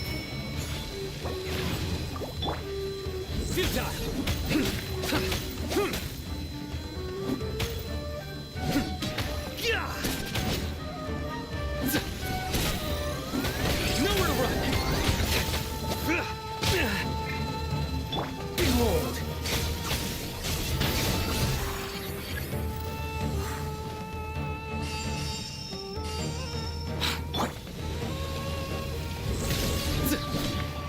Judgment is upon us.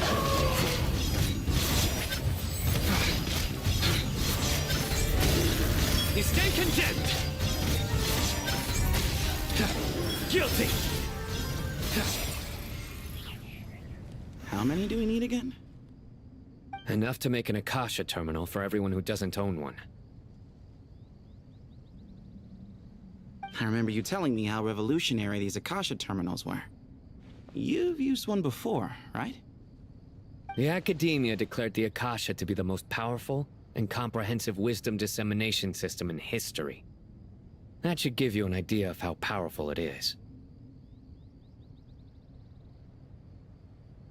Certainly sounds impressive.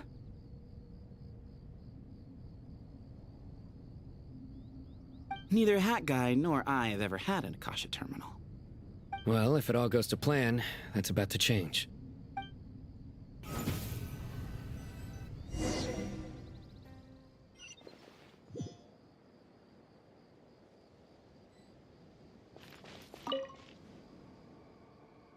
Oh, goody! Thank you so much for handling the delivery. What a long way it was.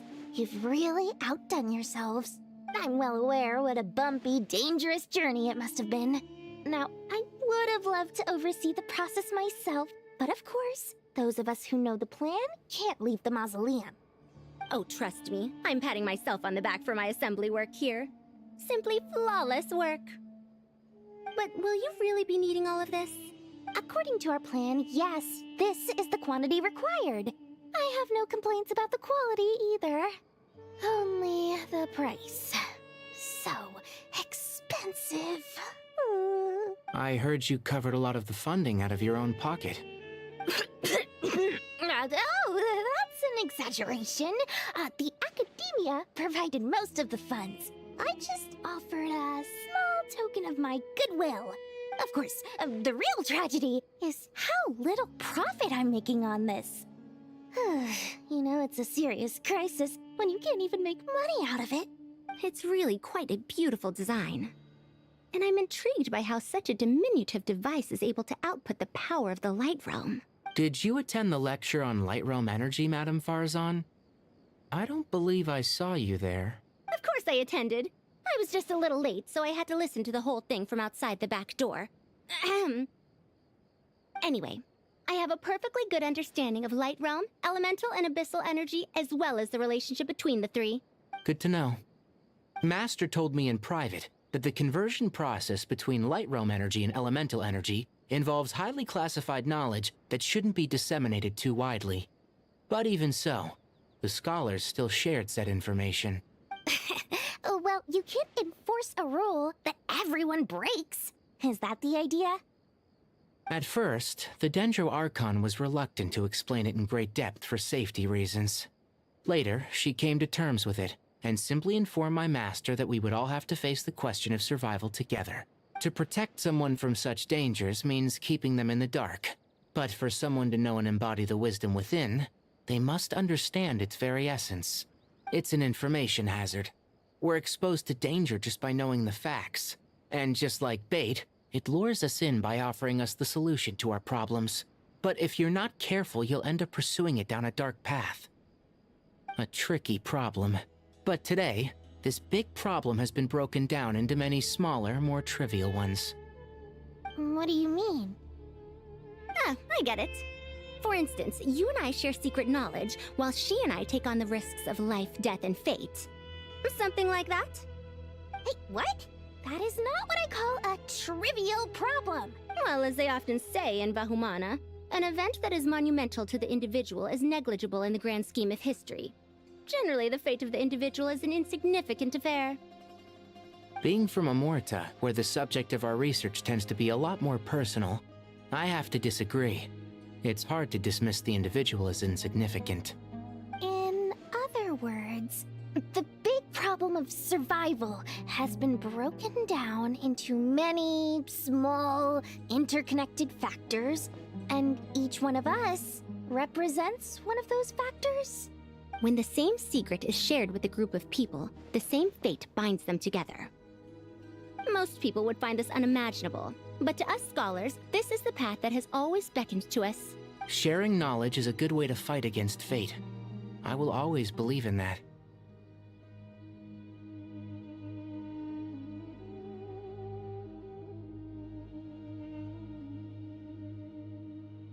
All right. I think that's everything.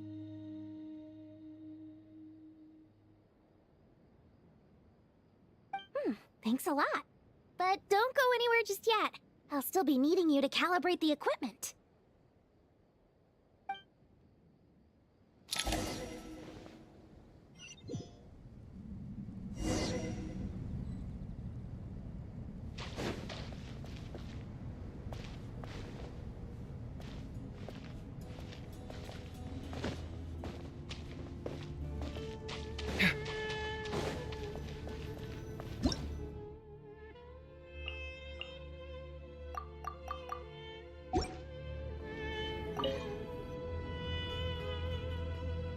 Okay, the materials are ready. We can proceed with the next phase. Alhaitham, how are you getting along? Most of the information in Aru is written in ancient desert scripts. Some of this is written in a tribal language, while other parts seem to be a variant of an oasis script, based on the glyph forms. Oh. Not lost to history, I hope. Some are. All we can do is infer the meaning based on the rules of related languages. Although, this section actually fills in some of the missing historical record. I'm transcribing it so we can bring it back to the academia. After Aru started up, 2 more lines of text appeared here. Can you read them? Humans may not read what is written by the gods, except by not reading. Victory should not be easy to attain, for it symbolizes divine wisdom. Knowledge must not waver, for it has external borders. Is this a clue to solving a puzzle? Or is it being symbolic? You can't read it unless you don't read it. Victory is wisdom. Knowledge is confined by borders. Wait, I think I've got it. It's a metaphor, isn't it? It's talking about... a chessboard.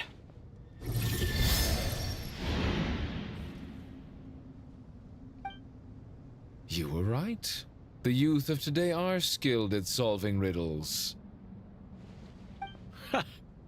Have the secrets buried in the desert not been unearthed over the years all the same? Since Aru is a place reachable through wisdom, this day was bound to come sooner or later.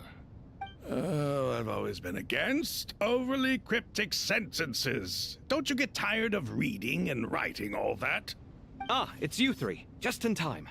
We've been delving deep into Aru, and now this board has appeared. I've heard this was how you'd while away your free hours. You must be quite the experts by now in that case. It is true. King Deshret's chess games are some of the most well-loved of all his wonderful creations. If you have ever been to Safhe Shatranj, you may well be familiar with the chess pieces you see here. Is this chessboard supposed to be another visualization of the interior of Aru, then? Naturally. Visitors, everything is ready. Only by completing the challenge on the board in accordance with the rules will you be permitted to overwrite Aru. 1 second. It's not dangerous, is it? Dangerous? Why, yes, of course. I should be the one to go, then. Wait for me here. Sounds like the self-confidence of our present company has rubbed off on you. Don't be ridiculous. I'm your upperclassman, and that means I have to look out for you. I appreciate the sentiment, but a game of chess typically requires 2 players.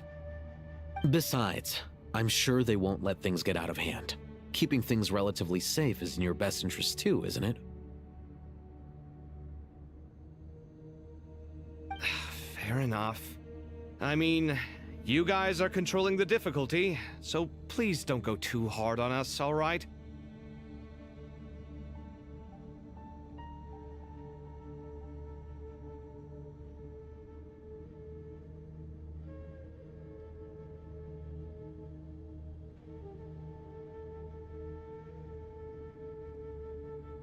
Ah, but Bennu said he wanted to put some respect into these whippersnappers. All right, all right. Thank you. Obviously, we'll still try to be careful. This doesn't seem like ordinary chess. Is the goal to defeat the opponent?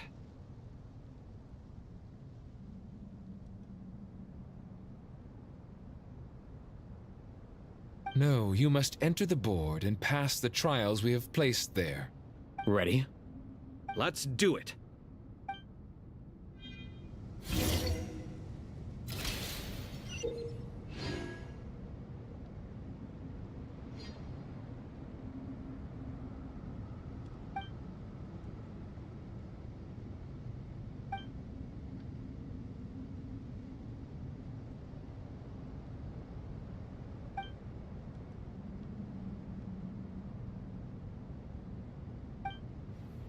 The first trial is posed by me.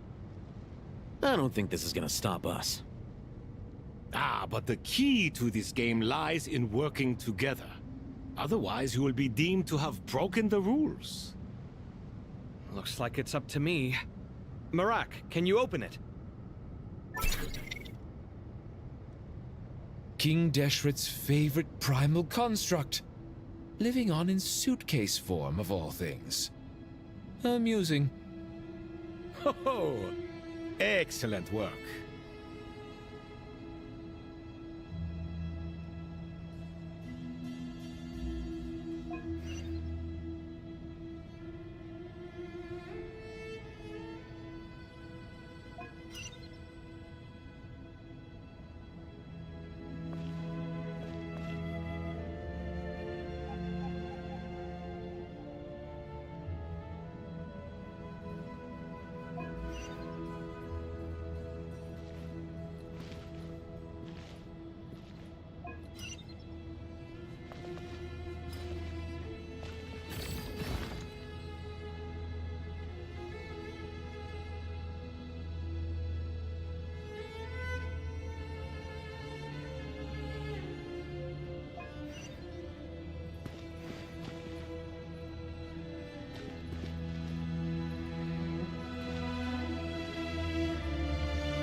Strange time to catch up on sleep.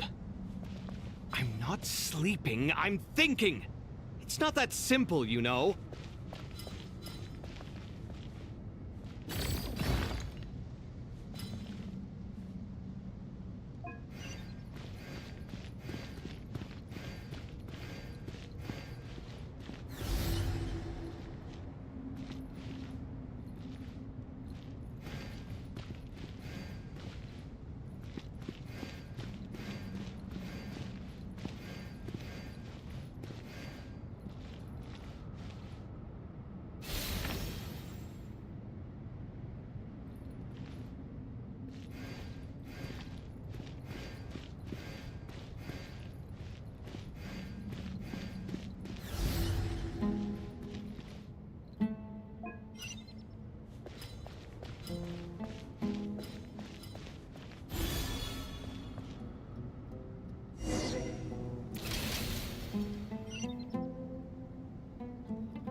Now is the time for my trial. Now, don't be nervous. I'll make it nice and easy for you.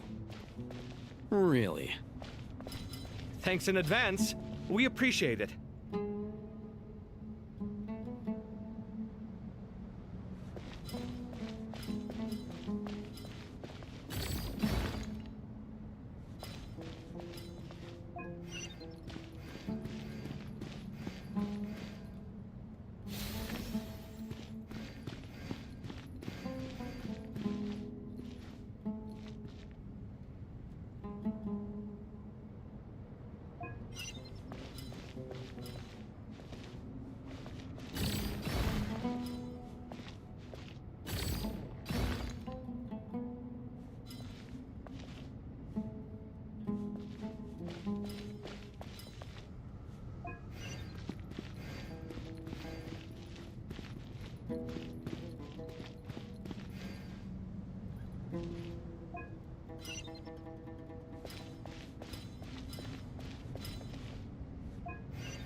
Now is the time for my trial.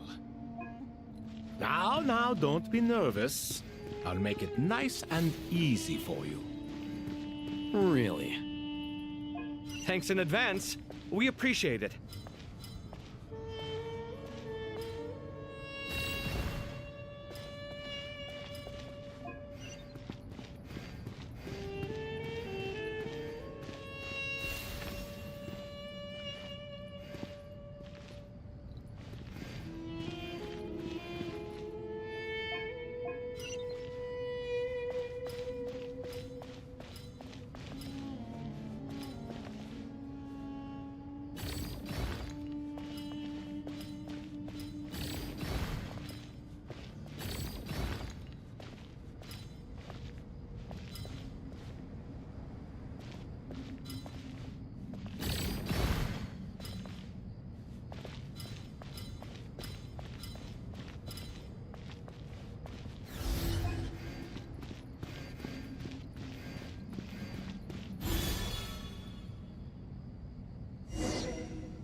Ibis King, don't you think this all rather inappropriate? You may as well be handing them victory on a silver platter. Do not expect me to follow your lead. Ha! Suit yourself.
Strange time to catch up on sleep. I'm not sleeping, I'm thinking! It's not that simple, you know.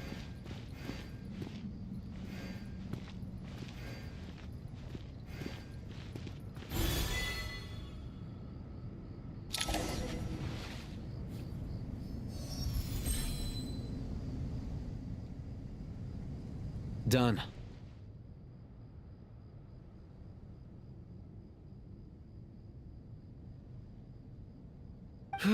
Finally. It's over. But seriously, that was incredible! Standing on the chessboard felt completely different from standing on solid ground.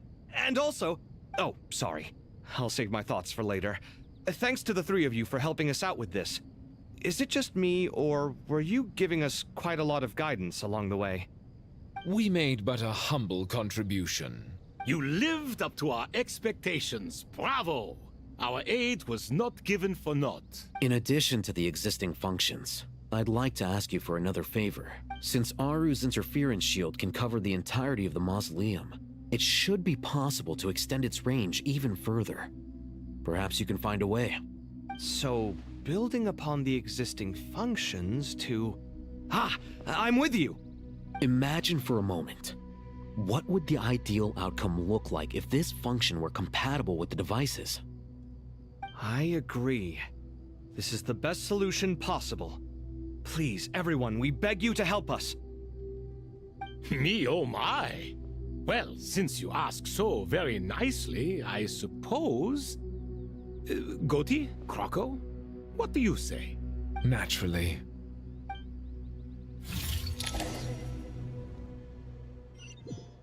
Time to go! Let's go find Nahida!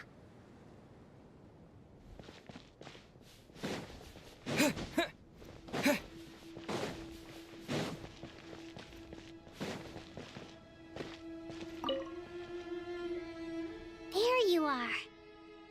Miss Nicole truly is an angel. She shows great wisdom in guiding others. and she has already sent word to Natlan on our behalf. She said that while the other members of the Hexen Circle are busy with important work, she is quite free, and she's more than willing to accompany the people of Sumeru for the entire journey. Oh, there's Nicole, all right. Always super patient and loves to help everyone out. She's the best. She is. So kind and enthusiastic. Well, time for us to get going. Let's head out.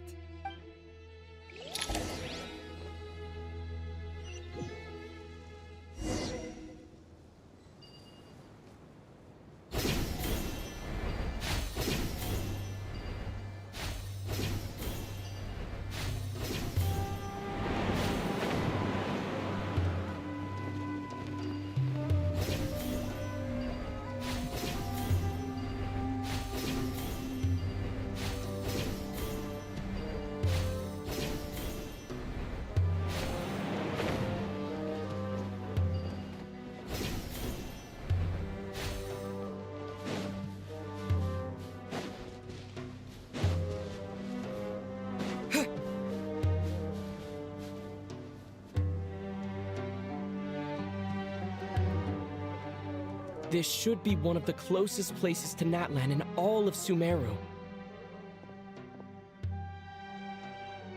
There's the barrier Nicole and Nefer mentioned.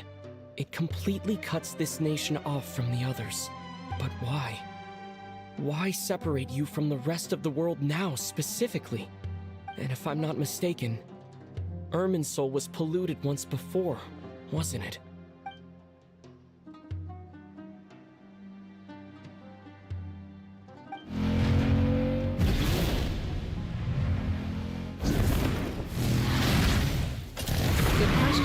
I'm wondering the same thing myself. That voice. Mawika! You got here pretty quickly. Hello, traveler. It's been a while.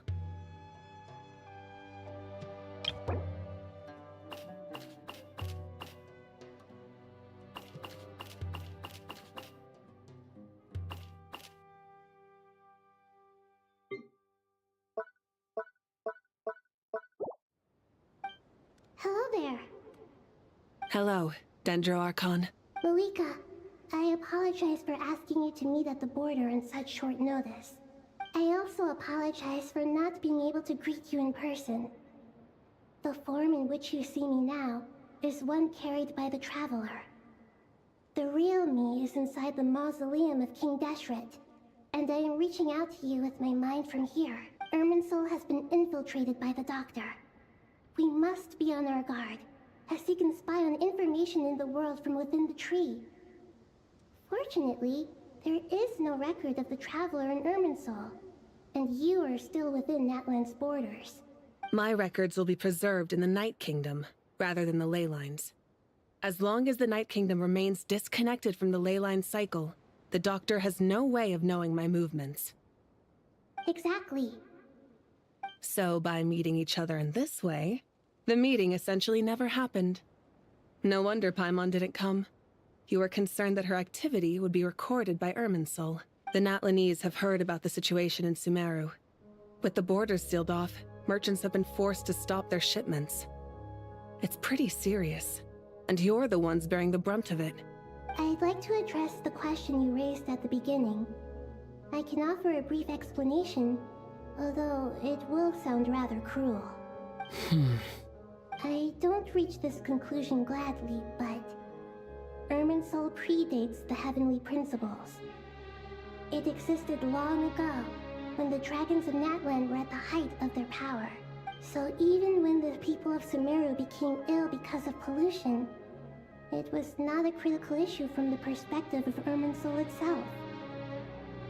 As long as it continues to function normally, the barrier will not be activated. But this time, the Doctor's invasion has directly affected the tree. That is what caused the barrier to deploy. The heavenly principles established a rule that when Irminsul is plunged into grave danger, a portion of power will be reserved to isolate Sumeru. That way, even if Sumeru is destroyed, the outside world at least has some time to catch its breath. We'd certainly need it. The heavenly principles created almost everything that exists in Teyvat today. To them, preserving the existence of the world and its inhabitants takes priority over protecting Sumeru. Meaning, protecting Sumeru now falls to you. Yes. My own power may be limited, especially compared to yours. But that doesn't mean that we're just gonna sit around and wait for the end. If necessary, I will utilize any and every means at my disposal. Nicole of the Hexen Circle didn't say exactly what this meeting was about. But after hearing everything you've said so far, I think I can guess where this is going. That's right. Nahida and I discussed it at length. We both know how presumptuous this is, but... You need the pyronosis, don't you? Yes, you guessed correctly. Originally, I only intended to borrow it, but the situation is far graver than I foresaw. So instead, what I ask of you is to please give the pyronosis to Sumeru. Why do you sound so nervous? There's no need to be shy. Surely a gnosis is pretty important to a god. I guess, but it's not as if losing it would suddenly render us powerless. But I'm sure you don't need me to tell you that. With all the nations you've traveled to, and all the gods you've met, you must have realized that by now. As far as I'm concerned, a gnosis is basically an elemental energy enhancer. But I don't usually use it. You know me. I like to think I'm pretty strong without it. Yeah, not about to dispute that. So you see, you don't need to sweat it. Here, take the pyronosis. Huh? Just like that? Uh-huh, just like that. To tell the truth, I've always toyed with the idea of giving it to someone who needs it more than I do. I know you accompanied Nahida here to try and increase the chance of success. It's a good thing you did, because your involvement is one of the main reasons you've managed to persuade me. Are you sure about this? Handing over your gnosis just because of me? I won't try to quantify it, but trust me. Handing over the gnosis to Tumaini is far from the craziest idea I could think of. Besides, even if you hadn't come here personally, I think I still would have agreed to Nahida's request. Irminsul doesn't just affect Sumeru. It impacts all of Teyvat. I know all too well how difficult it can be to protect the things you care about. So logically, morally, or however you want to cut it, helping you is the right thing to do. You don't need to tell me the specifics of your plan. Where the gnosis is involved, the tighter the secrecy, the higher your chances of success. Malika, my heartfelt thanks go to you and the people of Naplan. Don't mention it.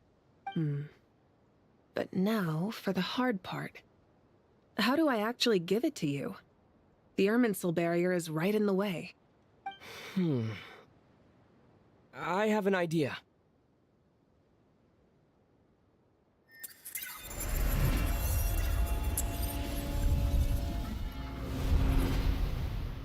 Just as I thought. Incredible. What did you do? Just made a lucky guess. This seems to happen quite a lot. Things that apply to everyone else don't seem to apply to me. I figured the same might be true here. Irminsul usually produces effects based on the records it holds. Since the Traveler is a descender, Irminsul contains no records of him, and thus has no way to impede him. Is that right?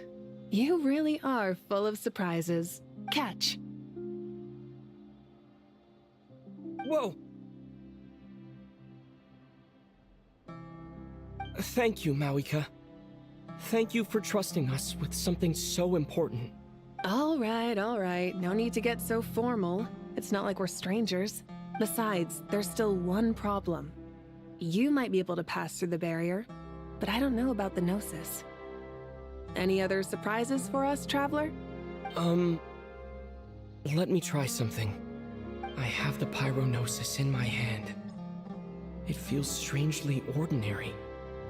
Not particularly heavy, and yet This tiny thing symbolizes the mighty authority of a god. I need to think hard about my memories of Pyro. My memories of journeying through Natlan. All those important experiences I've had.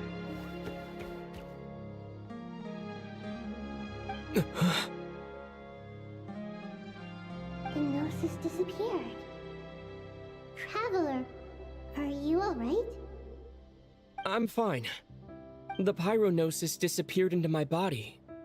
Just like phlogiston. Maybe it resonates with you because you've mastered the power of phlogiston. You might not be recorded in the ley lines, but you're still Artumini. Whew.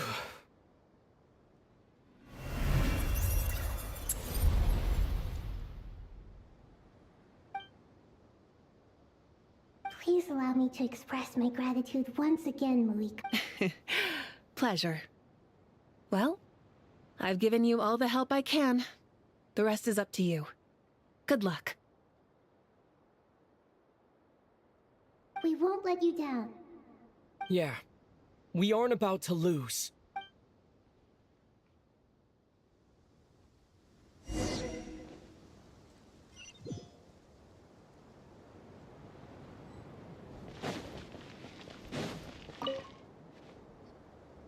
Traveler, Paimon, how are you feeling? Paimon's a teensy bit nervous, but only a teeny tiny bit.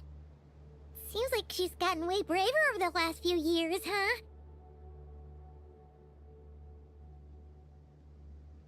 Of course. After all the adventures you've had with the Traveler, I'm sure you've gained a lot of experience and grown as a person. I'm doing all right. What about you, Nahida? How are you holding up?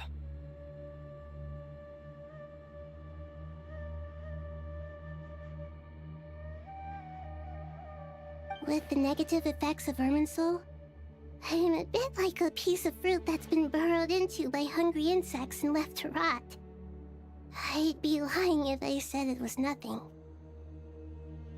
But please don't worry. We all know what we're getting into, and we've prepared as well as we can. I believe in everyone. I believe in you. And I believe in myself. Stoking the fire inside oneself is certainly one way to live, but knowing when to rely on one's companions is also a form of great wisdom.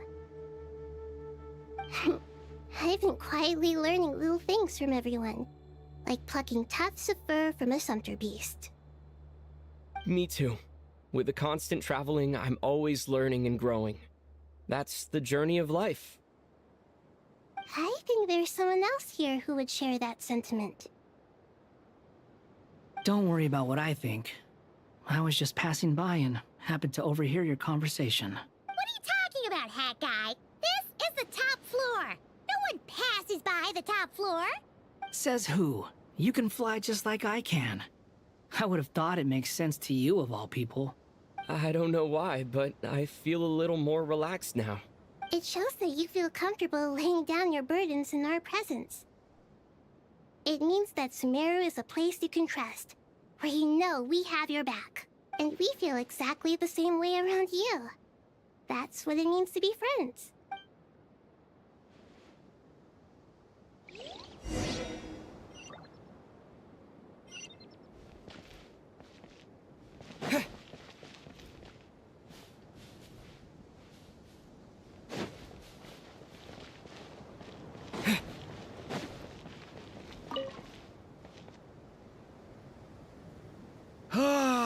It's finally done. Ugh, but I have a nagging feeling that there's something I've forgotten.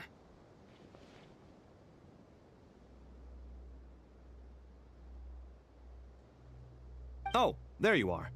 Everything wrapped up on your end? Okay, fair enough. That was a pointless question. We were working in tandem, after all. You must really be exhausted. Well, it's been a busy day for both of us. When work ends, you clock out. No looking back. Yeah, we're definitely due a break. Probably a little late to start drinking now, though. I'll stick with water.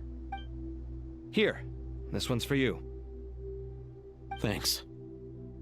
You want a bite to eat? I can grab us something. Or wait, I think there's a stove nearby. Let me take a look. Are you nervous? A little, yeah. Unlike you, it seems. How are you not feeling at all nervous?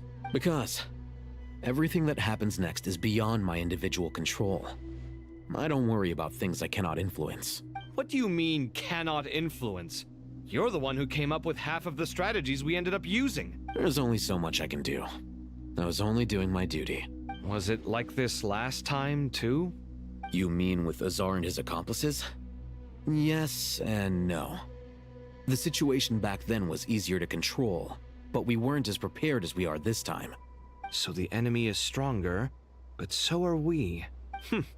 I still vividly remember the way you interrogated me in the library after the fact. Where were you when Sumeru needed you most? If your memory is so vivid, you might also recall that it was you who came looking for an argument. You're often the one who initiates these things, you know. I came for a conversation! I didn't know it was gonna turn into an argument! Anyway, at least I showed up this time. So, what do you think? What do I think? I think we're certainly better off for it. It's good having me around to help out, huh? Absolutely. As a citizen of Sumeru, you displayed a remarkable sense of responsibility in the face of disaster. Certainly feels that way. I just shudder to think how the world would have ended up if we hadn't gotten control of the situation. So, do you think this is what impending disaster looks like? The sky is so clear, and there isn't a whiff of decay or destruction in the air. It's hard to imagine that the fall of humanity could happen on an ordinary day like this.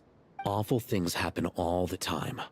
Sometimes people can stop them, and sometimes they can't. What you and I have done is increase our chances of stopping this one. Lofty ideals may provide no defense at all against nihilism, but perhaps little decisions can. Oh, nothing. It's nothing. I hope everything works out tomorrow. It will. As long as we stick to the plan, our chances of success are good. It's really strange. You're my junior, yet you always seem to act more like an upperclassman than I do. I think it's mostly a matter of temperament. Ugh. Walked right into that one, didn't I?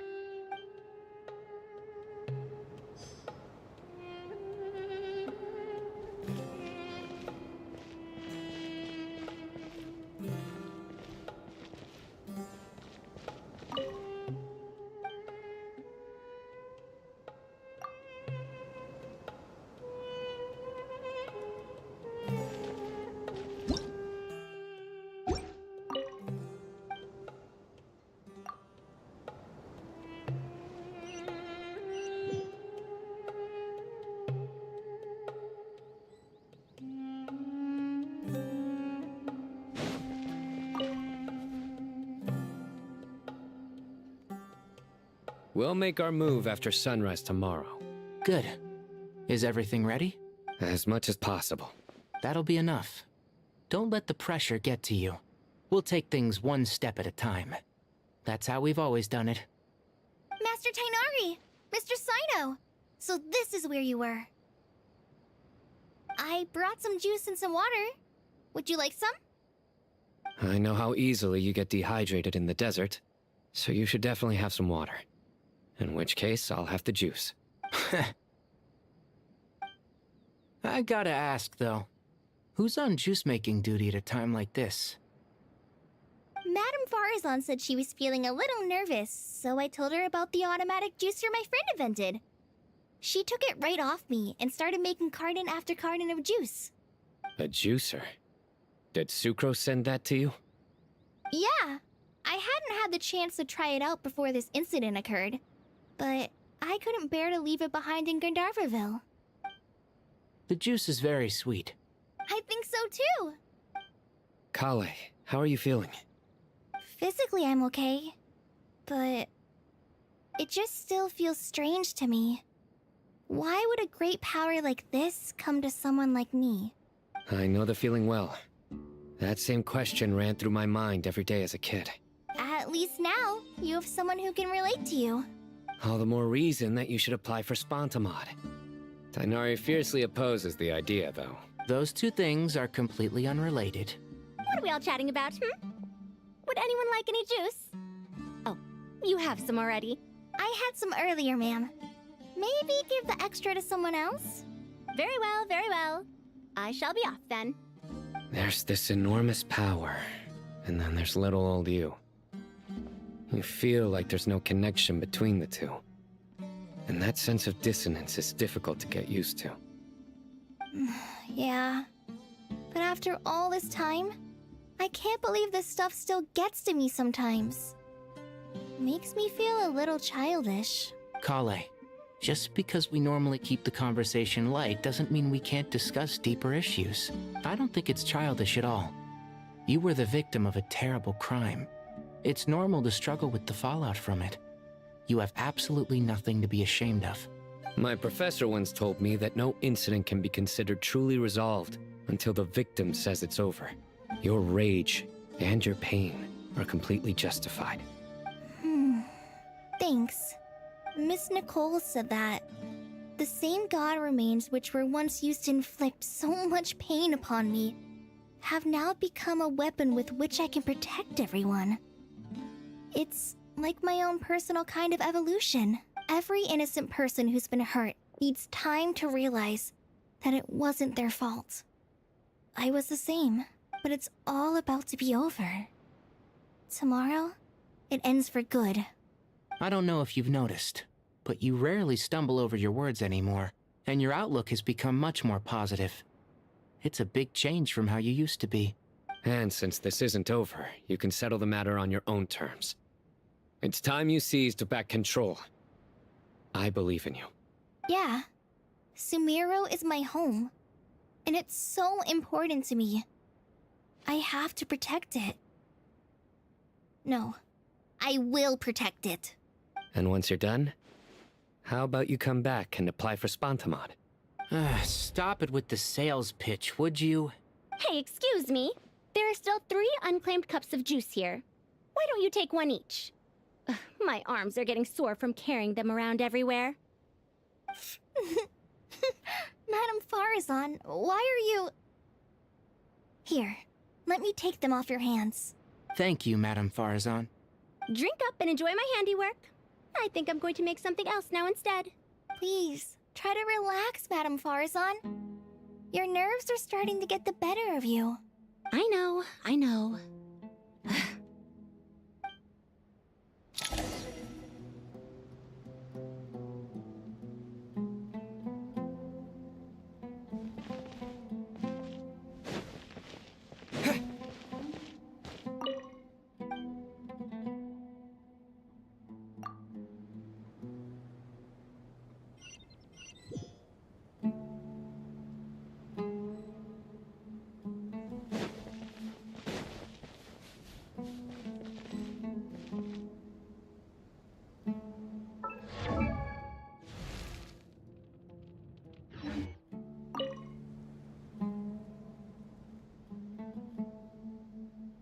Something on your mind, Miss Nefer? Nothing in particular. It's just... right now, the future feels strange and unfamiliar. But the future has not yet arrived. How can you say how it feels? Some people know that there's an impending disaster. Others remain blissfully unaware. Each group is imagining an entirely different future while walking towards the same one. But when they get there, they'll still find they feel differently about it. People are shaped by their circumstances. Different circumstances create people with different perspectives. I've always found the perspective of the Vahumana Darshan to be a particularly incisive one. Even at the height of the crisis in Nodcry, people held diverging opinions. But things are different this time. Indeed. Regardless of faith, gender, wealth, skin color, or eye color, everyone in Sumeru knows what will happen tomorrow. The world has never been an especially fair place. Yet now, against all odds, a moment of unprecedented unity and equality is about to take place. It's fascinating. If only my father could have lived to see this era. Era. To me, that term represents a much greater span of time. It can be an unsettling word. I would even say I'm afraid of it. Do angels even feel fear? Yes, at least I do. I fear the gap that grows wider with each passing day, and the never-ending flow of time. Time renders all memories insignificant, and reduces all splendor to nothing. But those memories are the one thing I do not want to lose. You're very human in that regard. If angels draw too close to humanity, our wings burn away in the bright flame of awareness, and we fall to the earth. After spending so long among humans, I have lost much of my former glory. Maybe that's a good thing. You're more human than some humans are. I've been talking to Kale a lot in recent days. We seem to be in completely opposite situations. I suppose that makes us good case studies for comparison. Case studies for who? Myself, I suppose. After comparing the two of us, I suddenly discovered that I desired more than before. It was a gentle, pleasant sensation. Just as most people pursue glory and miracles, I too am pursuing miracles of my own. Guiding humans to make the miracles in their hearts a reality? That is my miracle. It doesn't sound so bad, does it?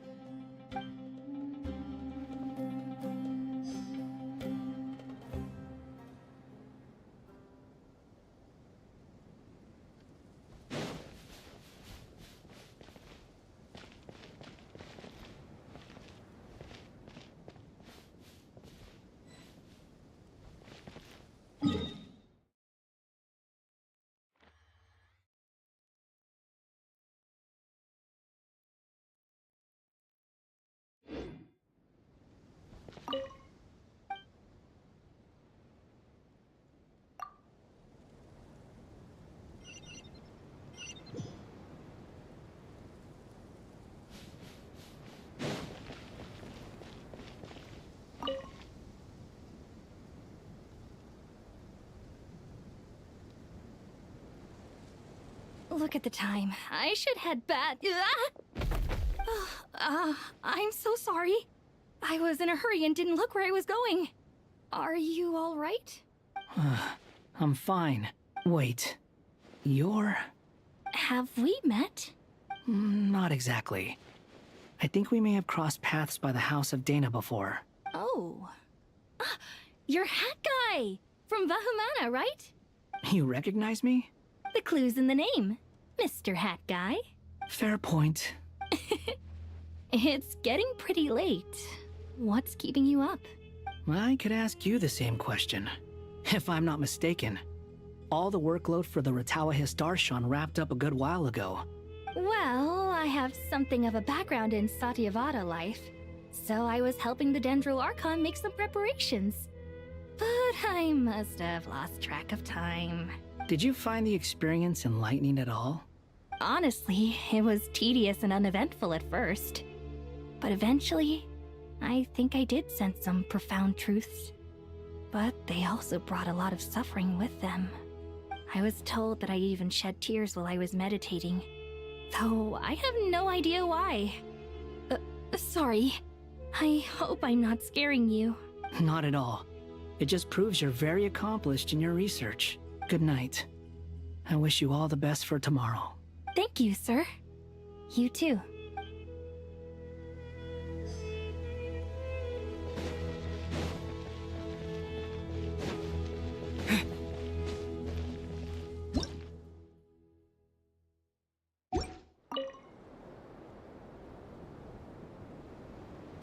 Too bad we've got a fight tomorrow.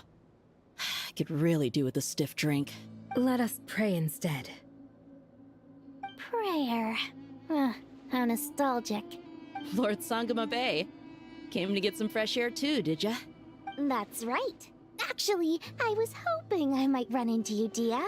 I wanted to let you know that I've stocked up on that perfume you said you were so fond of. No, really? I'll take 2. Any chance of a friends and family discount? I knew you'd ask that. And I'm afraid to say that. Surprise! It's free of charge. That's very generous of you, Lord Sangama Bay. Does this mean you've made a fortune in Notcry? Nope. Turns out, it's not that easy to turn a profit there. I even ran some assorted losses. But anyway, that has nothing to do with why I wanted to give you and Dia a small gift. Remember that merchant caravan you two rescued in the desert last month? That was transporting my goods! No way! I had no idea that was your shipment. Explains the, eclectic mix of goods, though. Lord Sangama Bay's investment in the desert and generous stockpiling of goods has helped many people over the years. The shelters you funded especially have made life a little easier for the children and the elderly. Wait, how did you know about that? Oh, I see. Nefer told you, didn't she? Ugh, that pesky lady. Aren't intel brokers at least supposed to charge for divulging people's secrets? She and Candace go way back. It's normal for close friends to share things you wouldn't tell to everyone else. Sure, but why did they have to be things about me? That's how Nefer shows that she cares. She wishes for all of us to know what a generous person you truly are. It must be hard trying to make a living far away from home. Just because we can tell what kind of person you are doesn't mean everyone else can. Well, maybe her intentions were partly good, but I don't think that's the full story. I'm sure she enjoyed knowing how much it would annoy me. I'm telling you, Nefer's got a mean streak. Definitely with you on that. Does praying help you stay calm? Defending one's home is a just cause. My heart is filled with a mix of anger and hope. Anger. You know, being able to get angry is a good thing. It shows that you're in touch with the real world, and that you have the passion to pursue something you believe in. Oh, my lady? What are you doing out here? Just taking a walk to clear my head. And look where I ended up. Were you praying just now? Yes, Miss Dunyarzad. Would you like to join us? Come on, it's fine. She won't mind who you pray to. Oh, then sure. I remember you, Miss Dunyarzad. You visited my shop before. If I recall correctly, the god you worship is the Archon, correct? That's right. She is such a gentle and kind god. But to me, she's more than just a god I worship. I see her more as a friend. And so do many others. She's not some almighty god who reigns on high, but a genuine friend. Agreed. She's a wise teacher and a good friend. I spoke with several people during the evacuation. Everyone's aware that tomorrow's battle is one that ordinary people can join too. A battle to fight for our friends and our homeland. Oh, it makes me glad. I can finally do something for those who protected me. You've grown so much since we first met. Oh, a compliment? Ooh, more please. Thank you. My lady, you've always been a remarkably strong and ambitious person. It's indisputable. And that's not just a compliment. It's a statement of fact. What are you praying for? Our beliefs may not be entirely the same, but we both wish for the same thing. I pray that everyone will rise to the challenges ahead and return safe and sound.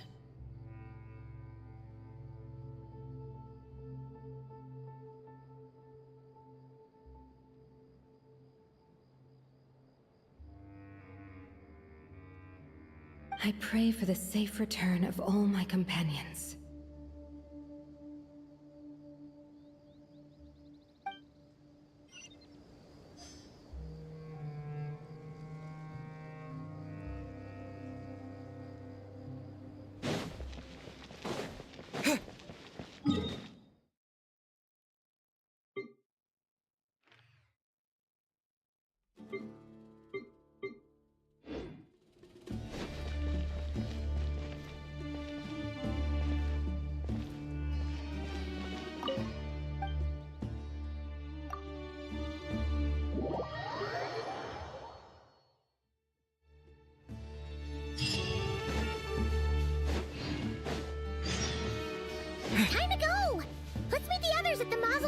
King Deshret!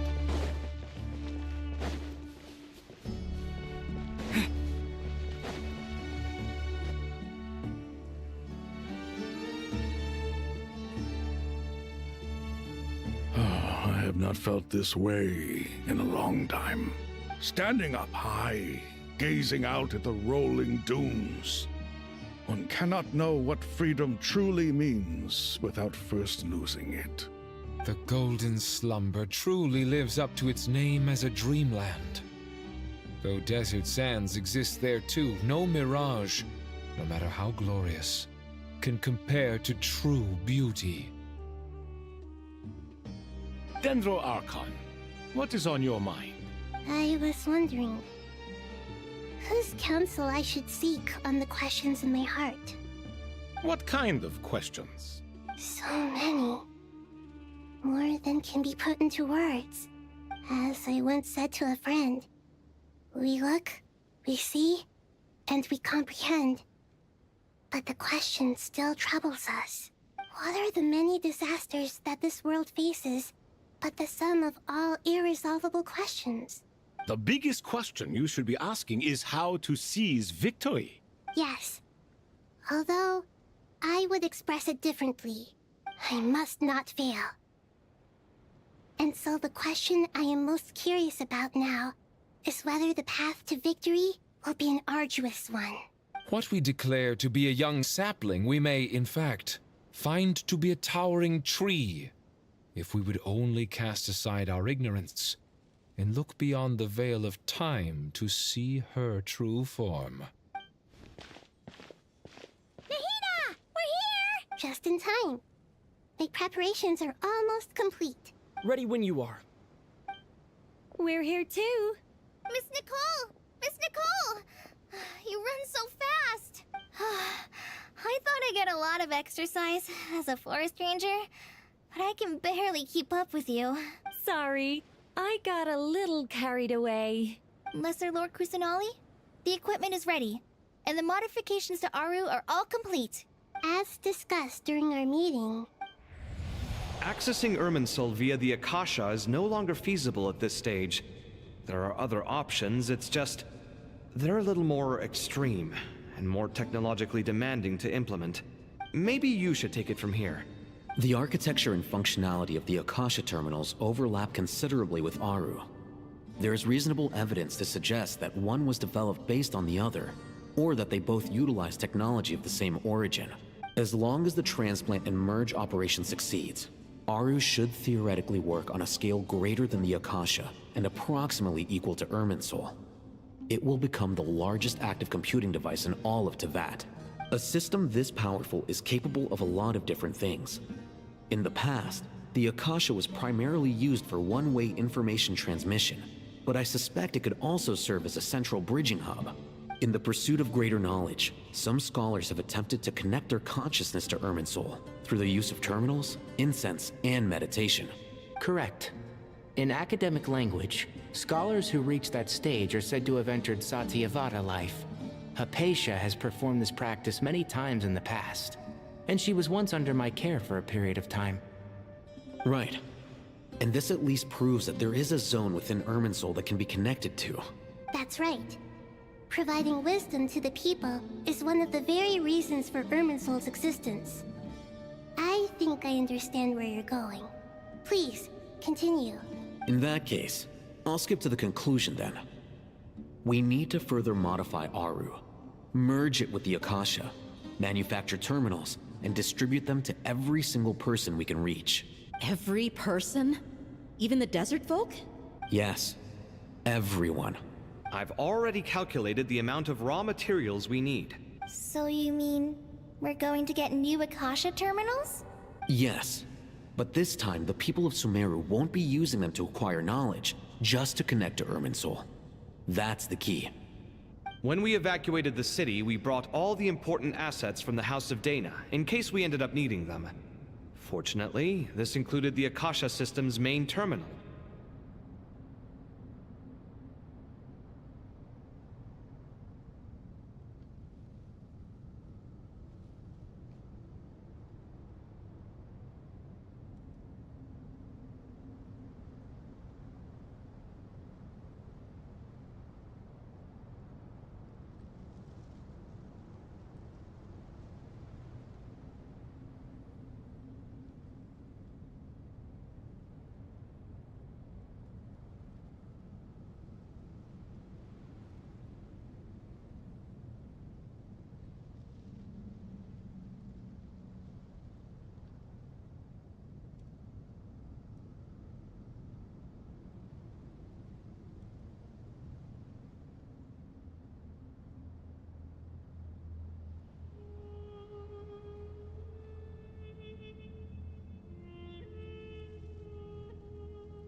We've checked all the relevant records, and one thing is certain.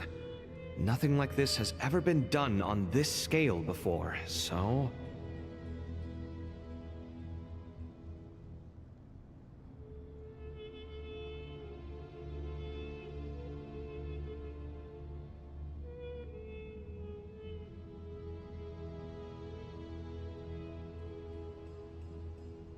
Everyone in Sumeru is part of the plan.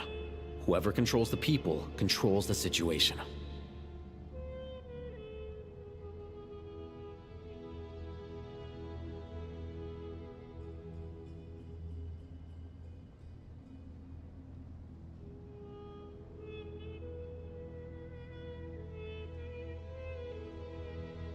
Since this function of Irminsul was introduced, it has only ever been made available to scholars, who don't constitute a particularly large group of people.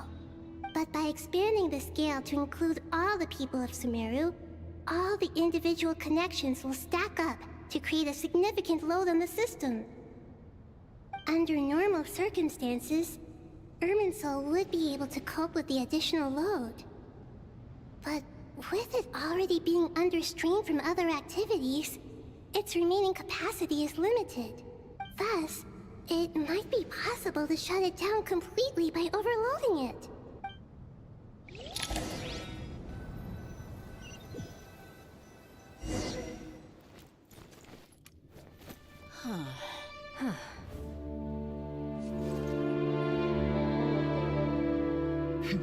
Counting down.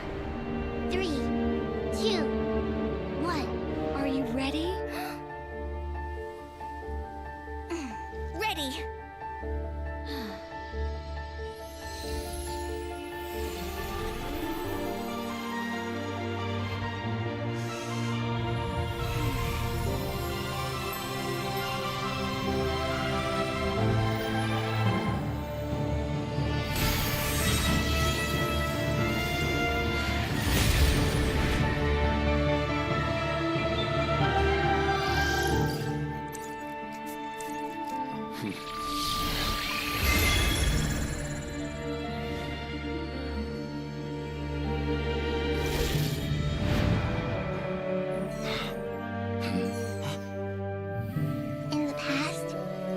People sought knowledge, they turned to the Tree of Wisdom.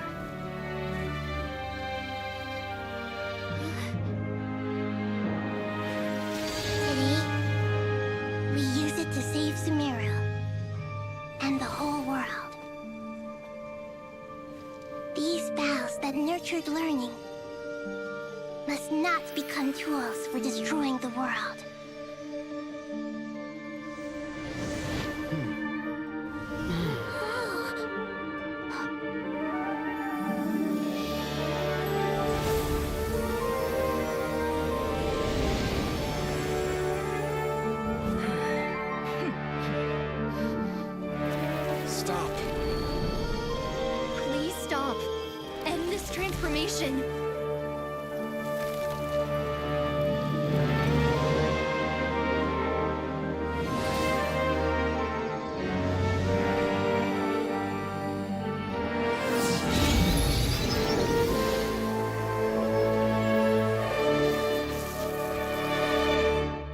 You would shut down Irminsul just to stop me?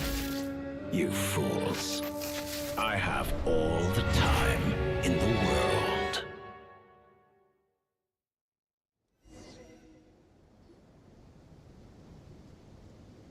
Success! The evil Irminsul tree has stopped growing! Great!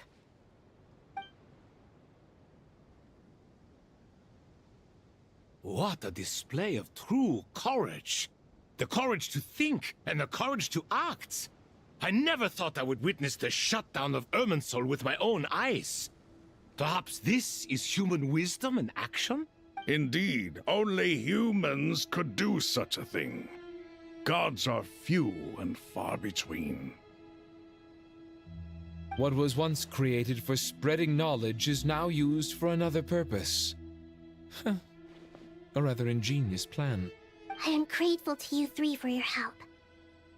Only thanks to you were we able to extend Aru's interference capabilities to cover all terminals. Now, nobody who wears a terminal will have their activity accurately tracked by Irminsul. No matter how many eyes Dottore possesses, he will not be able to see us clearly. Now for the next step. I will need the help of your supreme powers once again. How might we be of service, Lord of Dendro? I need to reach the Eternal Oasis immediately.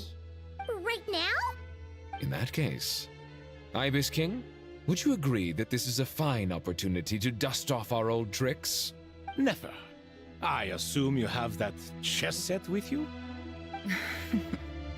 You mean the one you gave to me as a gift? Asking for it back, are you? How could I? You misjudge me. I just wanted to show you another way you can use it. Connect to Safei Shatranj.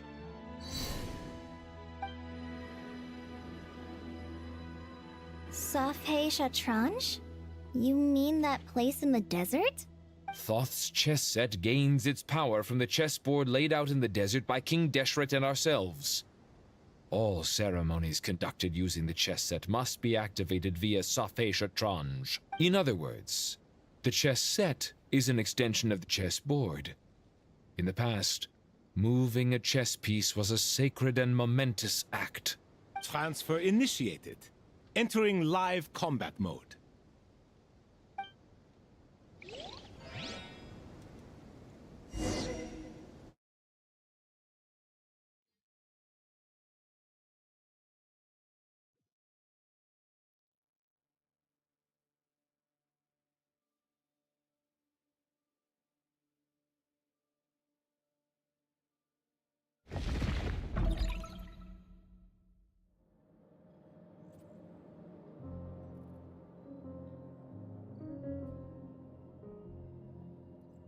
We haven't heard a single word from our spy in the desert.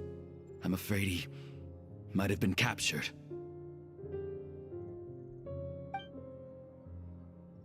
Never mind. But we spent years turning him. And a lot of Mora. Nothing comes for free in this world, but the loss is not without its purpose. For a small price, we have wasted a precious amount of the limited time they have. Quite a bargain, if you ask me.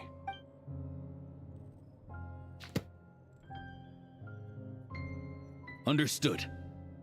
Weighing profit against loss is a necessary part of life. But to tell the truth, I have been operating at a loss since this all began. Since many centuries ago, in fact. For instance, why would a banker act as the executor of a will? If you hadn't deposited your personal belongings at Northland Bank, I would have no reason to be here right now.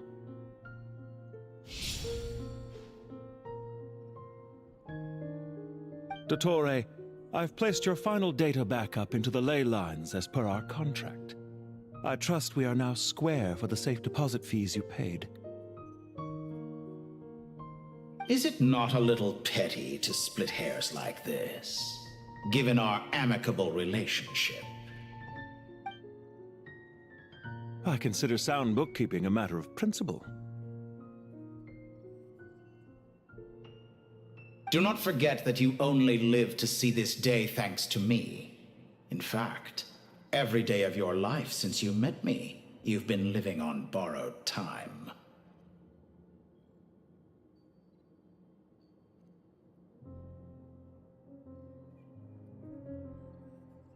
Why, that's hardly a fair assessment. I will concede that my survival was perhaps at your whim, but I became a harbinger on my own merits. Managing money is not like other professions. Mine is not a role I could have acquired based on your recommendation alone, and certainly not one I could have lasted so long in without genuine ability. The information stored in the ley lines is quite comprehensive. Rest assured, I have not forgotten how strong your pride is. Well, I presume you have no sense of fragmentation while talking with me. How could anything possibly go wrong with such strict measures in place? The remainder of your soul was split in two, with one half sent to Nodcry and the other stored in the most secure vault of the Northland Bank. Though I must say, your disdain for the other segments is quite amusing. Zandik is you, and you are Zandik. Zandik created the segments, yet you, a segment yourself, reject him.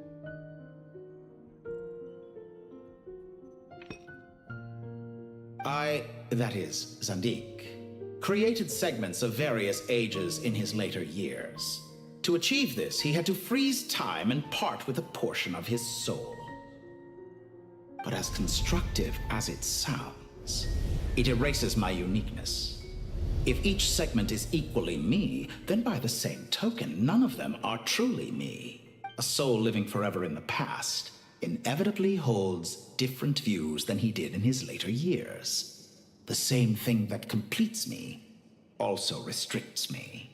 You too might ask yourself which stage of your life you want to be preserved at. The day your business failed? Or the day you were framed by a gang and sold off to a medical lab as a test subject? We needn't dredge up the past. This undesirable plan was eventually scrapped. Lesser Lord Kusanali was quite right. I needed an opportunity to eliminate myself. And after that, I concluded that there was no more effective plan than directly splitting the soul. Once the soul is transferred out, you will find that creating a physical body is far simpler than creating a puppet. The other half of your soul suffered a crushing defeat in Nodcry, you know. And yet in the process, I obtained the information I always wanted, did I not? Because now we finally know where the best testing ground truly lies. I once thought your ultimate goal was to ascend to godhood. But as it turns out, that was merely one of your experiments. Experiments take many forms. Most people are too eager for success, too fixated on the end goal. They forget that the experimental process itself is just as important. A suspiciously vacant seat, a new face. I trust you can put two and two together. The reason it doesn't exist is because someone tampered with the record. What can I say? After all your efforts, you really did uncover the world's secrets. So, is the new world you promised a lie? No, it never was. I am glad to be able to control Irmin's soul from within. Now I shall attempt to create a new world inside the existing one. Almost everyone faces the prospect of death, but not a single person has ever been able to experiment unrestrained in the afterlife through sheer force of will. I am the only one to have overcome this enormous challenge. Would I not be letting the world down if I didn't make the most of the opportunity to experiment? Clearly, the dividing of your soul did not affect the magnitude of your ego. Out of all the versions of you that have ever existed, this you is the most insane and the most radical. Is that why you chose to work with me? Which was it then? My insanity? Or my radicalism? Could I call myself a venture capitalist without a suitably ambitious plan to invest in? Yours happened to fit the bill quite perfectly. Well then, I must say, while I am surprised enough that you showed up at all, what surprises me more is that you chose to present yourself as my former subordinate, and not as the banker Pantalone. Why make things harder than they need to be? Exposing my true identity in a situation like this would only serve to destroy diplomatic relations between Snezhnaya and Sumeru. I daren't imagine the consequences. Showing up in the name of the original antagonist gives you the recognition you rightly deserve, while also being sensitive to Snezhnaya's predicament. It was an easy win. As for why I'm here, if you're suggesting that your credit is in the negative, I won't argue with that. Many people say that about you. I'd argue that a significant factor in your willingness to cooperate is the fact that you have but a few years of life left after my death. Living and dying together has a way of binding two parties together rather closely. Is it not true that a relationship should be judged by both the positive and negative returns it yields? So some of what I said actually made it into your head after all. It's true that I hope you don't die too soon, but don't you find that a strange thing for me to say? After all, you've already had quite a long life, especially for a human being. Let's not pretend that you're any more innocent than I am. Are we not the same in this regard? We both despise the existing laws of this world, and neither of us enjoy being under anyone else's control. Is it really so greedy to want the world to operate by a new set of rules? Of course not, my dear friend. And as I've said before, mutual interest is the foundation for the most reliable of relationships. You can attest to that. I just hope there never comes a day when I have to work too hard to prove that.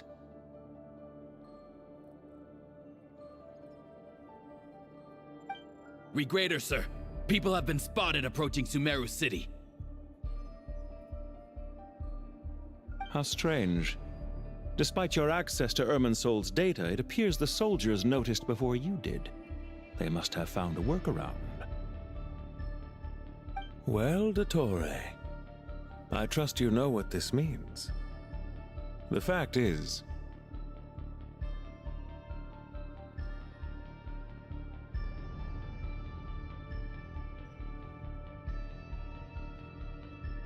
they're coming. They'll breach. But even so, I would say Irminsol is a wonderfully convenient thing on the whole. If you do manage to create a new world, perhaps you could plant one outside my office, too.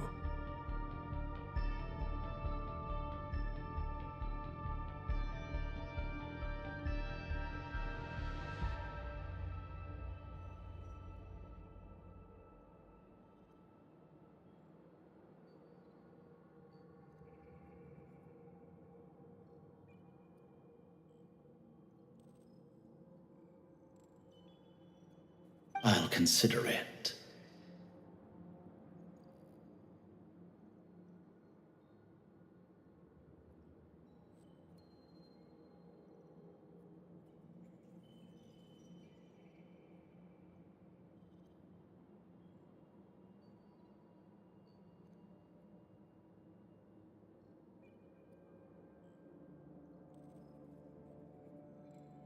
What do you need me to do? Stall them? The experiment will take time. Stall them for as long as possible. Very well, but you're really asking for the moon here.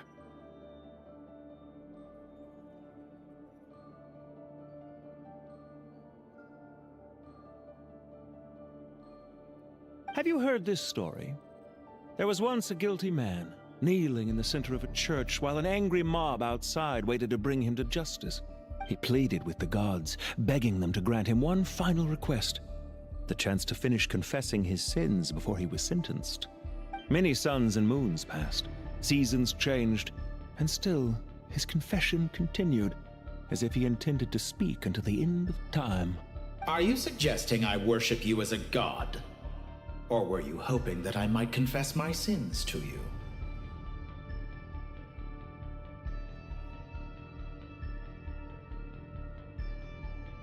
Certainly not the latter. That would make my life miserable indeed. For someone who despises them so, you never seem to have any objections to me creating or becoming one. At first, I thought you'd be furious. Concerned I would terminate our partnership, were you? Not at all. You had reasons why our partnership must continue. Don't you find people's attitudes toward gods amusing? A god descends from the heavens and people worship it unreservedly, blindly following whatever rules are given to them. And yet, when they see an ordinary person gain godlike levels of power by virtue of their own hard work, they treat him with nothing but suspicion, even if he is a compatriot. Is that supposed to be a compliment? No. I was just thinking. I pity the man who would call you a compatriot. There's no need to be so self-critical. I know it's a little late in the day to be asking this, but how have you been keeping? I'm flattered that you would take the time out of your busy schedule to consider my well-being, Doctor. The part of your soul that went to Nodcry caused quite a stir. sending our organization back to the drawing board on numerous fronts. It was quite a headache for everyone involved. Dear me, I must have caused you no end of trouble. You certainly did. I had the rare honor of being summoned before the Tsaritsa with Pulcinella to answer for myself. A terrifying ordeal. Don't worry, I pulled through. At most, it's a public relations nightmare. I made sure of that. Now I'm curious. How did you explain yourself? Oh, it was quite simple. I just pinned the blame on someone who wasn't there to defend himself. I could hardly be expected to defy the demands of someone as insistent as the Second Harbinger, now could I?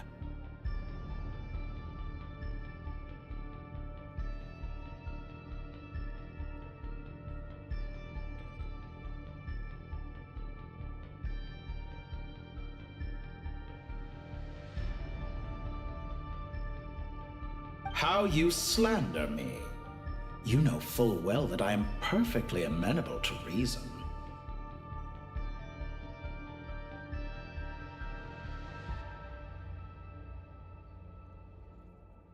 There's no question that you are partly to blame for the ruin of my reputation over the years.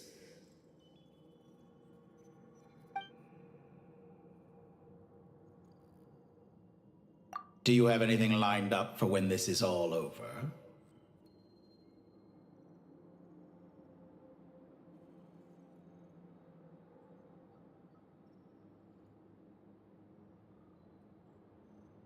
Hard to say.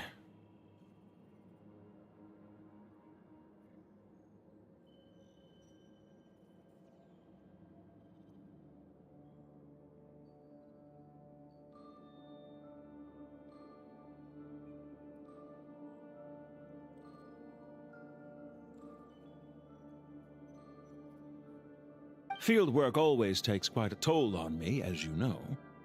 Once I'm back at Snezhnaya, I'll start with a well-earned cigarette. Why are you so eager to ruin your lungs after I went to the trouble of replacing them for you?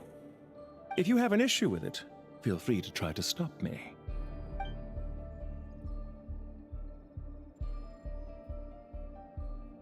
What's on your mind? The limits of humanity. It's a pity. Despite running countless calculations, I find there is simply no way to reduce any further the amount of one's soul required to sustain an individual. It's rare to hear you admit to being unable to achieve something. I beg to differ. For instance, as I've told you before, the original me was prone to motion sickness and couldn't make long train rides. Ah, yes, of course. One of the reasons you often sent yourself out on errands.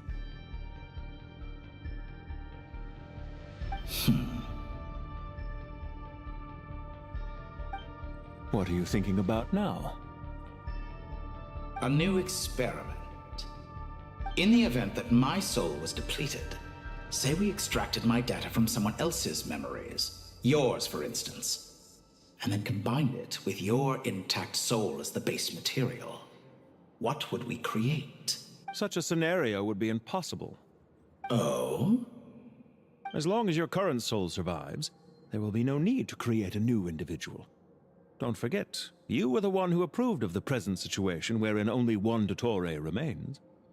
And if you ceased to exist, who would be capable of performing this experiment? Since the day I met you, you've always excelled at talking your way out of a quandary. Isn't it a little too early to be saying goodbye? Not that I wish to keep you from your business, of course. Very well. Let's leave the conversation there for now.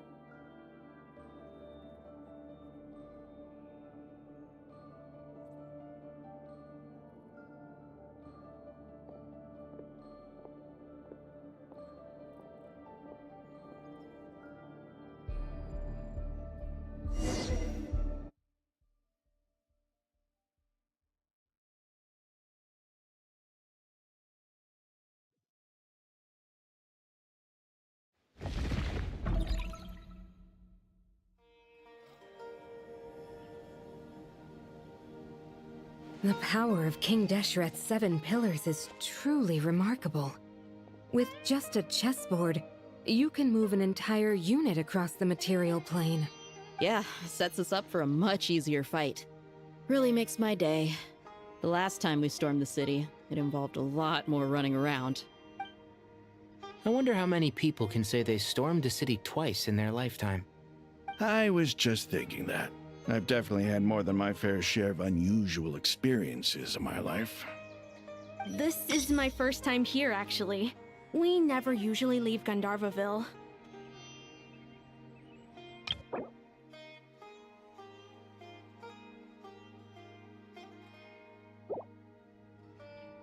I hope this will be my last time.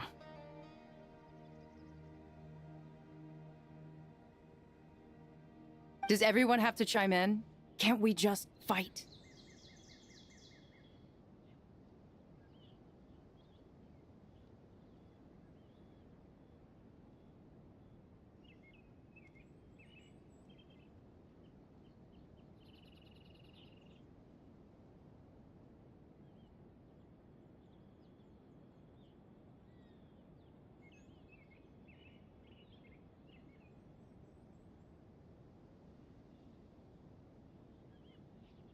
What an amusing comment, my dear lady.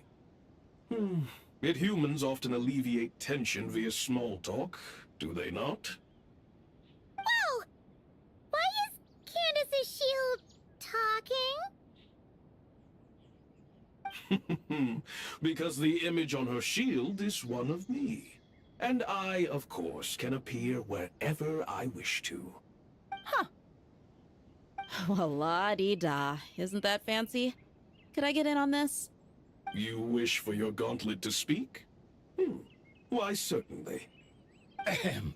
I think you'll find that it is I whose image is carved hereupon. Thanks. Definitely feel stronger now. You're welcome, my lady. I am glad to lend you my power. Sino, what's the situation? There are troops stationed at every entrance. As we expected. A frontal assault will suffice. Everyone, stick to the plan. We'll take the main entrance. You head for the House of Dana's side door. Move out.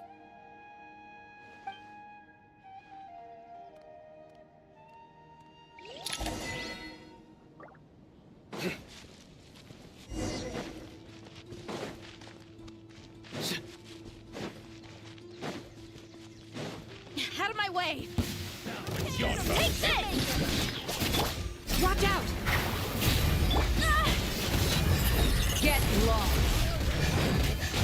Whew. Thank you, Jed. You gotta be more careful. If you're not ready to put your life on the line, you can't be certain of defeating your opponent.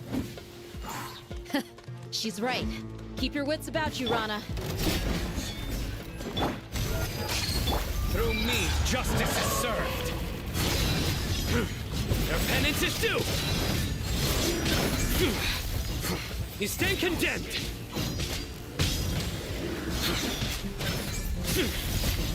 Prepare yourself. Guilty. You can't run from death. Take them out and secure the harbor.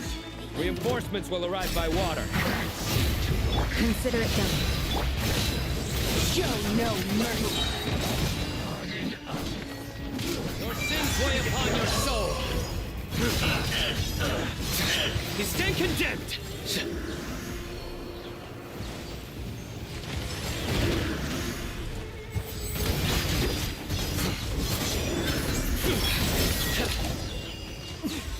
Winter shall avenge.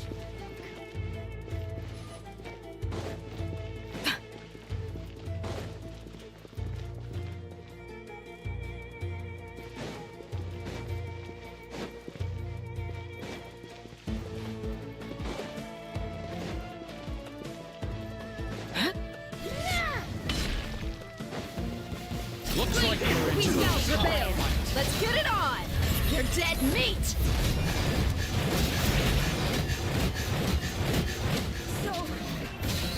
No escape. Futile. Back to it.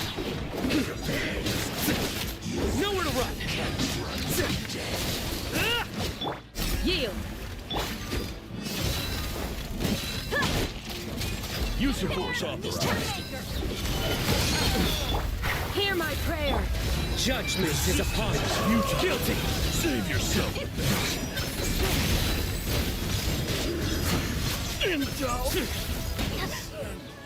You stand condemned.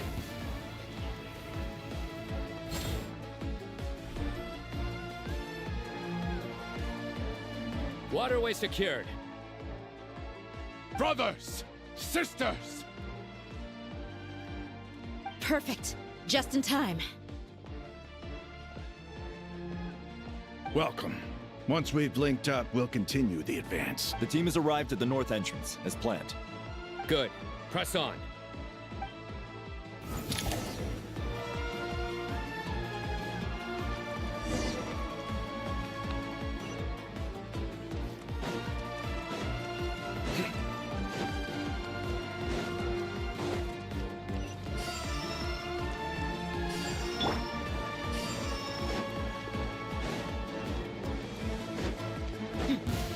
Are you here to buckle up? Surrender! You asked for it.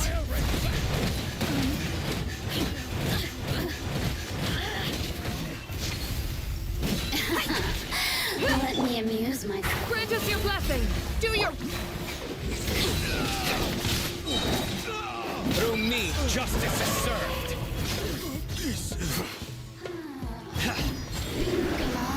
Guilty!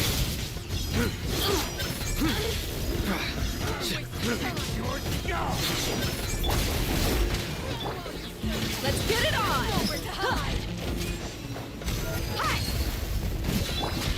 Nowhere to run! We shall prevail! You're dead meat! Did it take too long?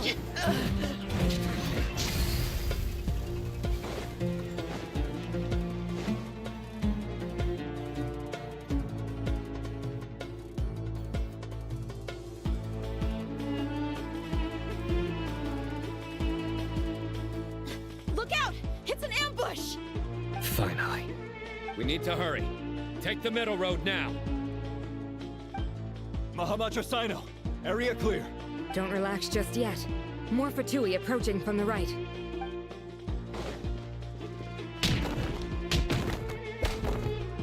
Irminsul cannot track our movements. If necessary, we could split up. Don't worry. We'll wipe them all out. As you can see, our people came raring to go. Good, good. How are things with the Traveler? Can Tainari keep him safe? Don't underestimate Tainari just because he's a forest watcher. He can handle it. All right. You know that's not what I meant.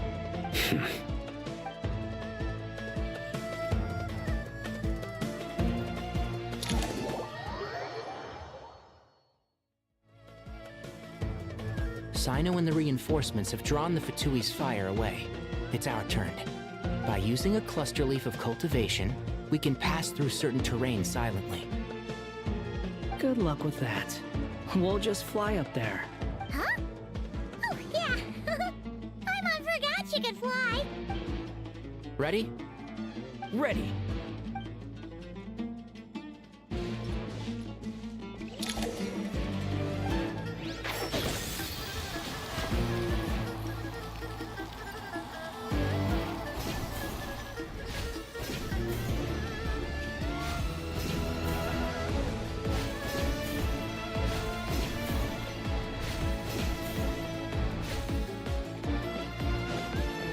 One with the force.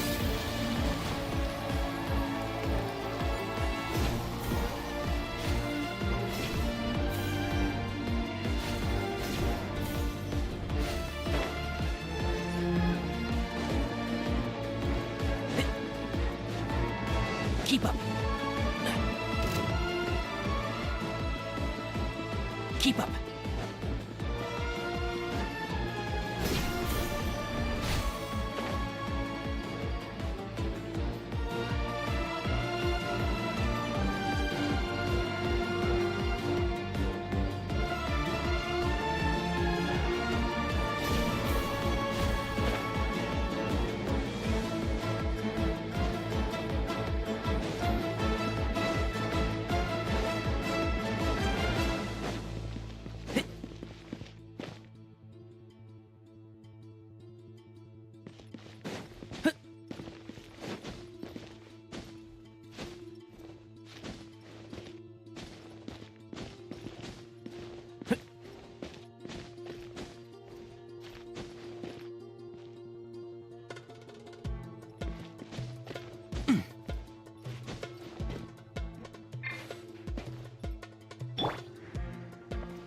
wind rises.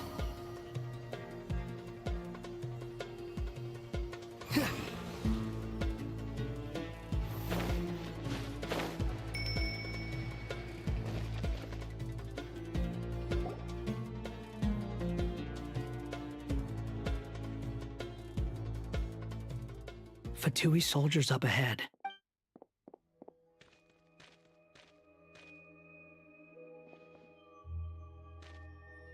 Careful. Prepare for battle. Hey! There's people over there. You have some nerve showing your faces here in the center of Sumeru City.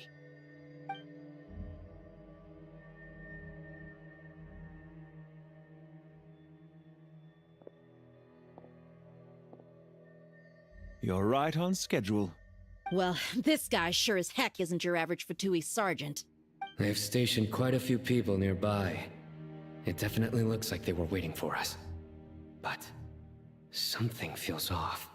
Everything about this guy feels too deliberate. I highly doubt he's just a subordinate of Dottores. And he's no mere sergeant. Whatever his rank is, it's high. Much higher than we thought. So you've been waiting for us. But it looks like you're geared up for a conversation, rather than a battle. Very clever, General Mahamatra Sino. I know you're the one in charge of this siege, and I look forward to making a deal with you. A siege? Sumeru City belongs to us! Historically, yes. But things can always change. We have quite a sizable force with us, you know. For instance... There's a Fatui ambush at the north gate. Can you handle him? We can for now. Yes, I'm quite sure both sides can hold their ground for the time being. The battle has not yet reached its climax. But what happens next? Do you enjoy watching bloodshed? Surely some of those here are people you count as friends. Once a war begins, some people must die. I doubt you wish that fate upon anyone you know. Wait a second. It's a trick. He's not even there. Silence!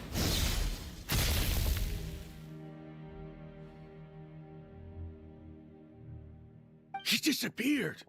What was that? A ghost? Curses. He was never there to begin with. That was just a shadow projected there to lure us in. Enough talk! Attack!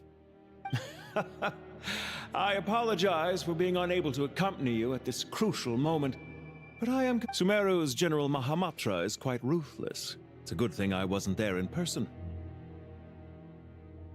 Your illusion held them up for a time just fine. But now that they have seen through it, they will realize you were just a decoy. Decoy or not, what matters now is that they will be heading your way imminently. Not imminently. They are already here.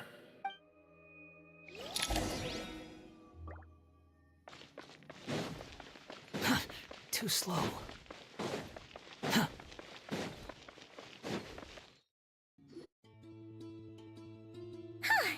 We made it! This is far enough. Tainari, you go help Sino. Don't worry about us. We'll manage from here. Are you sure you don't need me to stand guard? No need. Once the connection is established, we'll disappear from the sanctuary of Surasthana. Go help the others. All right. Goodbye for now, then. Please tread carefully.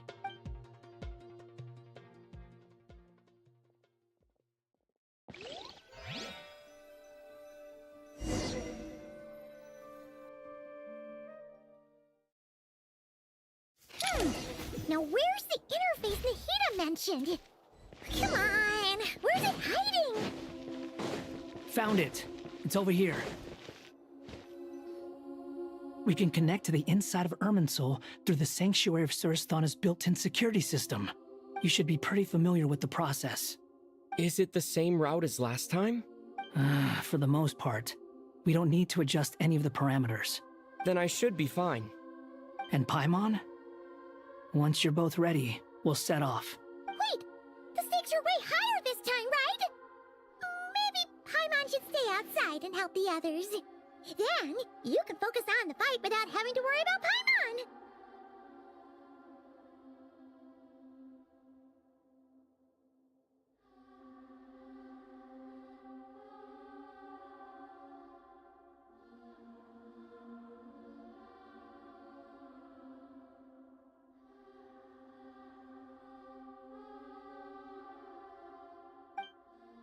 Huh? Why are you staring at me like that?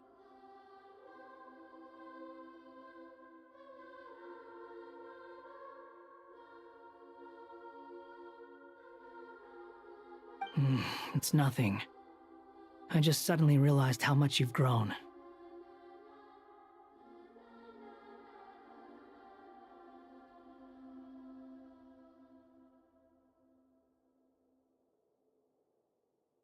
Hey, you've grown quite a lot yourself. Don't you two start getting into it again.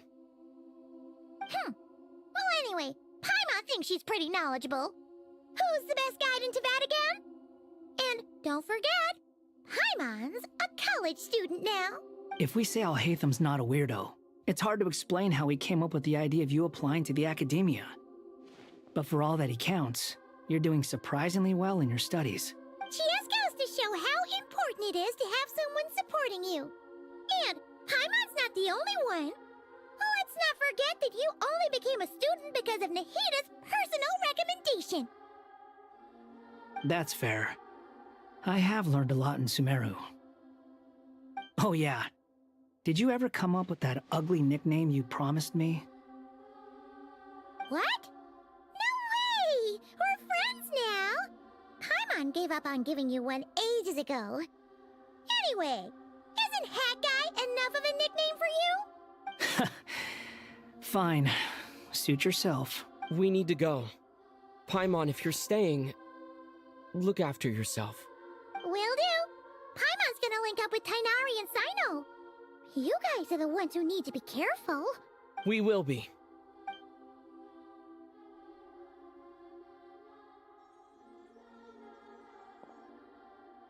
Initiating connection.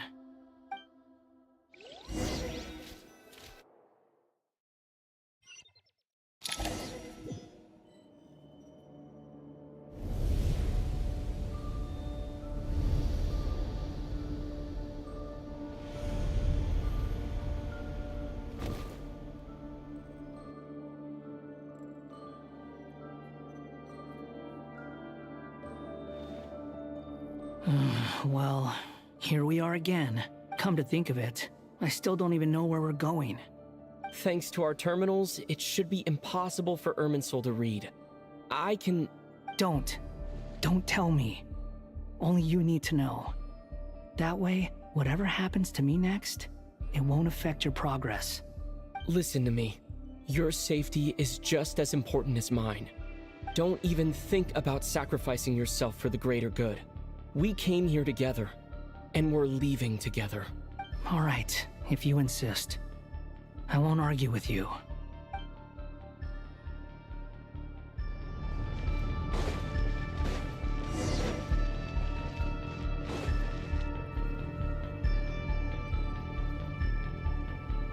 This place looks so different from how I remember. It's unrecognizable. It's a complete mess. Like someone's turned the place upside down. Must be Dottoro's doing. Either he's searching for some information he needs, or... It's still changing. He has to know we've entered Irminsul. But luckily for us, he can't pinpoint our location. Be on your guard. Don't let him find us. The red parts have probably been corrupted by Dottoro's power. Don't touch them, or you might alert him.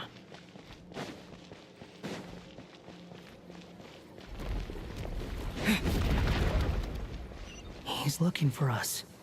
Tread carefully. That wall could be a problem. Fortunately, it looks breakable. Give it a shot.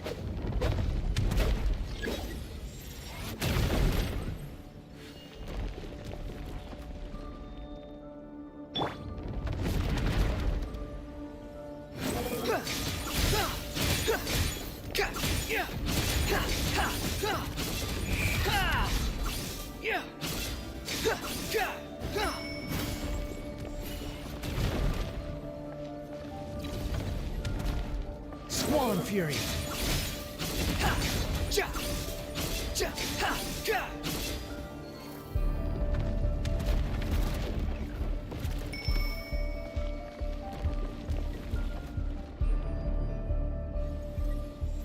The wind rises.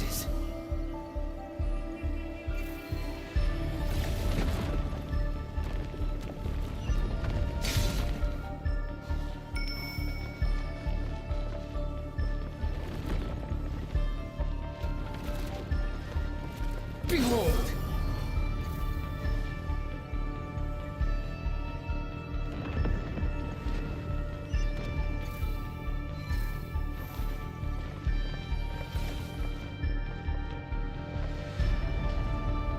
The wind rises.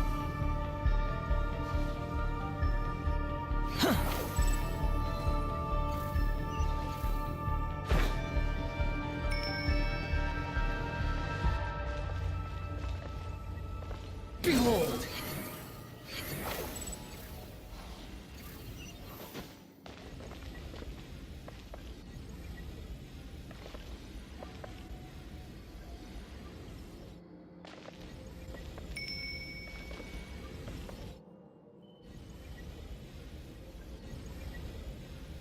The wind rises.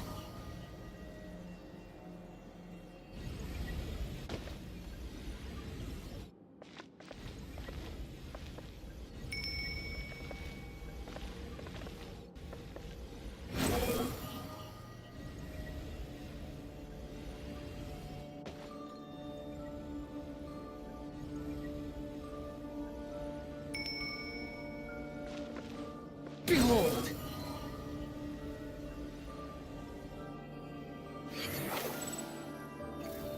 The same old trick again? Are you kidding me? Let's handle it just like we did before. This cheap trick isn't gonna stop us.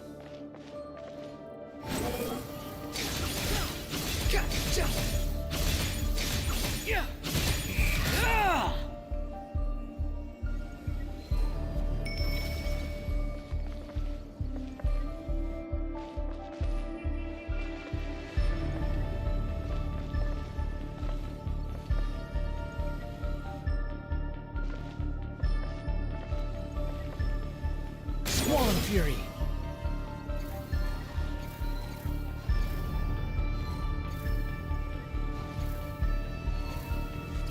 Ja!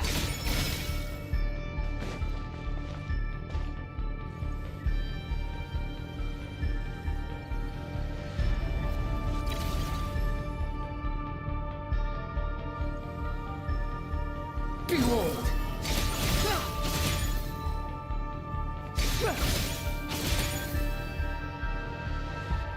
Oh no, it's a trap. Is that why he was using the same trick over and over again? To get us to lower our guard?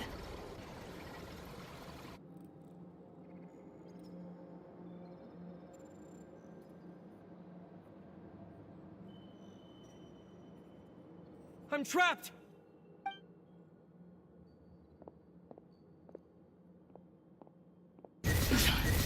Why won't this thing budge? Hello? Hello? Can you hear me? Nicole, is that you? Yes, it's me. I'm monitoring your progress from inside the Eternal Oasis, and I have to say, this terminal is simply marvelous. It makes tracking you so much easier. I couldn't see anything at first, but now that you two are inside, I can use your location with support from the terminals to get a partial view of the situation inside Irminsul. It's not the clearest image, but it's better than not being able to help at all. So, here I am. I can't intervene directly, but I can help to guide you out of the jam you're currently in. So please, just follow my lead. Dottore in his current form is a blight upon both Irminsul and the ley lines. Pay attention to your surroundings. There must be sources of his contamination nearby. The corrupted information is his means of Is that one of them? Precisely. Take it out. Good work. But we're not done yet. Stay close, and let's see if we can find any others like it nearby. You're dead!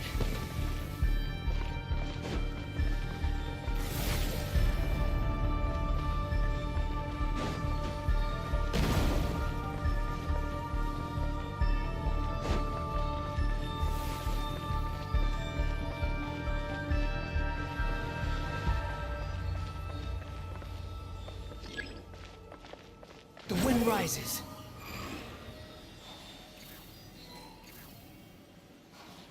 This must be another one. Agreed. Now... Wait! Watch out! It's Dottore. I think he's found us.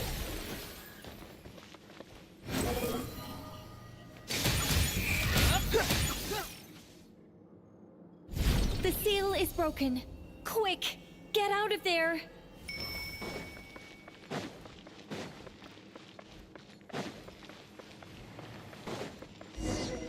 And where exactly do you think you can run to?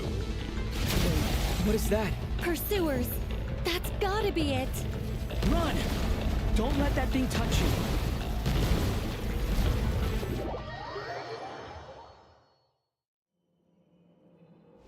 And where exactly do you think you can run to? Wait, what is that? Pursuers! That's gotta be it! Run! Don't let that thing touch you. Dodge that attack!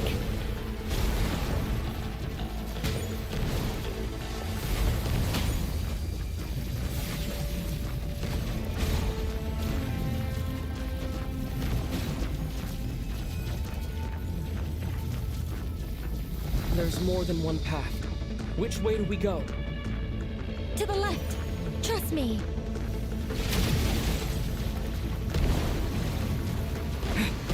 Fleeing like vermin. What a pathetic sight. Hey! Watch yourselves! Stay focused! There's a cliff ahead. Jump!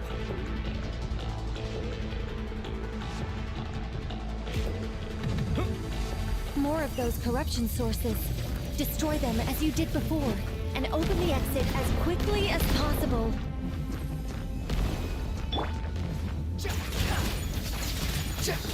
Behold! They're relentless. Is he trying to wear us down? You'll just have to destroy these too. I think the pursuit is over. Hard to say. Stay alert.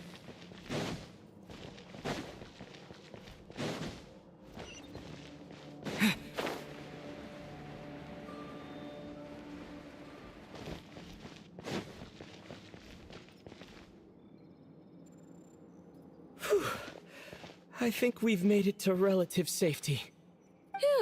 Goodness, that was tough. You doing okay? I'll be fine. Don't worry. Take a short rest, and then... Nicole? Nicole! The connection's been cut. But that means... Look at you supporting one another. How very touching.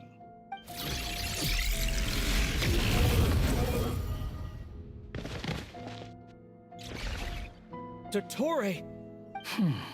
Took you long enough to find us. You're more useless than I thought. Oh, really? I think I deserve a little more credit for my methods than that.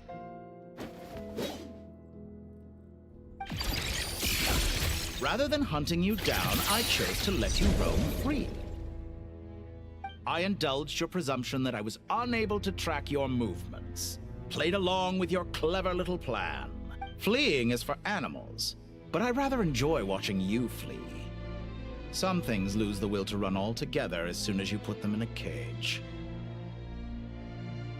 If that's true, then why did you come looking for us? Because I wanted to observe you up close, of course. Don't misunderstand me, I'm not here for a fight. Is it so unusual that I wish to greet my old acquaintances in person? After all, it's been a while. Scaramouche.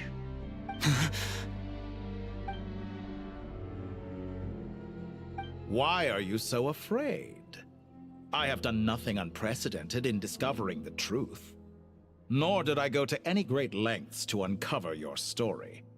You made a bold series of moves in deciding to erase yourself. And with the power of this great chronicling device called Irminsul, you were able to achieve something quite remarkable. Once most people form an opinion about someone, it tends to imprison their mind. Yet you managed to erase every trace of your existence. A novel take on death indeed. However, This meant that you stood out to me all the more when I saw you in Nodcry. I didn't even have to go looking for you. Just the sight of you was enough for me to intuit the truth. For someone in my position, connecting the dots was a trivial affair. It would have been more surprising if I hadn't managed to piece it together. You seem very pleased with yourself for figuring it out. I'm sure you'd even be more delighted to learn the full extent of your crimes. That would hardly be necessary. Besides, isn't there something that concerns you more right now? Something that fills you with dread? Let me put your mind at ease. I have no intention whatsoever of restoring any of the records you deleted. For one thing, it would be exceptionally difficult. But more to the point, I doubt that the prospect of losing your current life is all that frightening to you. Because in your case... the cruelest twist of fate is that you'll never again have the chance to make up for any of your mistakes. Isn't it? Dottore?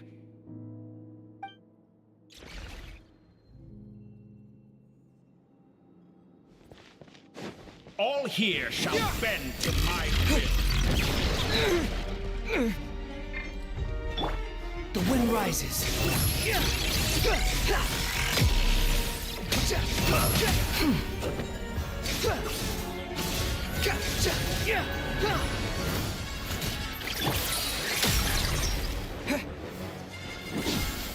So you feel following me after all.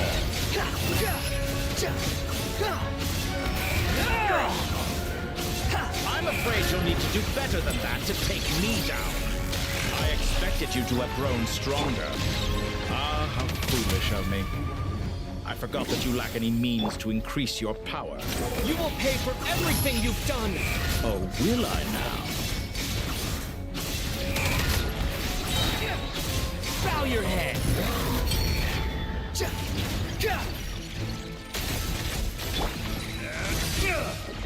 Honed in flame!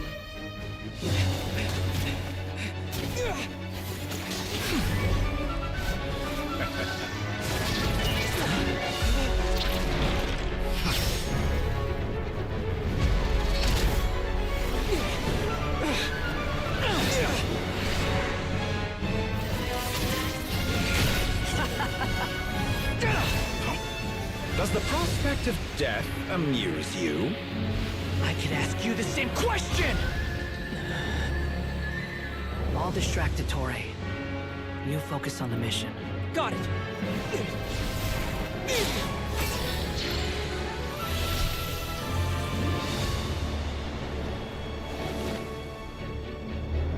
For the hopes and dreams of the masses. Open the secret door on this enchanting night. May wisdom's light eradicate ignorance and darkness, and hereby fulfill our ancient vow. Commence data extraction.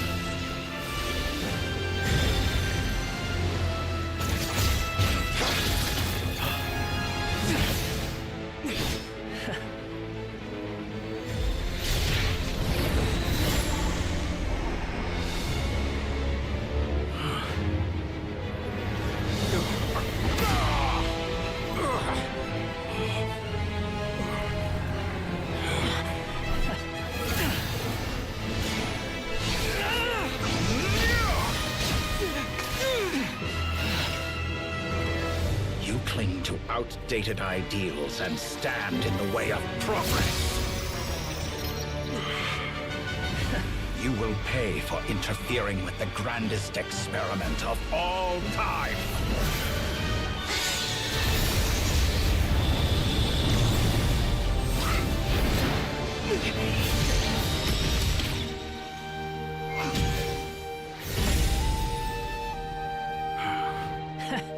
Good timing. Dottore, as clever as you are, you fail to understand wisdom. Wisdom takes many forms, but the path you have chosen eschews them all. Huh.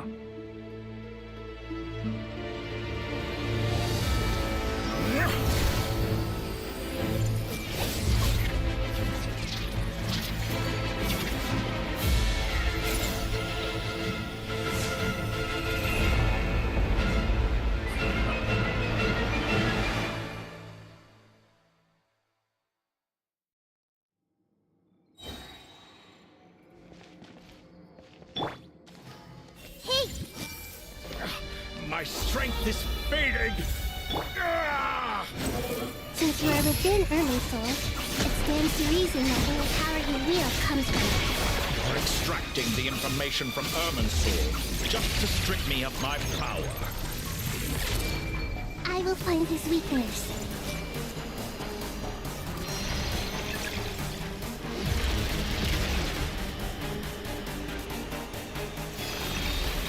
Hey!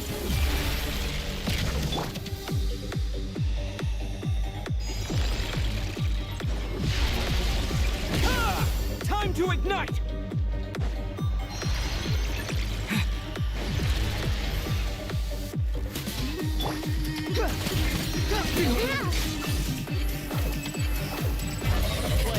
Admire your attempt to introduce a new variable, but it's nowhere near enough.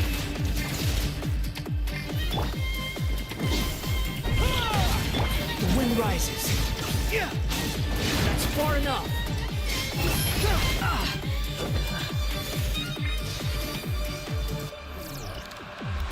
Just like a little buzzing fly.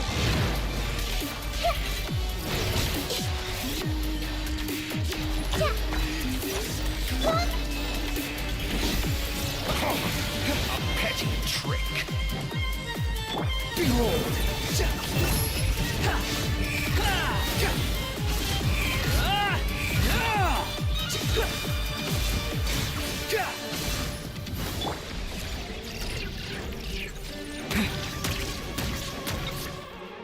Honed in flame! Hey!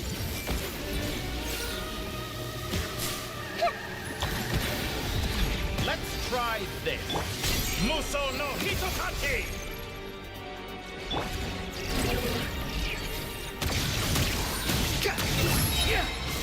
Bow your head! We're so close! Just hold on a little longer! I'll hold him up. Traveler, Hat Guy, the rest is up to you. We certainly have a knack for surprising each other, don't we? I'm just getting started. Just like a little buzzing fly.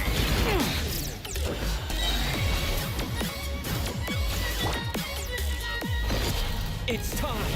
Say your prayers! Stay on the defensive, but watch your back.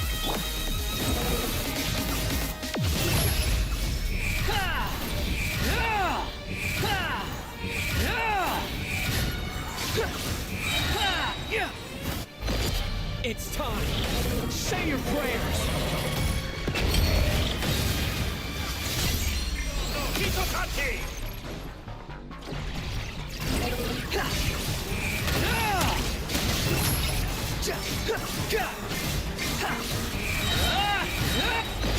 It's time! Say your prayers!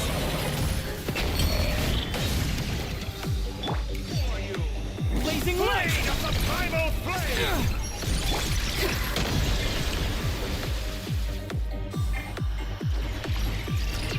The wind rises.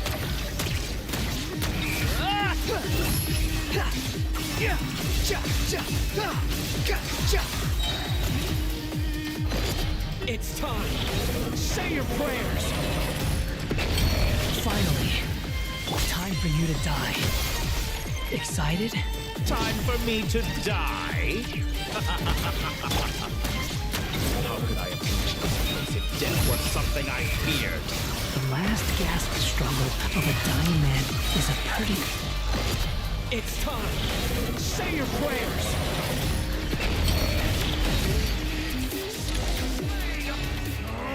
That's enough!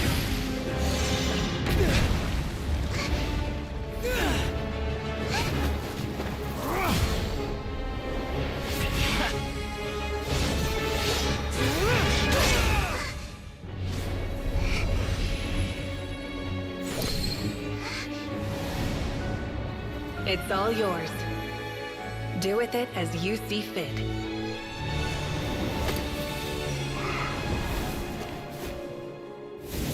Just as you say, this world is home to some archaic things.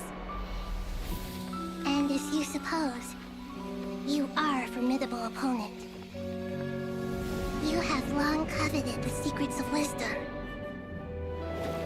So now, I will demonstrate true wisdom in action. I invoke my supreme authority as the keeper of Irminsul. Commend me or condemn me. But give your verdict now!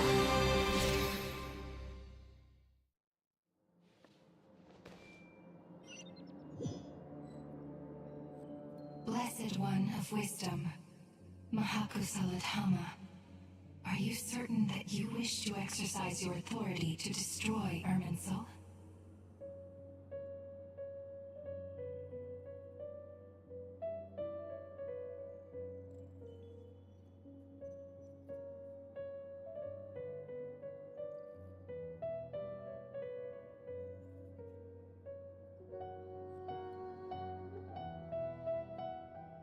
It represents both your roots and your finest accomplishments.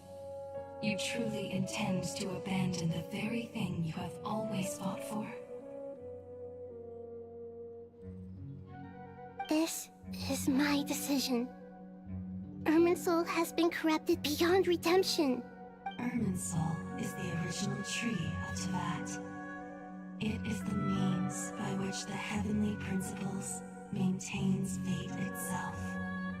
The 7 Archons should honor and revere it, for their authority was bestowed upon them by the heavenly principles. It is precisely because I honor and revere it that I fight for the humanity it exists to protect.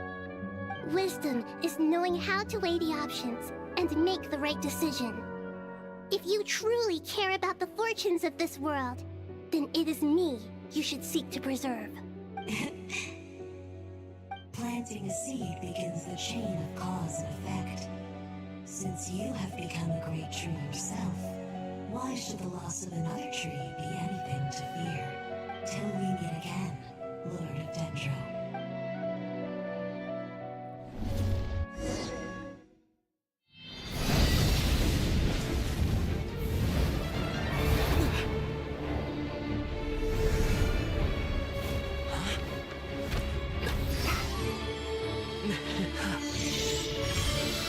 The first flame.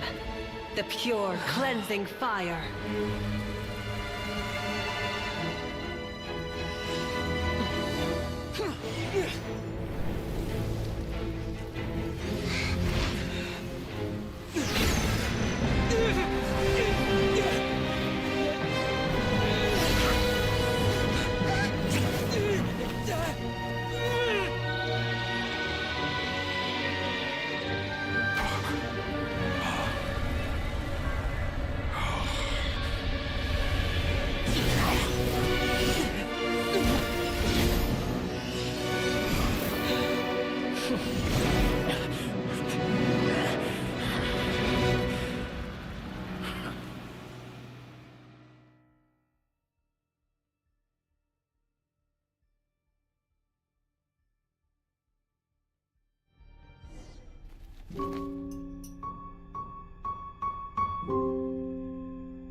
Shall we?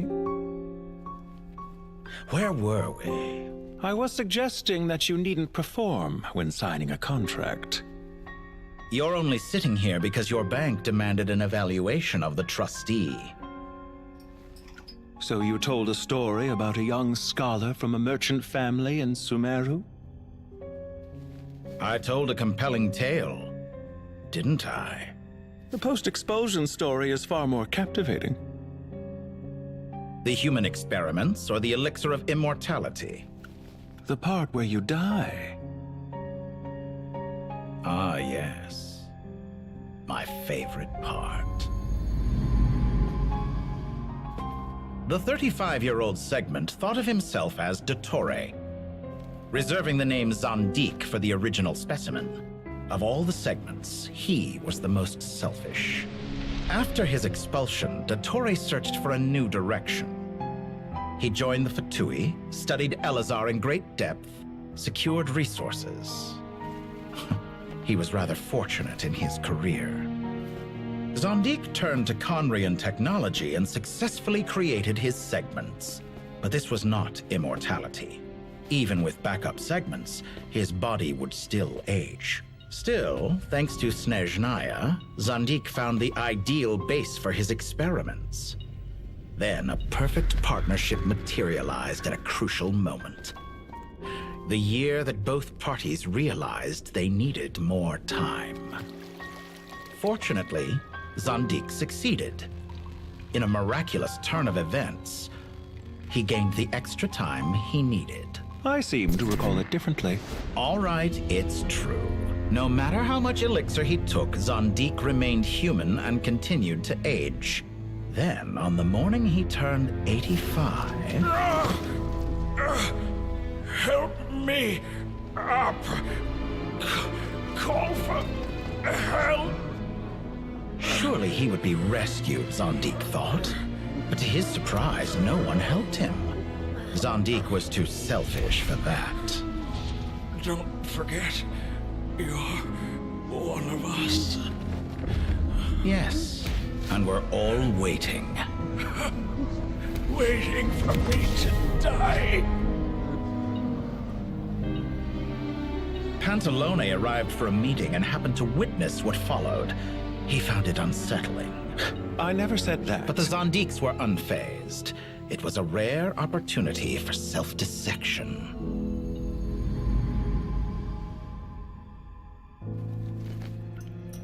What does all that have to do with you depositing your data at Northland Bank? It has made me cherish my time in this world all the more. Fair enough. So you do have a sense of self-preservation.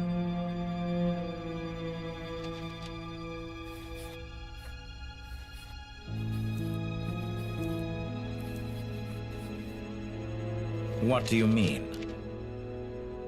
You're hardly normal, and you don't cherish life. You just don't want to admit defeat in the limited time you have. Even so, don't I deserve an interesting ending? I'm counting on it.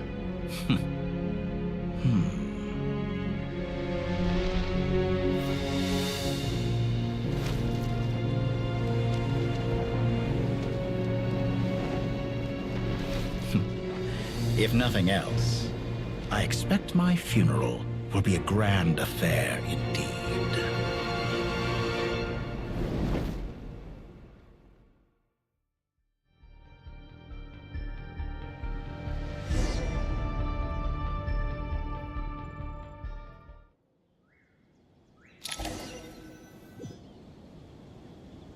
What a magnificent fire.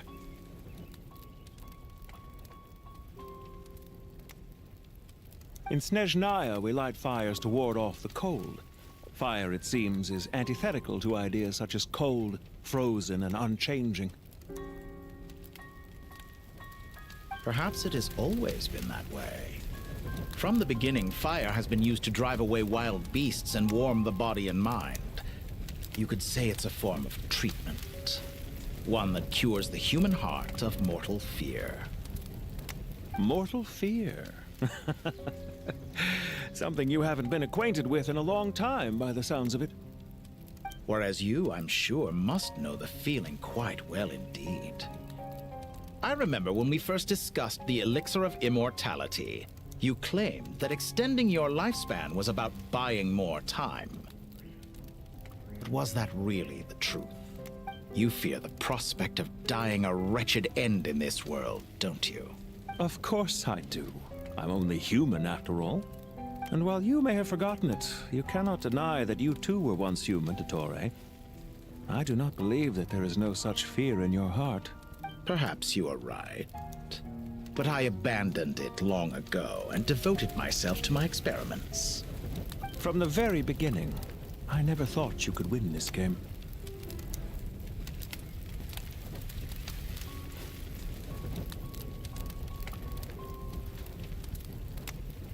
But still you came, contract in hand, to honor our agreement.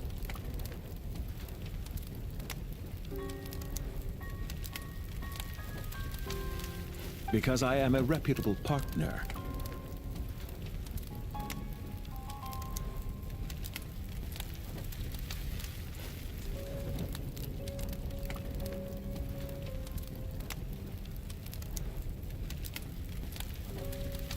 And as we have discussed, experiments are about more than results alone. The process is equally important. I have come here and completed my creation, and I do not regret my decision.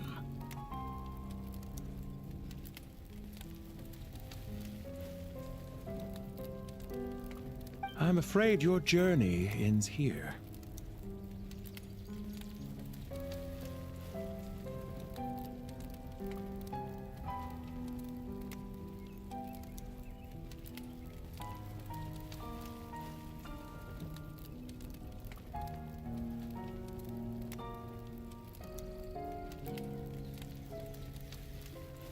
After I die, there will be no one to make the elixir of immortality, and your remaining stock will only last a few more years.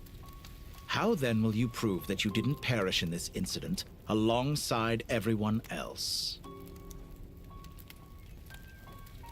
When I feel optimistic about market environments, I never forcibly adjust them.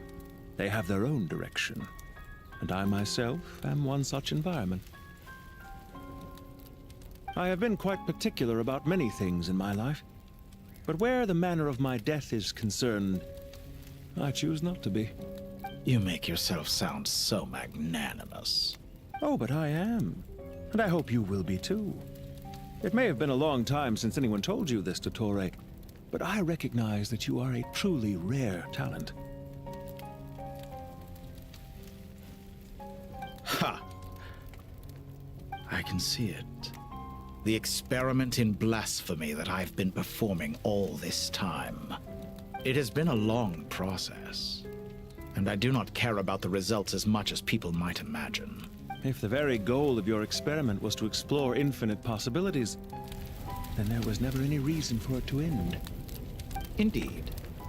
Yet now, the experiment has officially drawn to a close. What should I call you? Zandik?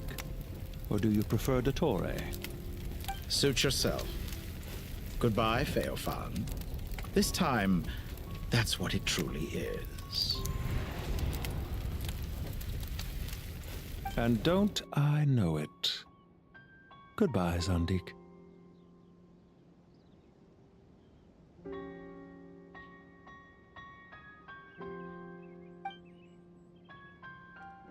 I could have carried out many more experiments, but to me, Lord of Dendro, this outcome is certainly not the worst.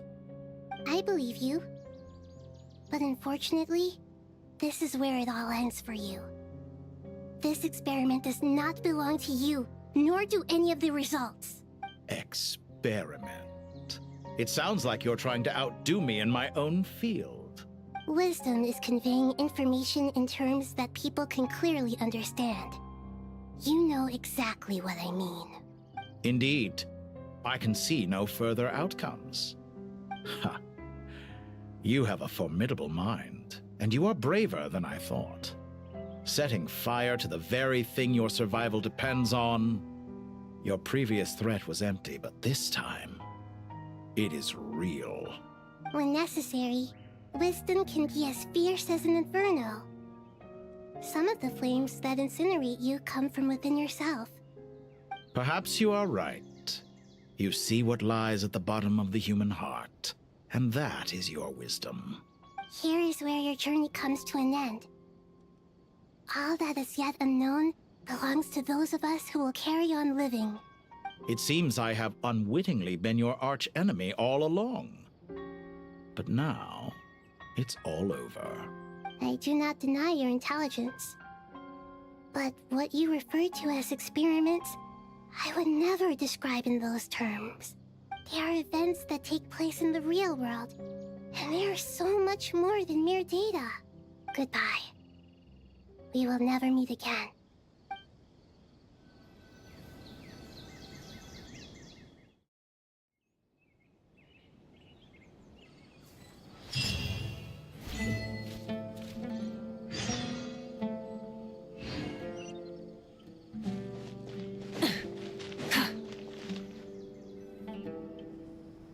Well, that's the last of them. Everyone on the list is already back where they should be. It was a long, hard road. but we finally finished escorting everyone back. I just pray that we'll never need to leave again. I hope we can stay here forever in this peaceful paradise of our own choosing. Paradise. In the annals of the Temple of Silence, that word carries great significance. It represents the hopes and desires of the gods. Their longing for a place to rest. I wouldn't think gods need such a place. People always think they're the only ones who can lose their homes. They forget that gods too need a place to reside. As the Goat King once said, "A god without his people shall cease to exist." Gods need their believers every bit as much as their believers need them. Only we can truly understand how much the desert faith has faded over the centuries. But we still talk about the gods as though they're part of our lives. Given the myriad ways in which gods and humans interact, I'd say they really are. How else could Dunyarzad consider the Dendro Archon a friend? Well, that sounds about right to me. Describing them as friends sure makes us feel a whole lot closer.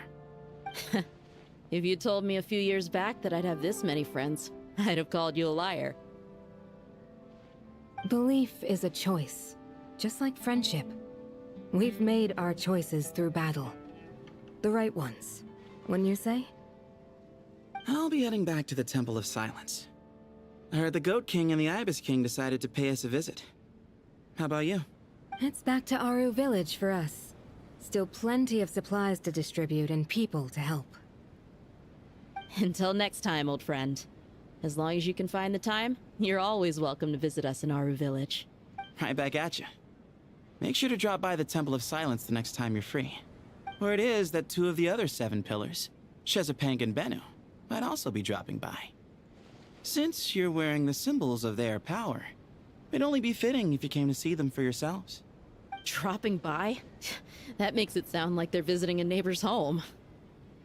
Well, the temple was founded by Hermanubis, so I guess to them, that's exactly what it is.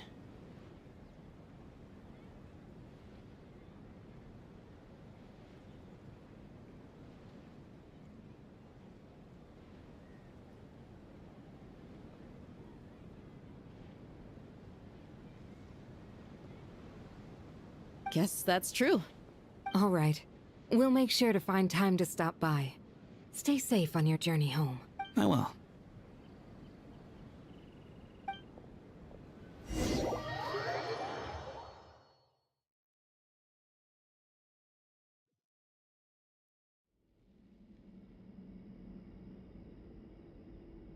You do have a point. See? Retirement has always been a problem, especially for old-timers like us who've been locked away all these years. You finally step out into the light, and bam! You're face to face with a whole different world. Naturally. What do you think, Layla? Huh? Why would you think to ask me? How could I possibly be qualified to decide where the servants of King Deshret should live? Sorry if my question was unclear. Do you think their statues will stand out too much if we place them here? Hey, I never agreed to this.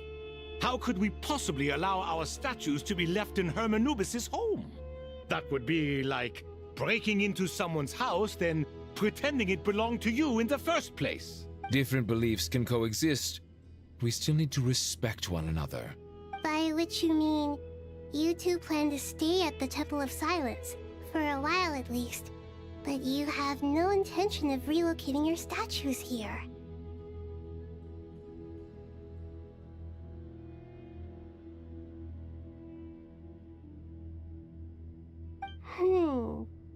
So, you see this as sort of a family visit? Is that correct? Family. You could say that. In a sense, Hermanubis would view this as his home. Just look at this place. Magnificent, is it not? The sad truth is, in the past, all 3 of us invested so much into misguided ventures. We failed to build what we should have, and wasted so much time instead.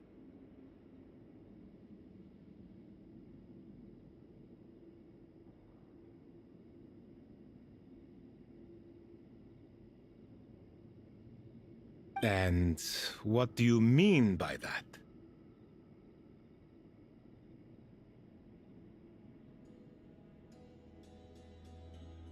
I mean that for the most part, time spent associating with the likes of Sobek, and, let's say, Thoth, might reasonably be considered wasted.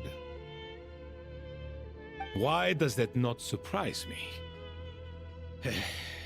Go on. Anyway, given how much time we'll all be spending together, I'd say that the bonds we built will end up proving to have been a sound investment. Once Sethos, the current leader of the Temple of Silence, returns, you can discuss the matter of staying here with him. But judging by the expressions of everyone here, I imagine you'll receive a very warm welcome. This sacred ground houses untold knowledge, after all. What better place for the servants of King Deshret to appear in the mortal world? How about we share a meal together first? I imagine it's been many years since you last tasted fresh food.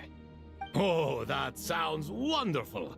After so many hundreds of years, I can only surmise that desert cuisine has become a lot more varied. Are we having a get-together? If you'd like, I can help prepare some food. After all, Lord Thoth, you helped me so much in the desert, and I still haven't properly thanked you. Oh, my, that would be wonderful. I'm touched that you still remember. How the times have changed! To the people of today, it seems the Ibis King has become a kind and passionate god. And you, Mr. Herreshoff? What kind of god do you wish to be?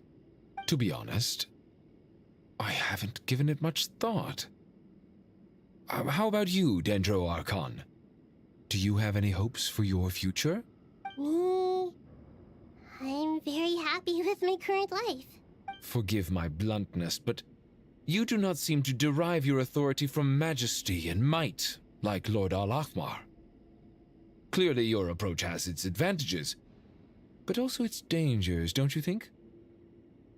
I do, but projecting a majestic front doesn't really suit me. Besides, my relationship with others isn't simply one of a god and her people.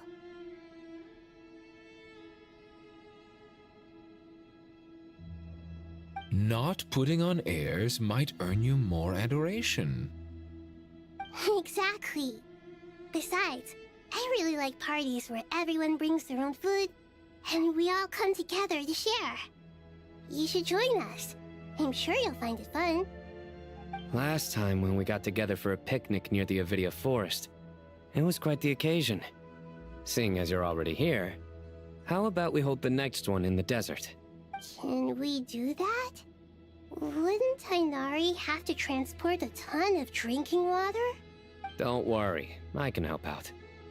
Layla, would you like to join us next time? Me? Sure. The more the merrier. That way we... Don't take this the wrong way. I just think you should know. When it comes to passing the time, chess is more our thing. In that case, Dendro Archon, what do you say?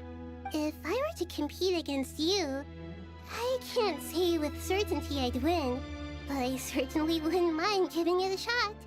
Where's Sobek? I'm sure he'd be good for a few rounds. Cards, cards, cards! I'll always prefer chess. I wonder what variant of chess we're talking here. Mr. Thoth, is there some sort of astrological significance to this game? Oh, I'm glad you brought that up. As long as the leader of the Temple of Silence agrees, we can search Hermanubis' place for books to teach you how to play.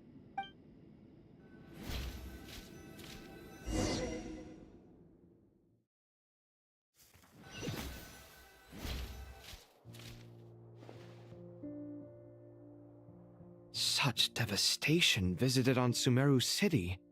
So many houses destroyed or damaged in the fighting. Who could have foreseen this? Look at all of this. It's going to take me forever to tidy up. I suppose living below the academia doesn't always work out to your advantage. I would have thought a little appreciation of my sincerity and effort in helping to clean up this mess might be in order. Helping? Effort? This is your house! Of course you should be putting in the effort! If anything, I'm the one who's helping! So you see yourself as just a helper in this situation. I must admit, I'm rather shocked. If you're trying to say that since I live here too, I have an obligation to tidy up, fine, I suppose I do. Wait a second, stop changing the subject! Nevertheless... In the wake of a great storm, a missing roof is a predictable inconvenience. Can you stop making it seem like I care more about this house than you do? Doesn't it upset you at all to see your home in this state? I won't pretend it's ideal, but that's no reason to be upset. This is the roof over your head, your shelter from the cold. The furniture is scattered, the paintings have fallen off the walls, the windows are shattered. Don't you feel even a little disheartened? The way I see it, these problems are easily solved. Ugh, this is precisely why I hate talking to you about sentimental things. It's like banging my head against a wall. You simply don't understand just how much work goes into making a proper home. It sounds like this is causing you a lot of anguish. You mean the house or the paintings? I mean your sentimentality. Oh, well, yes. But I'd rather not dwell on such things right now. Generally speaking, when anguish becomes the norm, people usually make an attempt to improve their situation. But there are so many people and things in life that are difficult to change. It's not like you can force them. Besides, anguish can be a source of inspiration.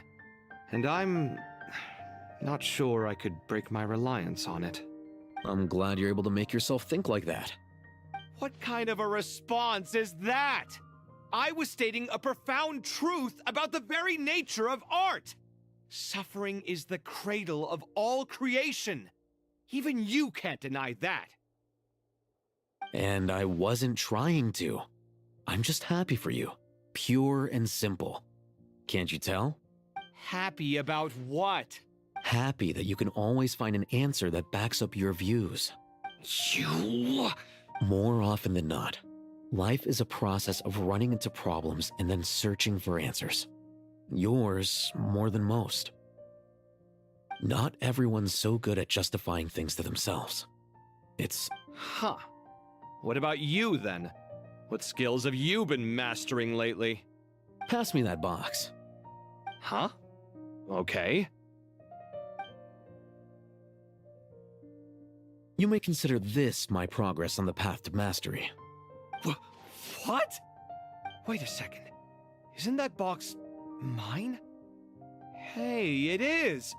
It must have fallen off that shelf. I'll hate them. Those are my paints and inks. Would you like me to put it in your bedroom for you? Huh? I mean, sure, if you don't mind. What kind of progress is this? Does he think he can bribe me?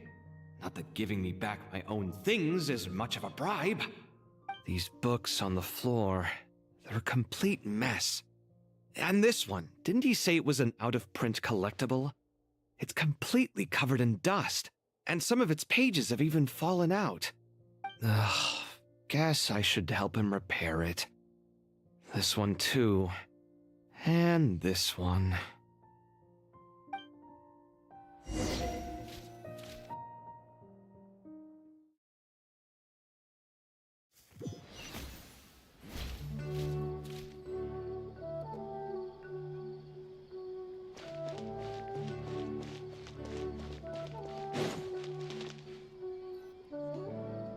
Local subterbeast, imported goods, such a bright future ahead. I can picture the Mora just rolling in.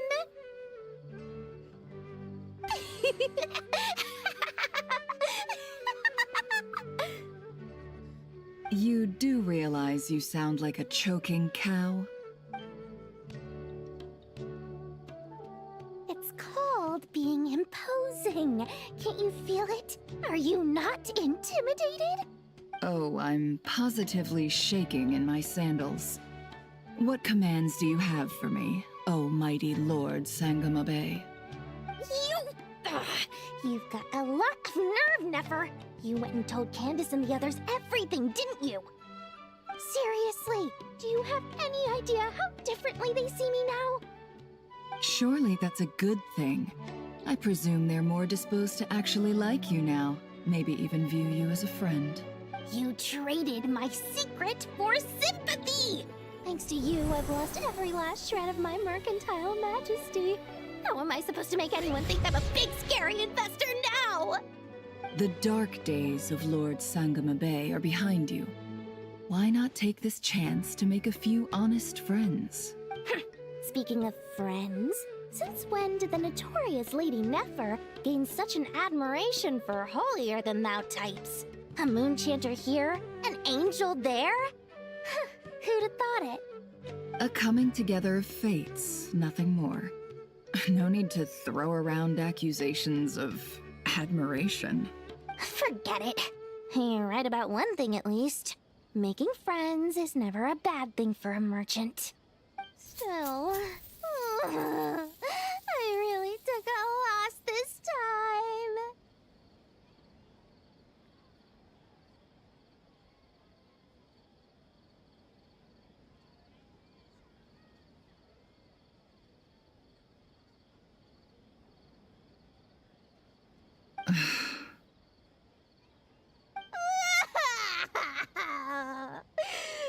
Ugh, what are you looking at?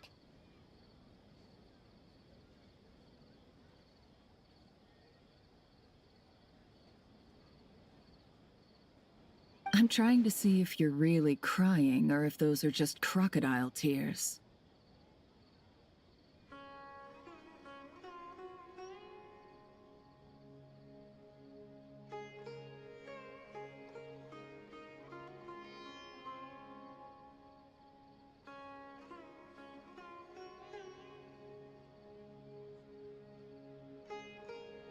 A little birdie told me that when Lord Sangamabe makes money, the tears flow from the center of her eyes. But when she loses it, they flow from the corners. Which is it this time?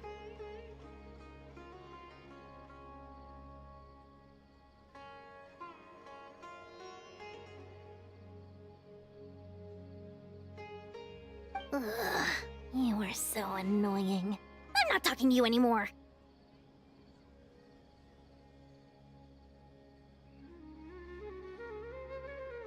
Nefer! Thank goodness you're here. I've been looking everywhere for you.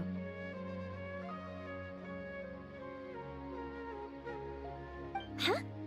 Well. If it isn't the House of Dana's very own librarian. What can I offer you today, Miss Katayun? Oh no, I'm not here to buy. I'm here to bring Lady Nefer a book, and a fascinating one at that. We agreed to meet at the entrance to the mausoleum of King Deshret. One more thing. I bought this copy with my own money. It's not borrowed. Reasoning knows not time of day, but suspense always follows a blizzard. That's quite the mouthful.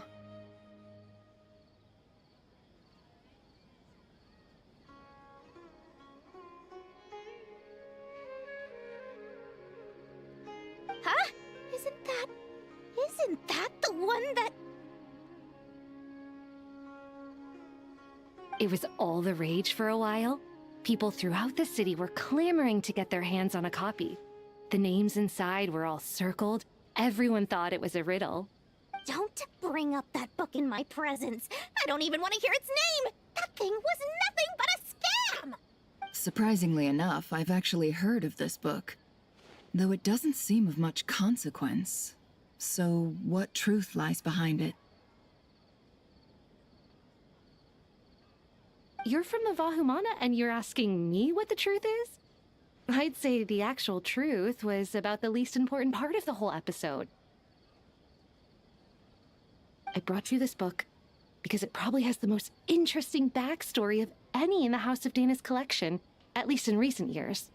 As for its quality, well, you can judge that for yourself. Don't tell me it's actually any good.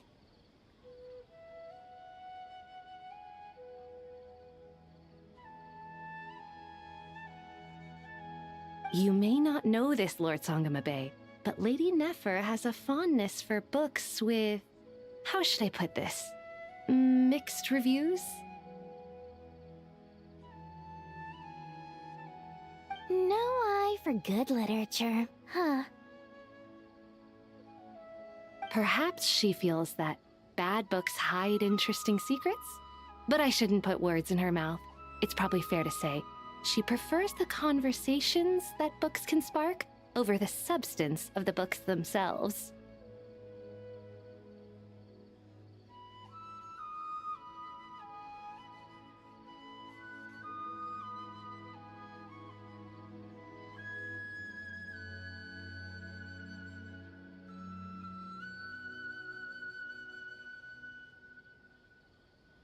Suits my style as an intel broker, wouldn't you say?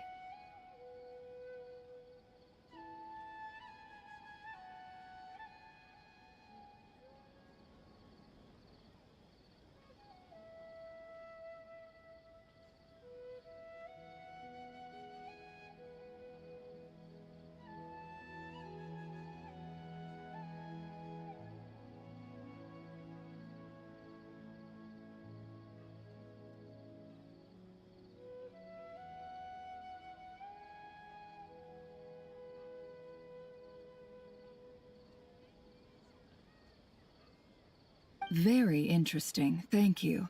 I'll return it to you once I'm done reading.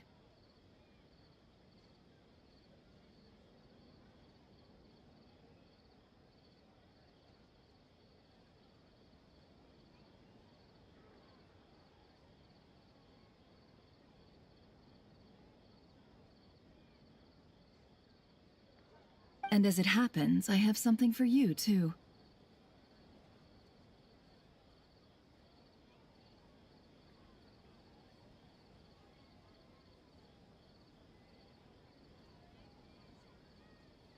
Incense?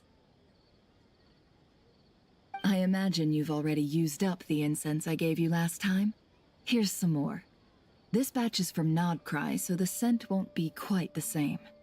Well, actually, I've been saving the incense you gave me. I couldn't bring myself to waste it without a special occasion. But I'll gladly accept this, too. And I promise I'll use it this time. Katayun, you haven't changed a bit.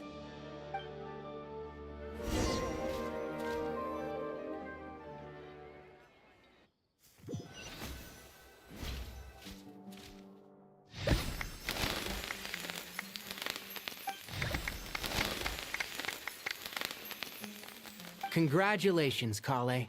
Well done, Kale.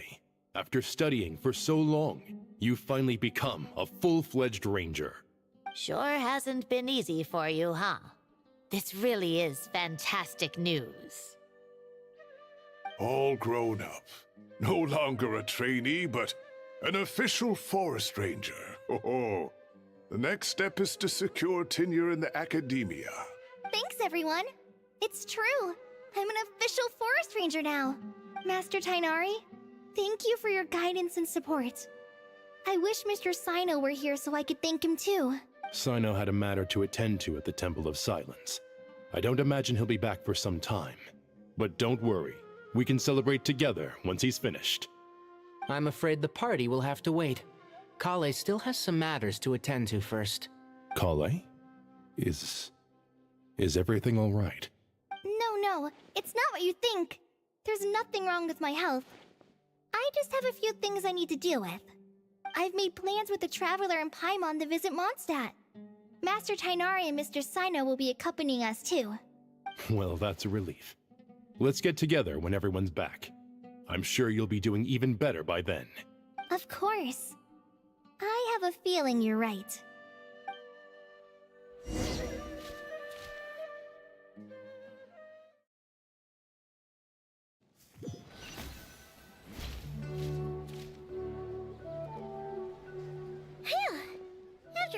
catching up on sleep and food, Paimon's feeling full of vim and vigor again. For someone who spends so much time resting, your recovery routine is surprisingly simple. Hey! Paimon's been working her butt off too, you know. She flew all over the city helping everyone out. Don't worry, I saw how hard you worked. Alright, we all know you're the most hardworking person in Tevad. As long as you're rested and full, that's what really matters. Paimon's been looking around the place, and it seems like the city's already on the mend. But Paimon's been wondering how Nahida's doing. We should check in on her.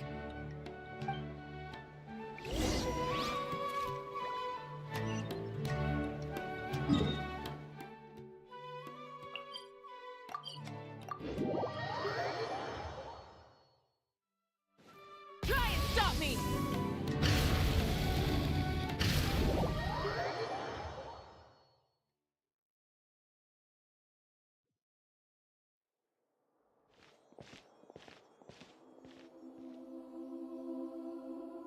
Hey, Nahida! And Hat Guy's here too! Traveler, Paimon! What's going on here? Nothing much. Nahida was just expressing concern for my physical and mental well-being. Oh, the Traveler told Paimon all about that. We've both been very worried about you. Are you feeling alright? You make it sound like I'm on the brink of some kind of breakdown. Truth is, I'm doing much better than you might imagine. If we can just get to the bottom of Dottoro's intentions, we can minimize his negative influence. That's the sort of thing I excel at. Just listen to that newfound optimism. It seems like having you enroll in the Vahumana was a truly inspired move. I can really see the positive influence. Observe, a classic Sumeru specialty. Chalking everything up to education and learning. To be honest, even I can sense the change in you. Everything Dottore said to you was a way to manipulate your mind. Fortunately, you're no longer under his sway. Can someone as old as me really continue to grow? If it helps, just think of yourself as a late bloomer. It's all a matter of phrasing, and it comes down to what standards you measure yourself by. For a puppet, developing at such an age is perfectly normal. But if you choose to call yourself a late bloomer, it sounds more like you consider yourself human. However you see yourself, well done. All right, I see what you mean. Anyway, what's your next step? What else can I do but complete my current courses? Everything else can wait. Anyway, that's enough chit-chat. There are still things in the city I need to help out with. I'll be heading there now.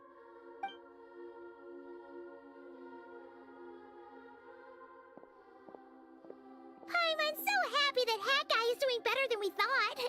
But what about you, Nahida? How are you holding up? The pyronosis burned down the corrupted Irminsul. The flames blazed for 7 days and 7 nights before they finally subsided. All that was left were the parts underground.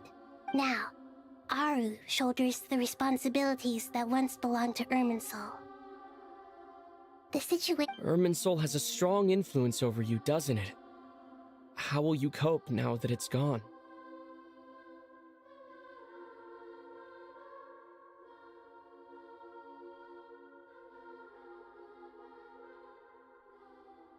There is no need to worry. Thanks to Nicole's extraordinary talents, my connection to Irminsul has been severed and transposed onto Aru. Angels can do things like that?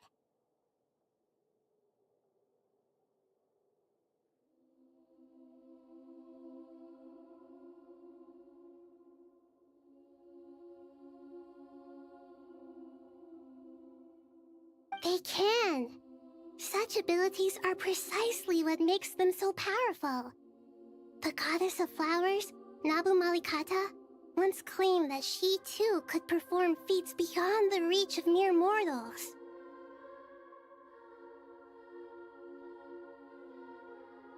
In my eyes, much of what she went on to achieve reached such transcendent levels. Her and Nicole really are both fascinating and magnificent.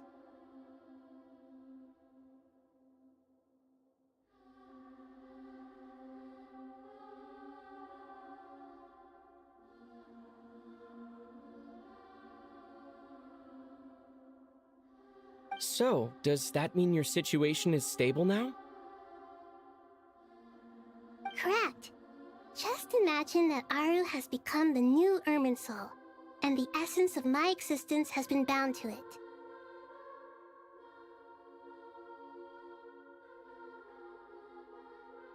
The wisdom of Sumeru has ultimately converged into a single, unified entity. Should we ascribe this all to fate, or is it merely fortune? Whatever it is, the important thing is that you're okay, Nahida.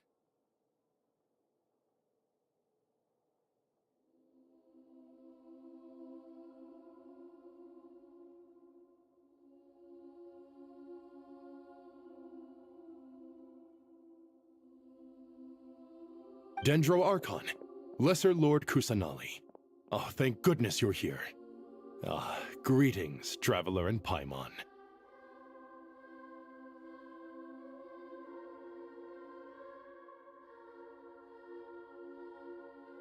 Sir Nevis, do you have something urgent to say? Yes, there's something I need to report. We've received a message from Snezhnaya.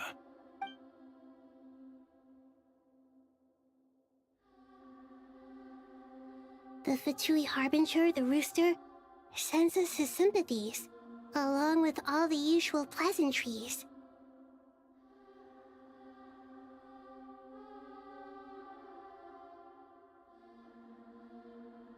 His stance is that, following the unrest and Nod Cry, Dottore was subjected to internal censure. This madness was the act of a rogue element, one who cannot be seen to represent the Zapoliarni Palace. No less than can be expected. Snezhnaya paid a heavy price working to stop him. They even lost one of their own Harbingers. The letter goes on to say that even so, Snezhnaya cannot claim to be blameless.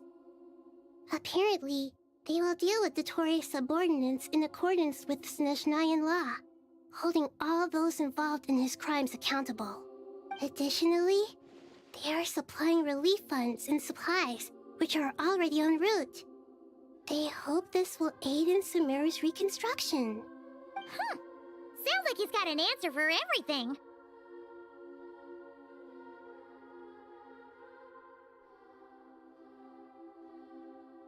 True, but as diplomatic rhetoric goes, it's highly effective.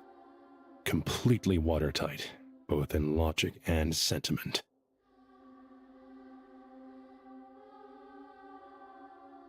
This disaster has had a profound impact on Sumeru. There is much that I will keep in my heart. The matter of Dottore can be seen as settled for now. We are sure to cross paths again in the future, and in that light, Snezhnaya would do well to uphold their responsibilities and keep a tight rein over their actions. With Irminsul burned, the flow of fate now carries many more possibilities. I will be watching carefully. Perhaps we can move on to a less serious matter? Dendro Archon, will you eat with us once this matter is dealt with? Everyone wishes to celebrate together. Your presence would be most welcome. Of course! Dunyarzad, Sino, and Hypatia all told me the same thing. If there isn't enough room for everyone, we can arrange back-to-back feasts. What a wonderful idea. That just leaves the question of what we should eat. Not more tomatoes, surely. More? Dendro Archon, what do you mean by more tomatoes? Those good friends of yours are always talking about tomatoes.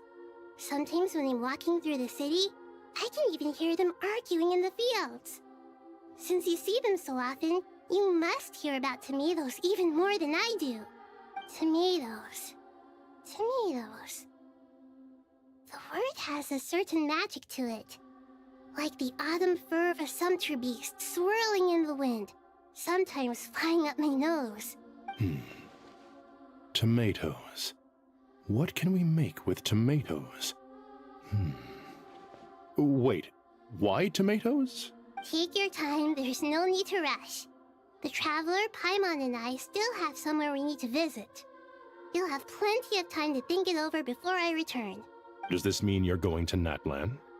Meet them there in person. It will require a long journey. I know. But this is necessary. I must go myself. Traveler, Paimon, we'll set off as soon as you're ready. Is that all right? Sure. We'll be ready whenever you are. You'll hear no objections from Paimon. We should grab some snacks along the way, though. It'll be just like going on a long holiday. Wonderful. I'm looking forward to this so much.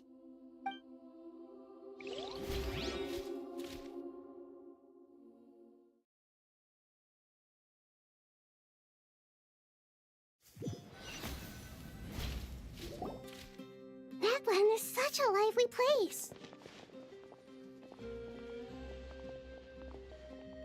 It's super cheerful and positive, too. I can see that. There are people outside exercising at all hours. Such a healthy way of life. You came. Welcome, welcome. You must be hungry from your journey. Would you like something to eat? Oh, thanks, but no thanks. We've been eating the whole way here. We had a mushroom platter, sap's meat stew, butter braised chicken, hot asara pudding. Paimon's positively stuffed. All right, all right.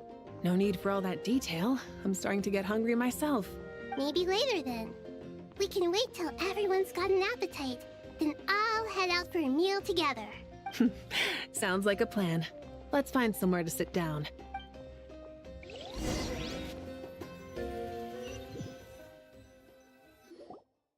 I should tell you, I already have some sense of why you've come.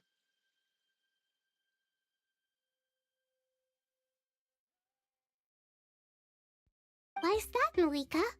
To say thank you. Your senses are spot on. But on top of that, we also feel guilty. Because the pyronosis has vanished? I sensed its loss. Despite scouring through the remnants of Irminsul, we couldn't find any sign of the pyronosis. Not even any trace of it burning to ash. That's certainly unusual. Still, the potential fallout from Irminsul's loss is significant, to say the least. Perhaps the pyronosis's disappearance is simply a knock-on effect of the impact it's had on a certain strand of fate. There's no need to feel guilty. We were clear that this time, there was to be no returning, only giving.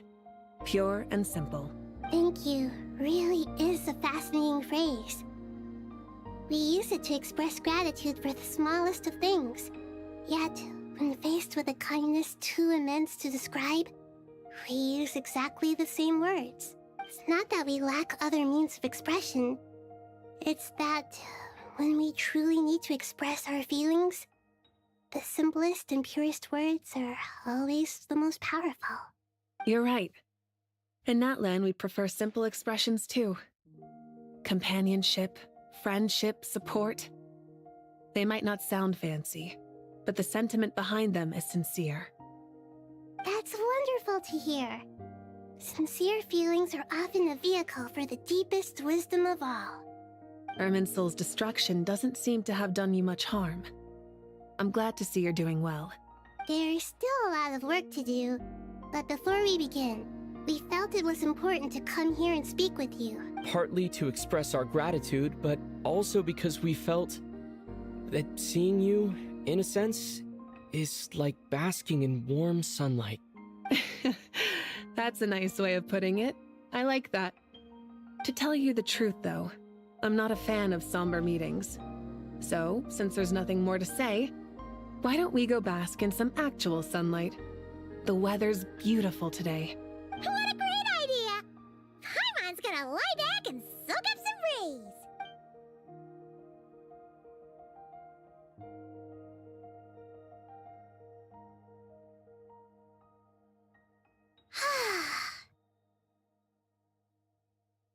In that case, I think I'll lie down for a bit too before we head to our next stop.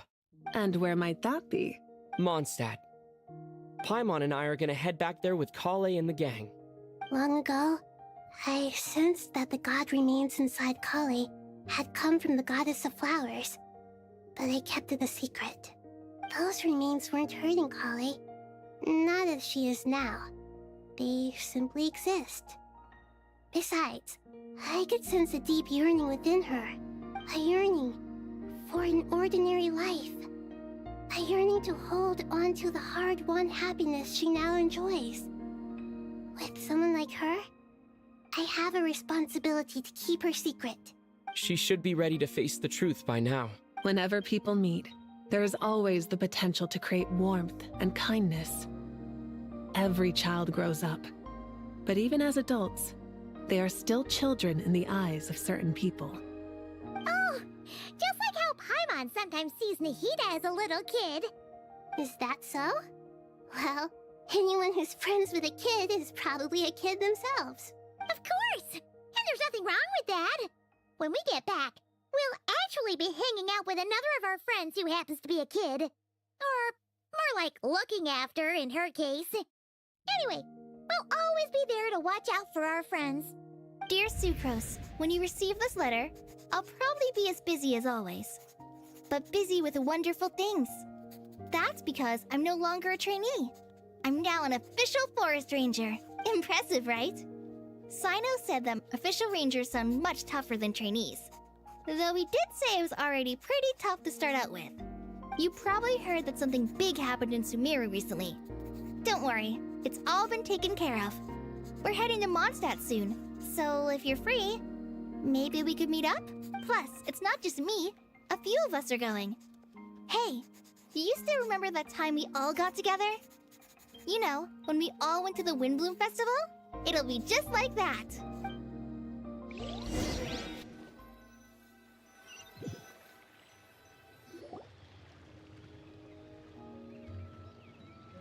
Dainari, is that... Don't you say it! Is that the great VII? Behold, the great VII, General Mahamatra.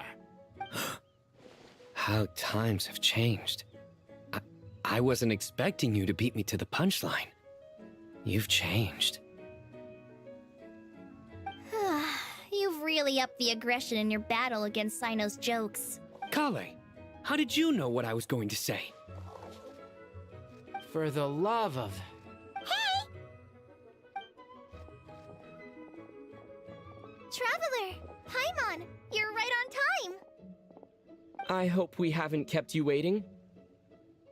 Kale! Sucrose! It's been so long! How have you been? I've been well. Everything's going great. What about you? Are you still busy? Not at the moment. Oh, right! That juicer you gave us works amazing! Farzan loves it! Seriously? That's wonderful. I don't suppose you drew up a detailed test report. Oh, what fruits did you use? How's the texture of the final product? Sucrose, you might want to try asking your questions one at a time. Albedo! Paimon didn't see you there! It's been a while since all of us were together like this. How about we follow the same plan as last time? Good idea, my friend. You never disappoint. So, what are your identities this time? Don't remind him. First things first. Allow me to introduce our very own official Forest Ranger Kale. The rest of us are simply her humble travel companions. This sounds like one of those mushy stories that gets people hooked on some corny, heartwarming premise. Oh, is our story not heartwarming? If I recall correctly, there was even a scene like this in King of Invocations. Besides being heartwarming, our story's also about tough, impressive-sounding job titles. At least that's what I think.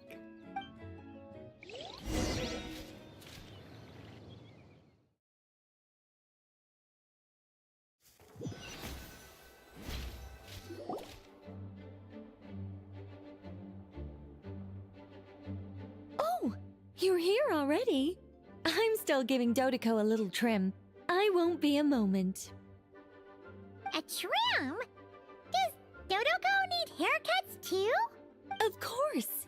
It's important to know how to take loving care of the apples of your eye. All of these trivial matters get left to me. It's because I'm an angel, and angels are, in a way, the guardians of all Teyvat. Oh, right!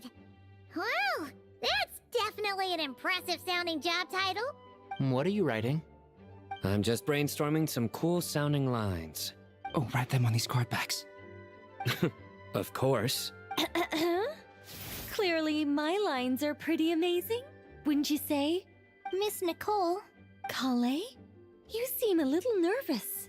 I was just wondering, who was the person you mentioned who needed their wish fulfilled? Wish? What do you mean?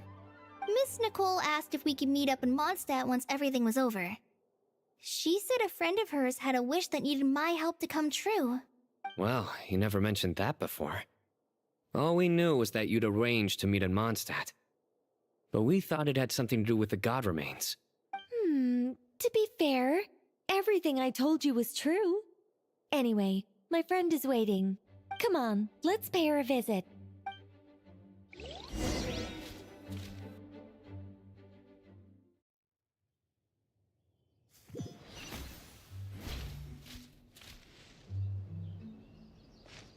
Full throttle!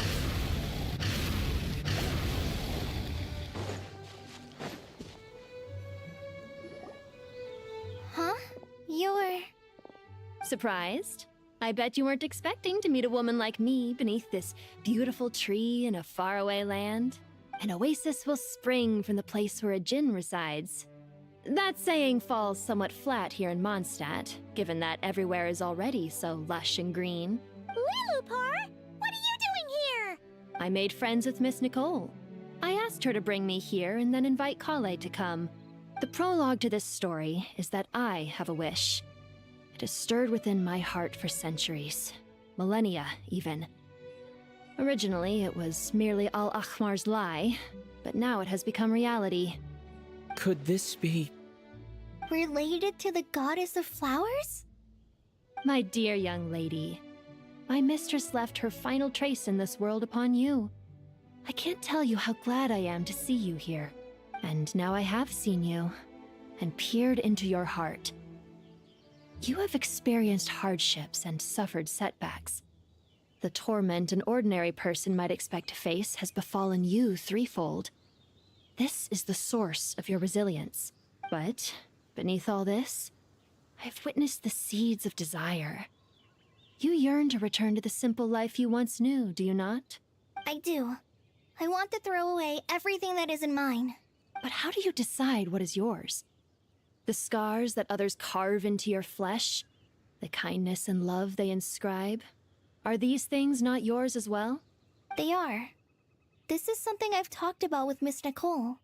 Miss Nicole said I should learn how to adjust my standards. I just want to live as an ordinary human. Anything beyond that isn't mine. Don't you want anything from the remains of the goddess of flowers? She gave me a revelation once. I think that's already more than enough. In the past, you would not have possessed such a rich heart. Your brief life has taught you to hold on to everything good, to home in on kindness.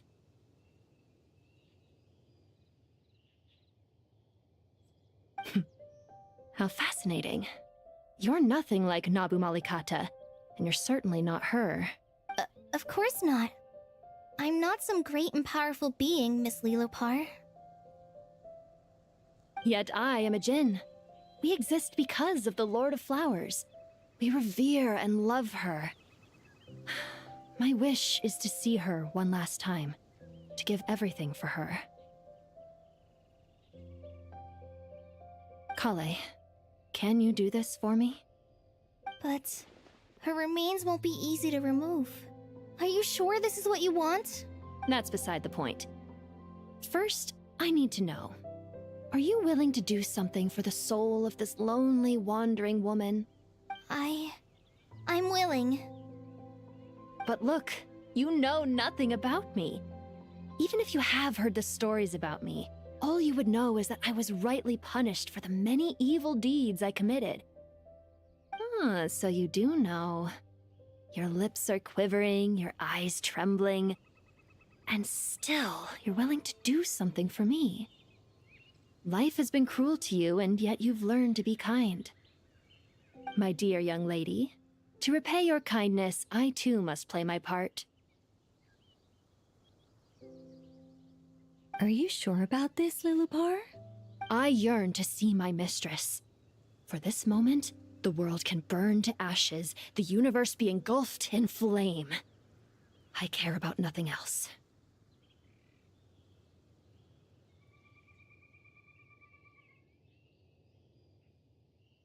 And you, Kale, I can give you a gift. You'll become just another ordinary human.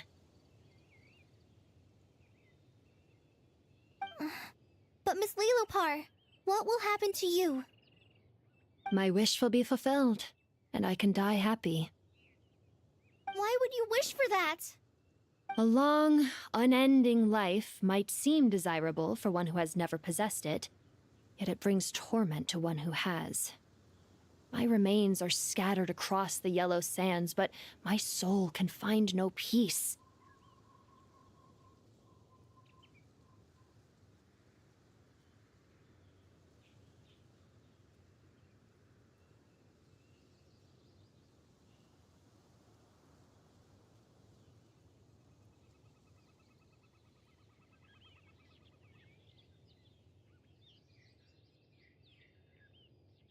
Since you've promised to grant my wish, give me that release. Allow the dying to die, and let the dead rest in peace. You have my thanks.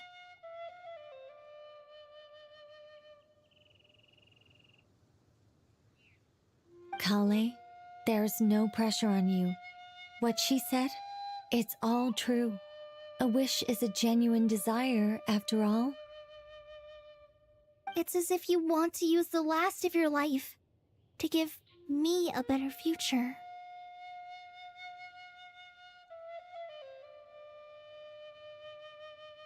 Nothing so selfless. We'll be using our futures to fulfill each other's wishes. This is a noble act, a beautiful and secret transaction between two women.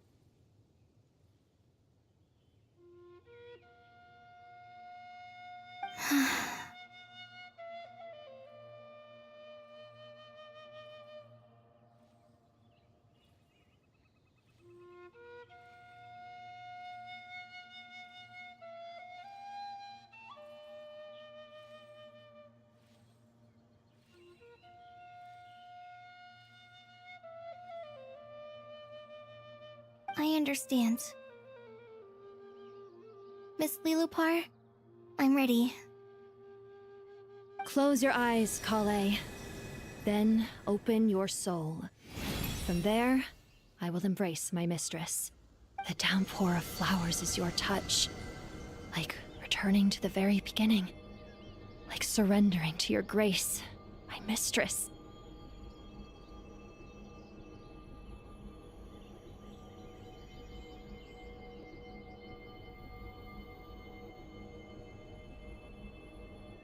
People say that devotion is beautiful, yet filled with pain. How foolish of them. For me, devotion is beautiful, pure and painless. Devotion is my love. Thank you.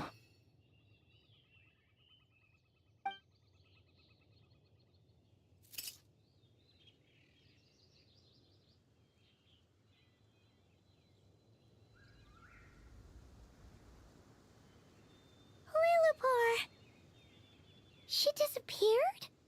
She left, carrying the blessing of flowers. Kale, are you alright? I'm fine. Now that the remains are gone, I don't actually feel any different at all. Those remains weren't hurting Kale. Not as she is now. They simply exist. Besides, I could sense a deep yearning within her. Kale must have already received what she was yearning for. I'm doing fine. I feel relaxed.